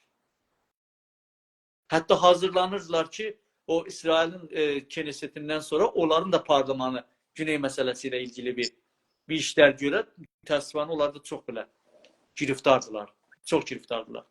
Yəni dost şeylə bizə münasibəti olan ümumiyyətlə mən o düşüncədə deyirəm, dünya hamısı Türk dünyasının əleyhinədir, Türklərin əleyhinədir. Mən belə bir düşüncədə deyirəm. Dünya ölkələrinin çoxu, əksəriyyəti qəribə ittifaqa bizə düşman deyil. Bir böyük bölümü də bizim dostumuzdur və ya bir çalışmayla dostumuza çevirə bildik. Doğru. Doğru. İndi buradan bəhs elədik ki, rəqiblər kim? Rəqib də var. Düşmən də dedik bir dənə var. Xəsmanə olanlar da var. Xəsmanə Cumhur İslamı və əqmarı da, belə deyək. Əqmarı və dostlar da var. İndi hangi özəlliklərlə, farsça xüsusiyyət, viceciklər deyirlər da, bir dövləti düşmən, o birisin dost, ya o birisin rəqib tanırıq. Bir metrlərimiz olsun ölçməyə. Nə ilə bunları ölçürük? Valla yəni əldə olan bizim kriterimiz ki, deyək ki, ona dayanaraq hərəkət eləyək. Cumhur İslamı ilə rəftarlarına baxmalıyıq. Bunlar Cumhur İslamı ilə münasibətləri nədir? O dövlətlər ki, Cumhur İslamı ilə rabitələri stratejik şəriklikdir, partnerlikdir. Onlara da Cumhur İslamının xəsmanə hökmünü ona da vermək olar. Məsələn, Suriyə Əsəd dövləti əlbəttə ki, düşmandır da. Yəni, Cumhur İslamı ilə rabitəsi stratejikdir. Yox olsun Lübnan, bu tiplər bizim düşmanımızdır. Zaten bunlar sonuna qədər Cumhur İslamının əmrində bizi sərkub eləməyə, bizdən savaşmağa, vuruşmağa, bu Cumhur İslamı ilə bir hərəkət edirlər. Yox olsun PKK və ənva əqsamı şeyləri bunun, afşutları. Bunlar düşmandırlar. Niyə? Çünki Cumhur İslamı ilə eyni xəttə hərəkət edirlər bizə görə. Bunlar düşmandırlar. Onun dışında ola bilər ki, bəzi dövlətlərin rəftarlarını xəsmanə hesablamayaq. Amma Cumhur İslamı ilə bir sıra münasibətlərin də bizi nəzərdə almadan qurmaqlarını təbii ki, biz təsdiqləməyəcəyik heç zaman. Düşman da deməyəcəyik, amma təsdiqləməyəcəyik də. Zaten mən gönlüm istəməz ki, mənim vətəndaşı olduğum ölkə İsveç belə Cumhur İslamı ilə alverdi olsun, Cumhur İslamı ilə münasib nəft alsın, nə bilim, alver eləsin falan. Mən buna qarşıyam da. Hər gün çalışacağım ki, deyəm, bu sizin zərəlinizədir. Bu doğru deyil, bu doğru deyil. Sizin zərəlinizə bizim, sizin də zərəlinizədir, bizim də zərəlimizə. Bunu biz mübarizəmizə var. Amma bunun mənası deyil ki, İsveç dövləti üçün diplomatik münasibəti var Türkiyə ilə, İranla. Artıq da bu bəzi rabitələr, rəvabiti beynəldə qaçınılmazdır. Yəni dövlətləri qınamaq olmaz. O rabitəni saxlamaq zorundadır. Amma o normal, standart diplomatik rabitənin üstündə görək nə işlər görürlər. O çox önəmlidir. Məsələn, Rusiya normal standart diplomatik rabitənin çox-çox üzərində Cumhur İslamı ilə bir rabitəsi var. Əlbəttə, bu istəmir İranda statiko dəyişməsin. Bu əslən istəmir Güney Azərbaycan məsələsi dirçəlsin. Güney Azərbaycan məsələsini İrana egzistansiyalisti bir təhdid görür və onu da yaranmaması üçün Cumhur İslamı hər türlü təsdiq verir. Amma Türkiyə ilə Azərbaycan, İranın rabitəsi həmişə bütün mütəxəssislər bunu deyirlər da. Rivalry, simultaneously rivalry and cooperation. Həmişə bu olur. Yəni rəqabət, işbirliyi. Rəqabət, amma gerçəyi budur ki, daha çox rivalry olubdur. Türkiyə İranın mövqeyyətini, gücünü nəzərdə tutaraq həmişə İranı bir dənə vahid siyasi ki, onu mənec eləyə, ona qarşı-qarşıya gəlməyə deyə siyasət xaricində tərifləyibdir. İster Atatürk zamanı olsun, ondan sonra olsun. Ama bu zaman zaman dəyişib.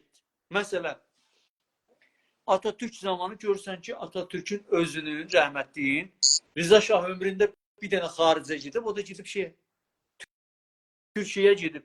O bir ayda qalıb orada, çox da qəşəng, isti münasibətlə də təhvil alıblar. Hətta onlar oradan örnəklər götürüb Atatürk'ün müvəffəq ola bilmədi. Amma Atatürk'ün islahatını, inqilab ilkələrini götürüb bir hissəsini gəldi İranda da icra elədi. Amma görürük ki, orada Güney Azərbaycan məsələsi yoxdur.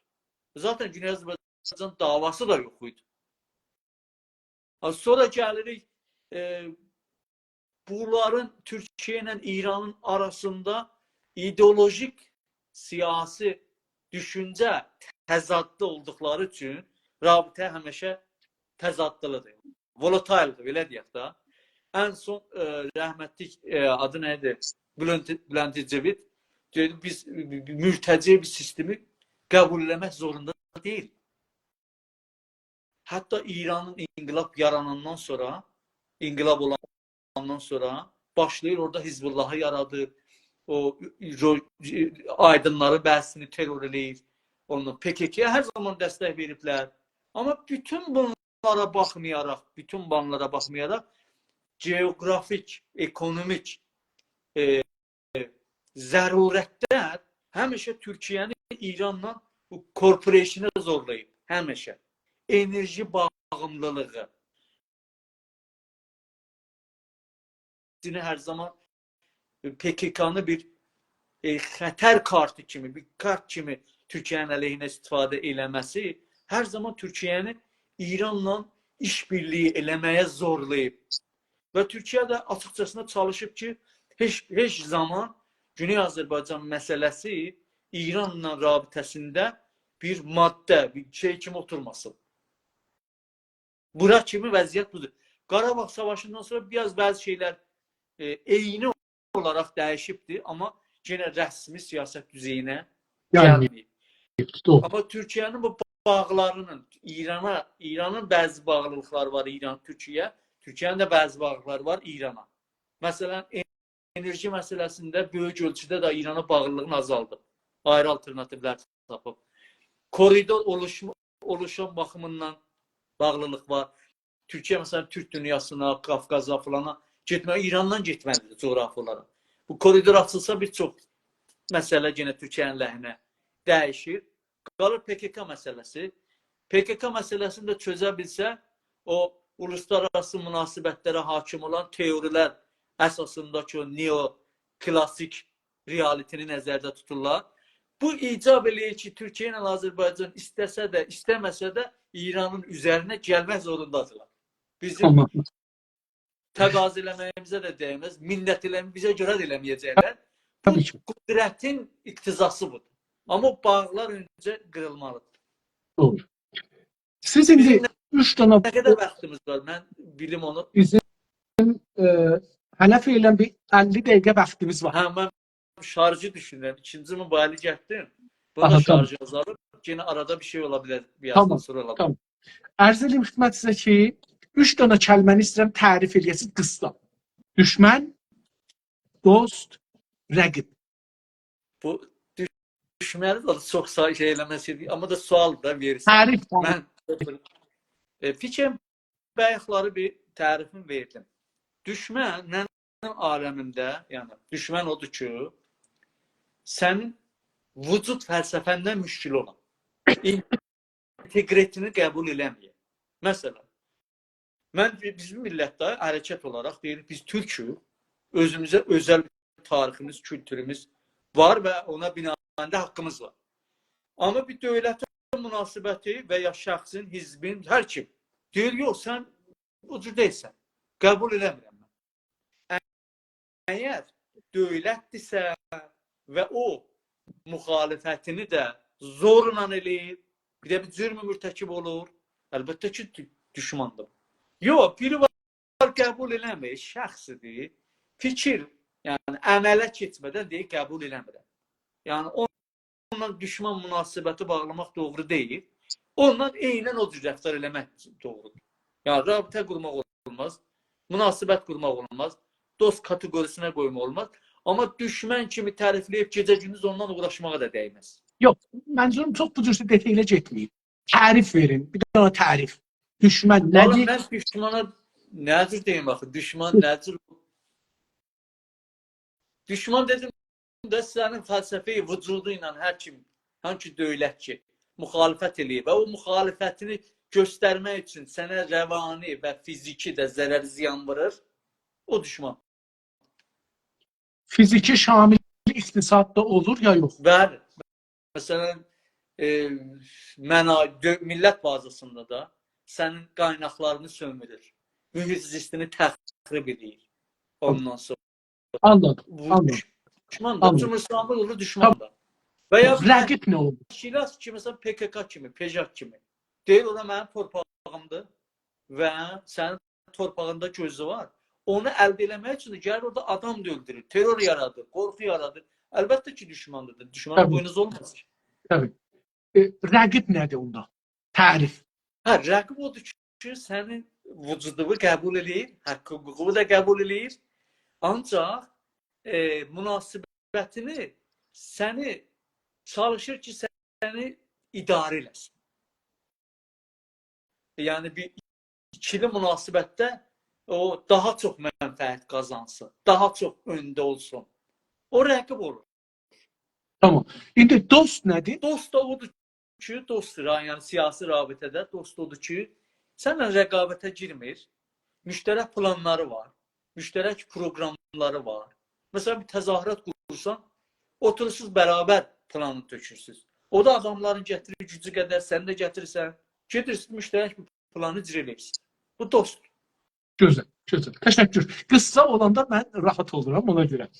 Düşmən tanıdığımız millətlər ya dövlətlərlə, təşkilatlarla bir yerə gəlmək imkanınız varmı? Hə, əgər bir dövləti düşman təriflədiksə, dedik bu düşmandır.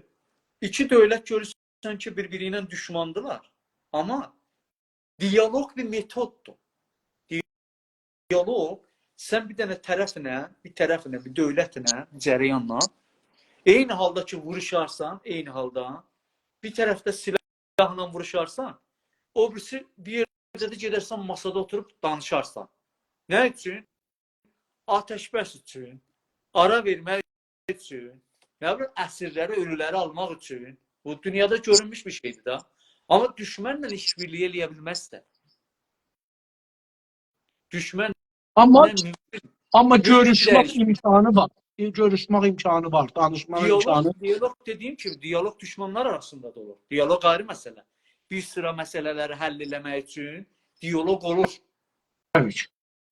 İndi rəqiblərlə necə? Rəqiblərlə danışmaq ya əməkdaşlıq. Danışmağın sorunu yoxdur.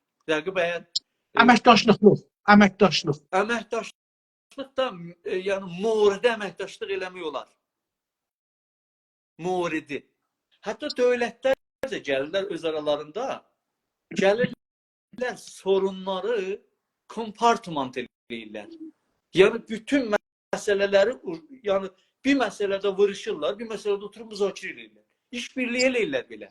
Məsələn, Türkiyə ilə Rusiya gəlirlər Suriyədə vuruşurlar, qarşı-qarşıyadırlar. Üzr istəyirəm. Libidə qarşı-qarşıyadırlar. Vururlar bir-birlərində. Əskərlərini öldürürlər. Amma eyni halda Astana müzakiratında oturub Suriyə məsələsini həll-fəsl edirlər. Müştərək orduları, onun da ordusundan, bunun da o məntəqəni kontrol eləmək üçün nəzarət edirlər.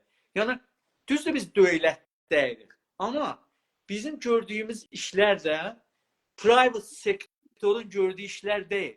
Ümumi işlərdir. Yəni, ümumi alanın işləridir. Yəni, bunun mənası bu deyil ki, biz də metodlarımızı eynən gözləyək, dövlət olandan sonra onu riayət eləyək və ya haqqımız olaraq. İndi biz dövlət deyirik, o birisi dövlətlərlə müzakirə haqqımız yoxdur. Bəzi dostlar birdən istidlal edirlər ki, ya Türkiyə oturur, ya məsələn Azərbaycan Cumhurbaşqanı düşmanla oturub Cumhurbaşqanı ilə danışırsa, bu dövlətdir, imkanları var. Biz dövlət deyirik ki, düzdür. Zaten bizdə dövlətlə əgər daxili məsələdirsə, bir gün bizdə oturub danışsaq rəqiblərimizlə, ki bizdə dövlətlə danışmırıq ki, biz partiyayıqsa o da partiyadır da. Orada dövlət yoxdur. Yox, nə cür olur da burada bir tənaquz var. Məsələn, bir partiyanın, bir siyasi figurun gedib Amerika dövləti ilə danışmaq üçün müsbət baxılır. Biz dövlət deyil, qeyri-dövlət aktörük. Ona deyirik ki, mənfəətlərimiz yolunda bəli, oturub danışmaq olar. Amma ayrı bir rəqib cərəyanla onunla oturub danışmaq çox qiyamət olur. Necə etimadı və nəfsimiz var, dövlətlə oturub danışa bilirik. Amma bir dənə cərəyanla ki, o da yəni teoretik olaraq bizim səviyyədədir, istatusu, ondan qorxuruq. Demək, sizin etimat və nəfsiniz yoxdur da. İndi Yəni, burada bir soru da ortaya gelir. O da budur ki biz neden düşmanla mesela İran'ı düşman biliyoruz. Ama İran bir tane vahid sistemdi, doğrudur burası yani. Ama içinde bölümler var. Mesela orduda, sipahda, ne bileyim, itilaatda, adliyede falan da bizim mecliste bizim de adamlarımız var. Yani Türkler var. Biraz az da olsa içeride bir Türk damarı var. Mesela bunlarla danışmağı necə görürsünüz? Yani biz siyasi olarak, bir parti olarak biz bunlarla danışaq, yoksa bunları küsaq deyək, kollen qoyaq hamısını İran'ın hesabına. Baxınız, bizim bu məşhur oldu da bir zamanlar icra oldu çox yerlərdə məxməl inqilablar. Bəli. Yəni bu non-violently movementlar falanlar bizim mənim də təcrübəm oldu oranın kafişa deyirəm, workshoplarında falanlarında bəhsində şirkət elədik. Hətta kötəyini də çəkdik, tutulduq da qeyd olduq buna. Baxın, bir hədəfə yetişmək üçün İnsafər bəy. Məsələn, bir dənə macəracı adam tapılır. Deyir ki, mən istəyirəm bir dənə ev cürriyəm. Daşdan, ən sərt daşdan. Ən sərt daş nədir? Ondan bir dənə ev cürriyəcək. Neçə nəfər macəracı tapa bilər ki, belə bir şeyə əl atıyor? Qardaş, sən səfiysən, dəlisən. Mən neyinirəm bir dənə daşdan? Mən evi ilə nə cürriyərlər, o cürriyərəm da, mənə mənfəət olsun. Amma ona yetişmək üçün deyir ki, bu mərhələ bir mərhələ. Sən gəlirsən, evin əslən söhbətin eləmişsən. Deyirsən ki, burada yəni, böyük strateji, mütəvəssit strateji, kiçik stratejilər, taktiklər falan. Deyir ki, ağa, uşaqlarınızın təhsil almasını sevirsiniz. Hər kəs sevər də bunu. Normal insanlar xəstə olmasa sevər. Uşaqlar möhkəm bir yerdə qorunması üçün daha möhkəm bir binada eləmələri lazımdır. Yaşamaları. Ondan sonra başlayır nəyə? Bunu genişləndirmək üçün təbii o macəracılar, eynən ona bənzəyənlər zaten sənin yanındadır. Amma getdikcə, bu genişləndikcə, sən belə bir hədəfə yetişdirmək üçün həlqələri genişləndirməlisən. Düzdür, sən o korun həmişə qalacaq. Bu koru saxlamalısan.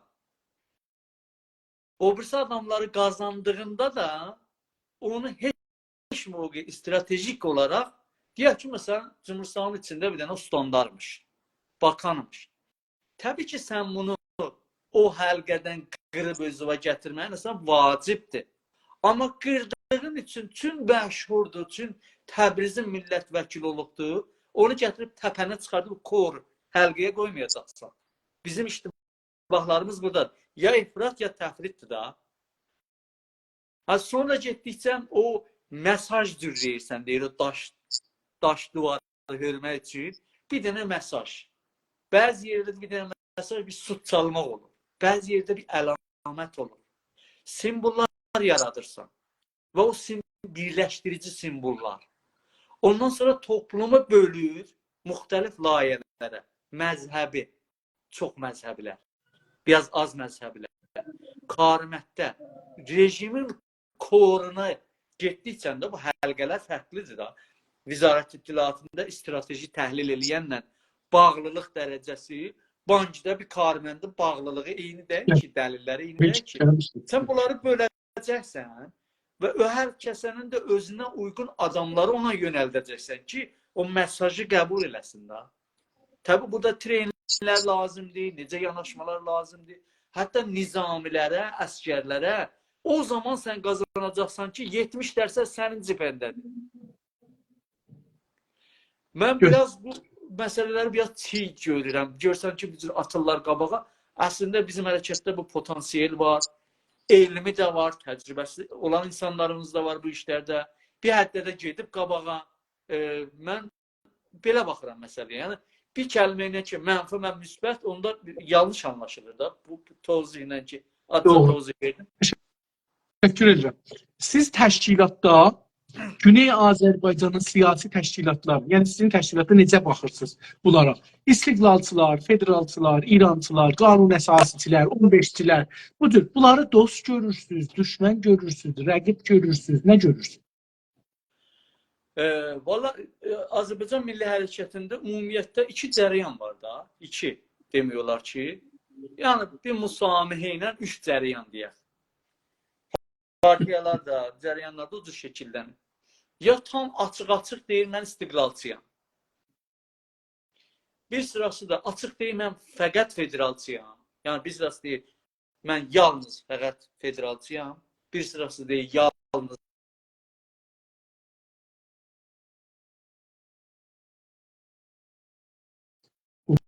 Umaram kəsilməmişdi.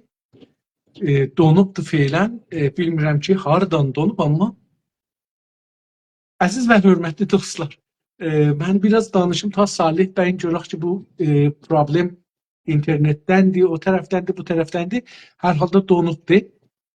Əziz və hörmətli dostlar, təşrif gətirənlərə bir də daha salam edirəm. Hər zaman siz, nə deyirlər, bu videonu görərsiniz gələcəkdə. Yenə də sizlərə salam olsun, hörmətlərimizi qəbul edin. Biz bu proqramda, Düşüncə Bağı adlı proqramda Güney Azərbaycanda və İranda olan siyasi partilərin, liderlərin ya o partilərə mənsub olan üst adamları dəvət edirik. Gəlirlər bura, hərəsi bir həftə, hər partinin nümayəndəsi, aleykümselam Salih bəy, mən Əllam cənabınızı çağırım. Hər partinin nümayəndəsi bir həftə, yəni 6 gün, hər gün 4 saata qədər vaxtı var ki, bizim suallarımıza cavab versin. Suallarımız çoxdur. 500'ə yaxın sualımız vardı və tüm ağla gələn, gəlməyən soruları orada qoymuşuq. Oradan ki, mümkündür. 500 dana sual. Qonaqlarımızdan... Başda mənim şarjım bitdi, ona tamam, dəyişdim. Tamam, irad yoxdur. Mən yenə cənabınızı görmürəm. İstəyirsiniz bir də çıxın, bir də gəlin lütfən. Tamam, təşəkkür edirəm. Biz bu proqramın üzrə partiləri dəvət elədik. Buradan 11 parti deyib biz gələcəyik. Birinci parti Güney Azərbaycan İstiqlal Partisi gəldi, 6 gün dalbadal soruları cavab verdi. Sonra da cavabları devam elədi. Bir 6-7 gündə səslə cavabları, soruları oxudular, səslə ona cavab verdilər. Onlar yavaş-yavaş bir dostumuz vardı. Güney Azərbaycan Səsi deyə bir dostumuz var, Kürşad bəy. Kürşad bəy onları video elir. Dostlardan xahiş edirəm, onun səfəsində üzv olsunlar.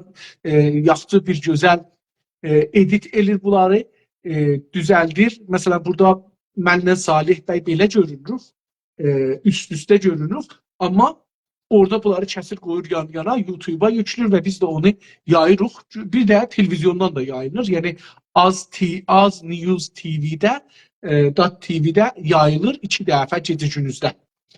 Ərz edeyim xidmətinizə və nömrə veririk. İnsanlar, bunlar ki, partilərin nümayəndələri gəlir bura, ya liderləri gəlir bura.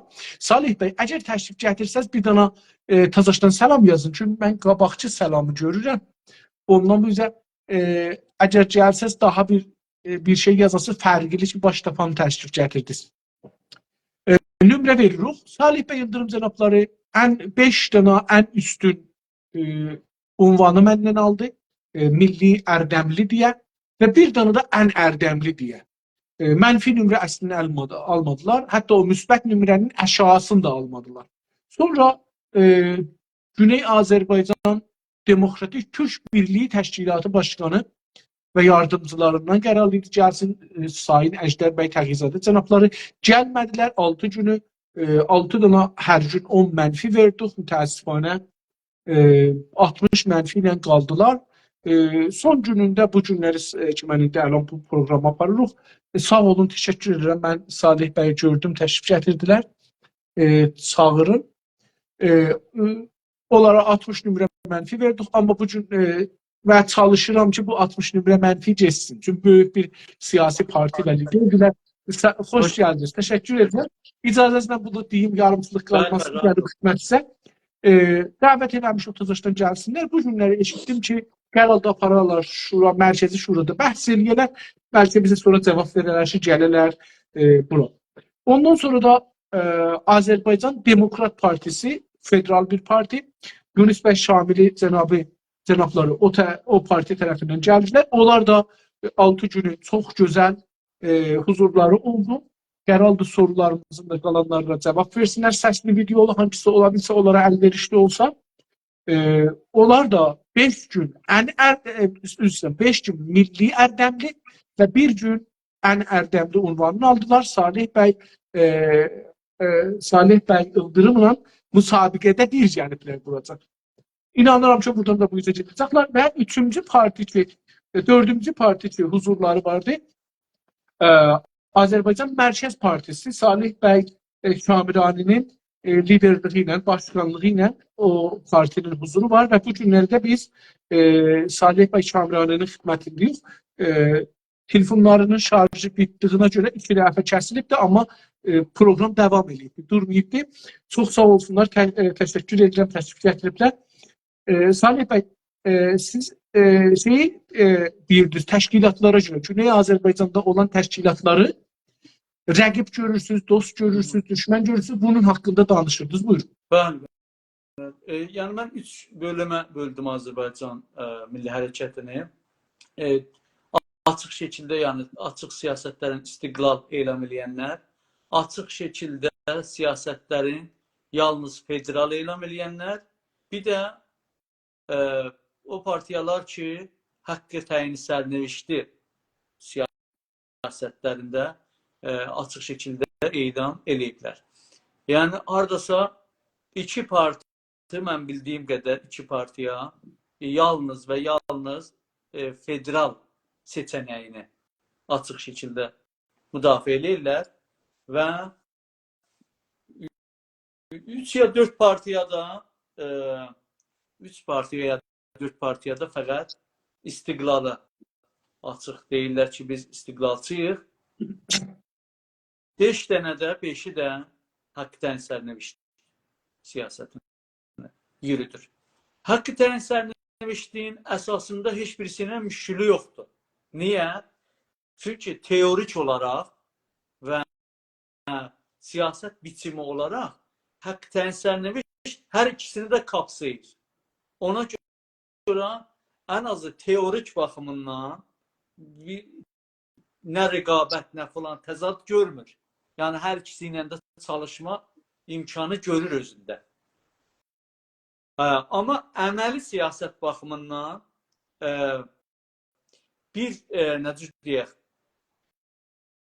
bir etilafın içində olması üçün, məsələn, haqqı təyin federalçılarla, federalizmə onların baxışı ilə bir dənə haqqı təyin sərnişdinin baxışının məbnai fərqi var. Məbnai fərq nədir? Biz deyirik ki, siz bu haqqı təyin sərnişdi federalizmi nəyə dayanaraq, hangi haqq hüquqa dayanaraq istəyirsiniz?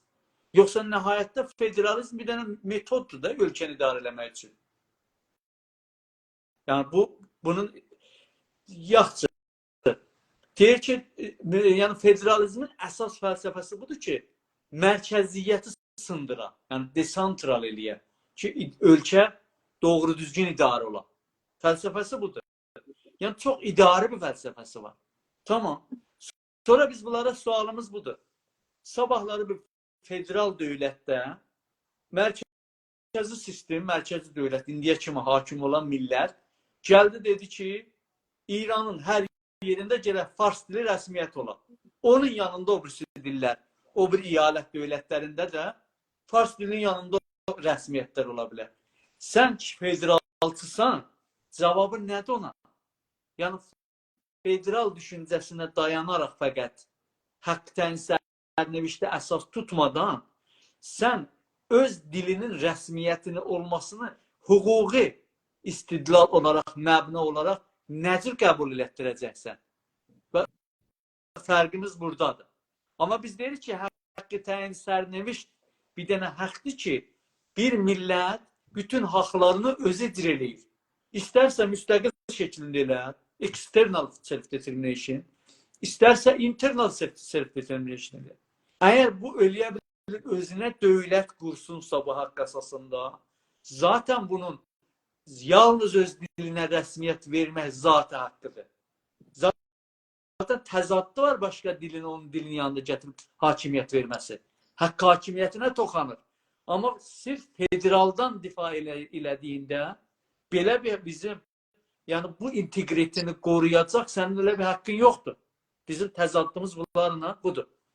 Haqqı təyin sərnevişdidə ki, orada biz bir dənə əməli pragmatizmi, federalizmə əgər müsbət baxarsaq şəraiti olursa, bizim nöqteyi əzimiyyətimiz, baxışımız Azərbaycan mərkəzlidir. Yəni, Azərbaycanı əsas tutaraq, bizə Azərbaycan əsas olduğu üçün, əgər Azərbaycanın var oluşu üçün daha səadətli, daha rifahda, daha azad yaşaması üçün bir ölkədə, amma multinational şəklində o birisi millətlərdə o haqqı əldə etməsi gərəkdirirsə, biz ona müsbət baxırıq. Nəinki o çatı dövləti, polisi badını qorumaq üçün Azərbaycana federalizm lazımdır. Baxış açımız, fərqli baxış açımız buradandır. Federalçılarla, sırf federalçılarına budur. İkincisi, bizim baxışımız federalizmdə gərək haqqı təyin sərnevişt hər iki mənada müqabil güclərlə və sonra yalanacaq ehtimali anayasada garanti altına alınan və kriterləri yazılan. Bizim millətimiz bir də onun üçün bir mübarizə başlamıyor. Əgər mənfəətləri təmin olmasa, anayasada yazılar, kriterləri də yazılar, mərcə təşxisi də yazılar, demokratik şəkildə. Mən federal şəklində haqlarıma çata bilmədim. İndi iradə eləyirəm ki, yəni mərkəzi deyək, mərkəzdə deməyək, body policy sadəcə bunun icrasını fərahəm eləməlidir ki, biz gedək referenduma. Kanada kimi. Kanadada ki, federalda self-determination haqqı əsasındadır. Hətta anayasada onu qoymadılar, anayasasında yazılsın. Federal ali məhkəmə, yəni divanı ali rəyləri ilə bunu təsbit elədi ki, zaten Quebeclilərin haqları var, müstəqil olsunlar və orada common law sistemi olduğu üçün anayasa sayılır. İstərsə anayasa yazılsın, istərsə Vəhdət Rəviyyə icad olsun. Neçə sərdə referenduma gediblər, amma rəy gətirənməyiblər. Biz belə bir federalizmi şərtlər uyğun olsa qəbul edirik. Federal istiqlalçılarla harda məsələyə yəni eləyənmirik. İstiqlalçılar Azərbaycan millətinin öz müqəddəratını, öz haqqını təyin etmək yollarının apşınlarını qısıtlayır. Yəni, mekaniki bərxurd edir millətinə. Öz iradəsini, millətin iradəsinə təmin eləməyə çalışır. Bizim fərqimiz burada budur. Biz millətin iradəsinə əsas veririk. Millət əgər iradəsi buna təəllüq tapırsa, müstəqil olsun, müstəqil bir dövlət olsun. Təbii ki, bizim arzumuz əslən odur. Amalımız odur. Amma burada realitə, pragmatizm deyə də bir şey var. Beynəlmiləl siyasətin, bölgəsəl dəngələrin dayatdığı bir məsələ də var. Siyasi bir realizmi də var. Burada da açıq istiqlalçı siyasəti yürütənlərlə bəzi məsələlərcə sözlərimiz üst-üstə düşmür. Amma bu heç birisi buna mane deyil ki, biz müştərək projelər, üçümüzün də nöqtə iştirakımız Azərbaycanda bir dövlətin qurulmasıdır. Fəqət biri deyir ki, federal dövlət ola bilər, biri deyir ki, tam müstəqil dövlət. Amma dövlət olmasında ixtilaf yoxdur. Amma biri, məsələn, istər federalçı olsun, istər istiqlalçı olsun, Azərbaycanın ərazi bütövlüyündə bizim dediyimiz kimi tərifləməzsə, onunla da ixtilafımız olur. Fərq eləməz. Biri istiqlalçıdır, amma elə 3-4 dənə ustanı Azərbaycan bilir.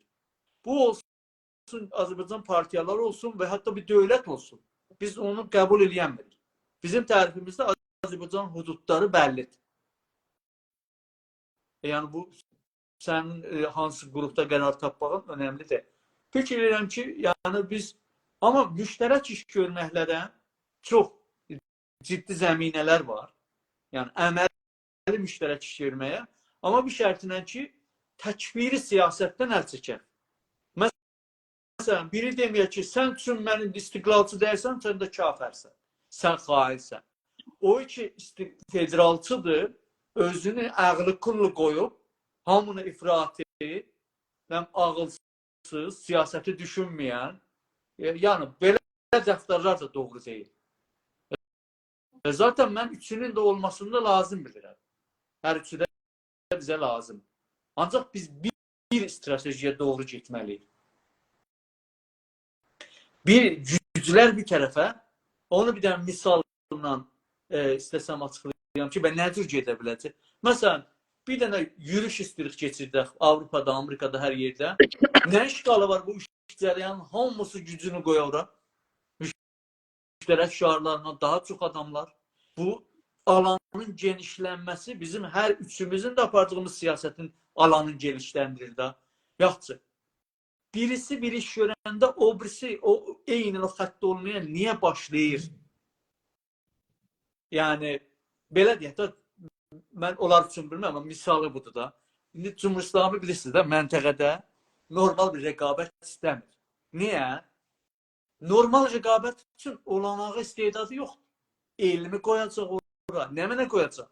Ancaq öz istedadını təniş, kontrol olunmuş təniş yaratmaqda görür. Bu ölkələrin də demokrat olub olması ilə əlaqəli bir şey deyil. Fəlsəfələri və başarısız olub olanaqlı, istedadlı olub olmaması ilə əlaqəli bir şeydir. Məsələn, Ərəbistan deyir ki, Türkiyə ilə Ərəbistan bölgədə sabitlik olsun, zəngi olmasın. Niyə? Çünki bunlar enerjidə, teknolojidə falan da özlərini nişan verə bilirlər də. Çünki müsbət iş görmək istəyirlər. Sülh var. İranın zərəri nədir? İranda müsbət şərait olursa, rəqabət yaranmalıdır. Rəqabət ticarətdə olmalıdır. Rəqabətdə olan da Cumhurbaşqanlığının fəsadı çıxır ortaya. Hökumətin əldən verir. İstəmir axı. İndi gəlirəm hərəkətə. Mən niyə gedim istiqlalçı ilə uğraşım? Sən niyə istiqlalçısan? Mənə nə?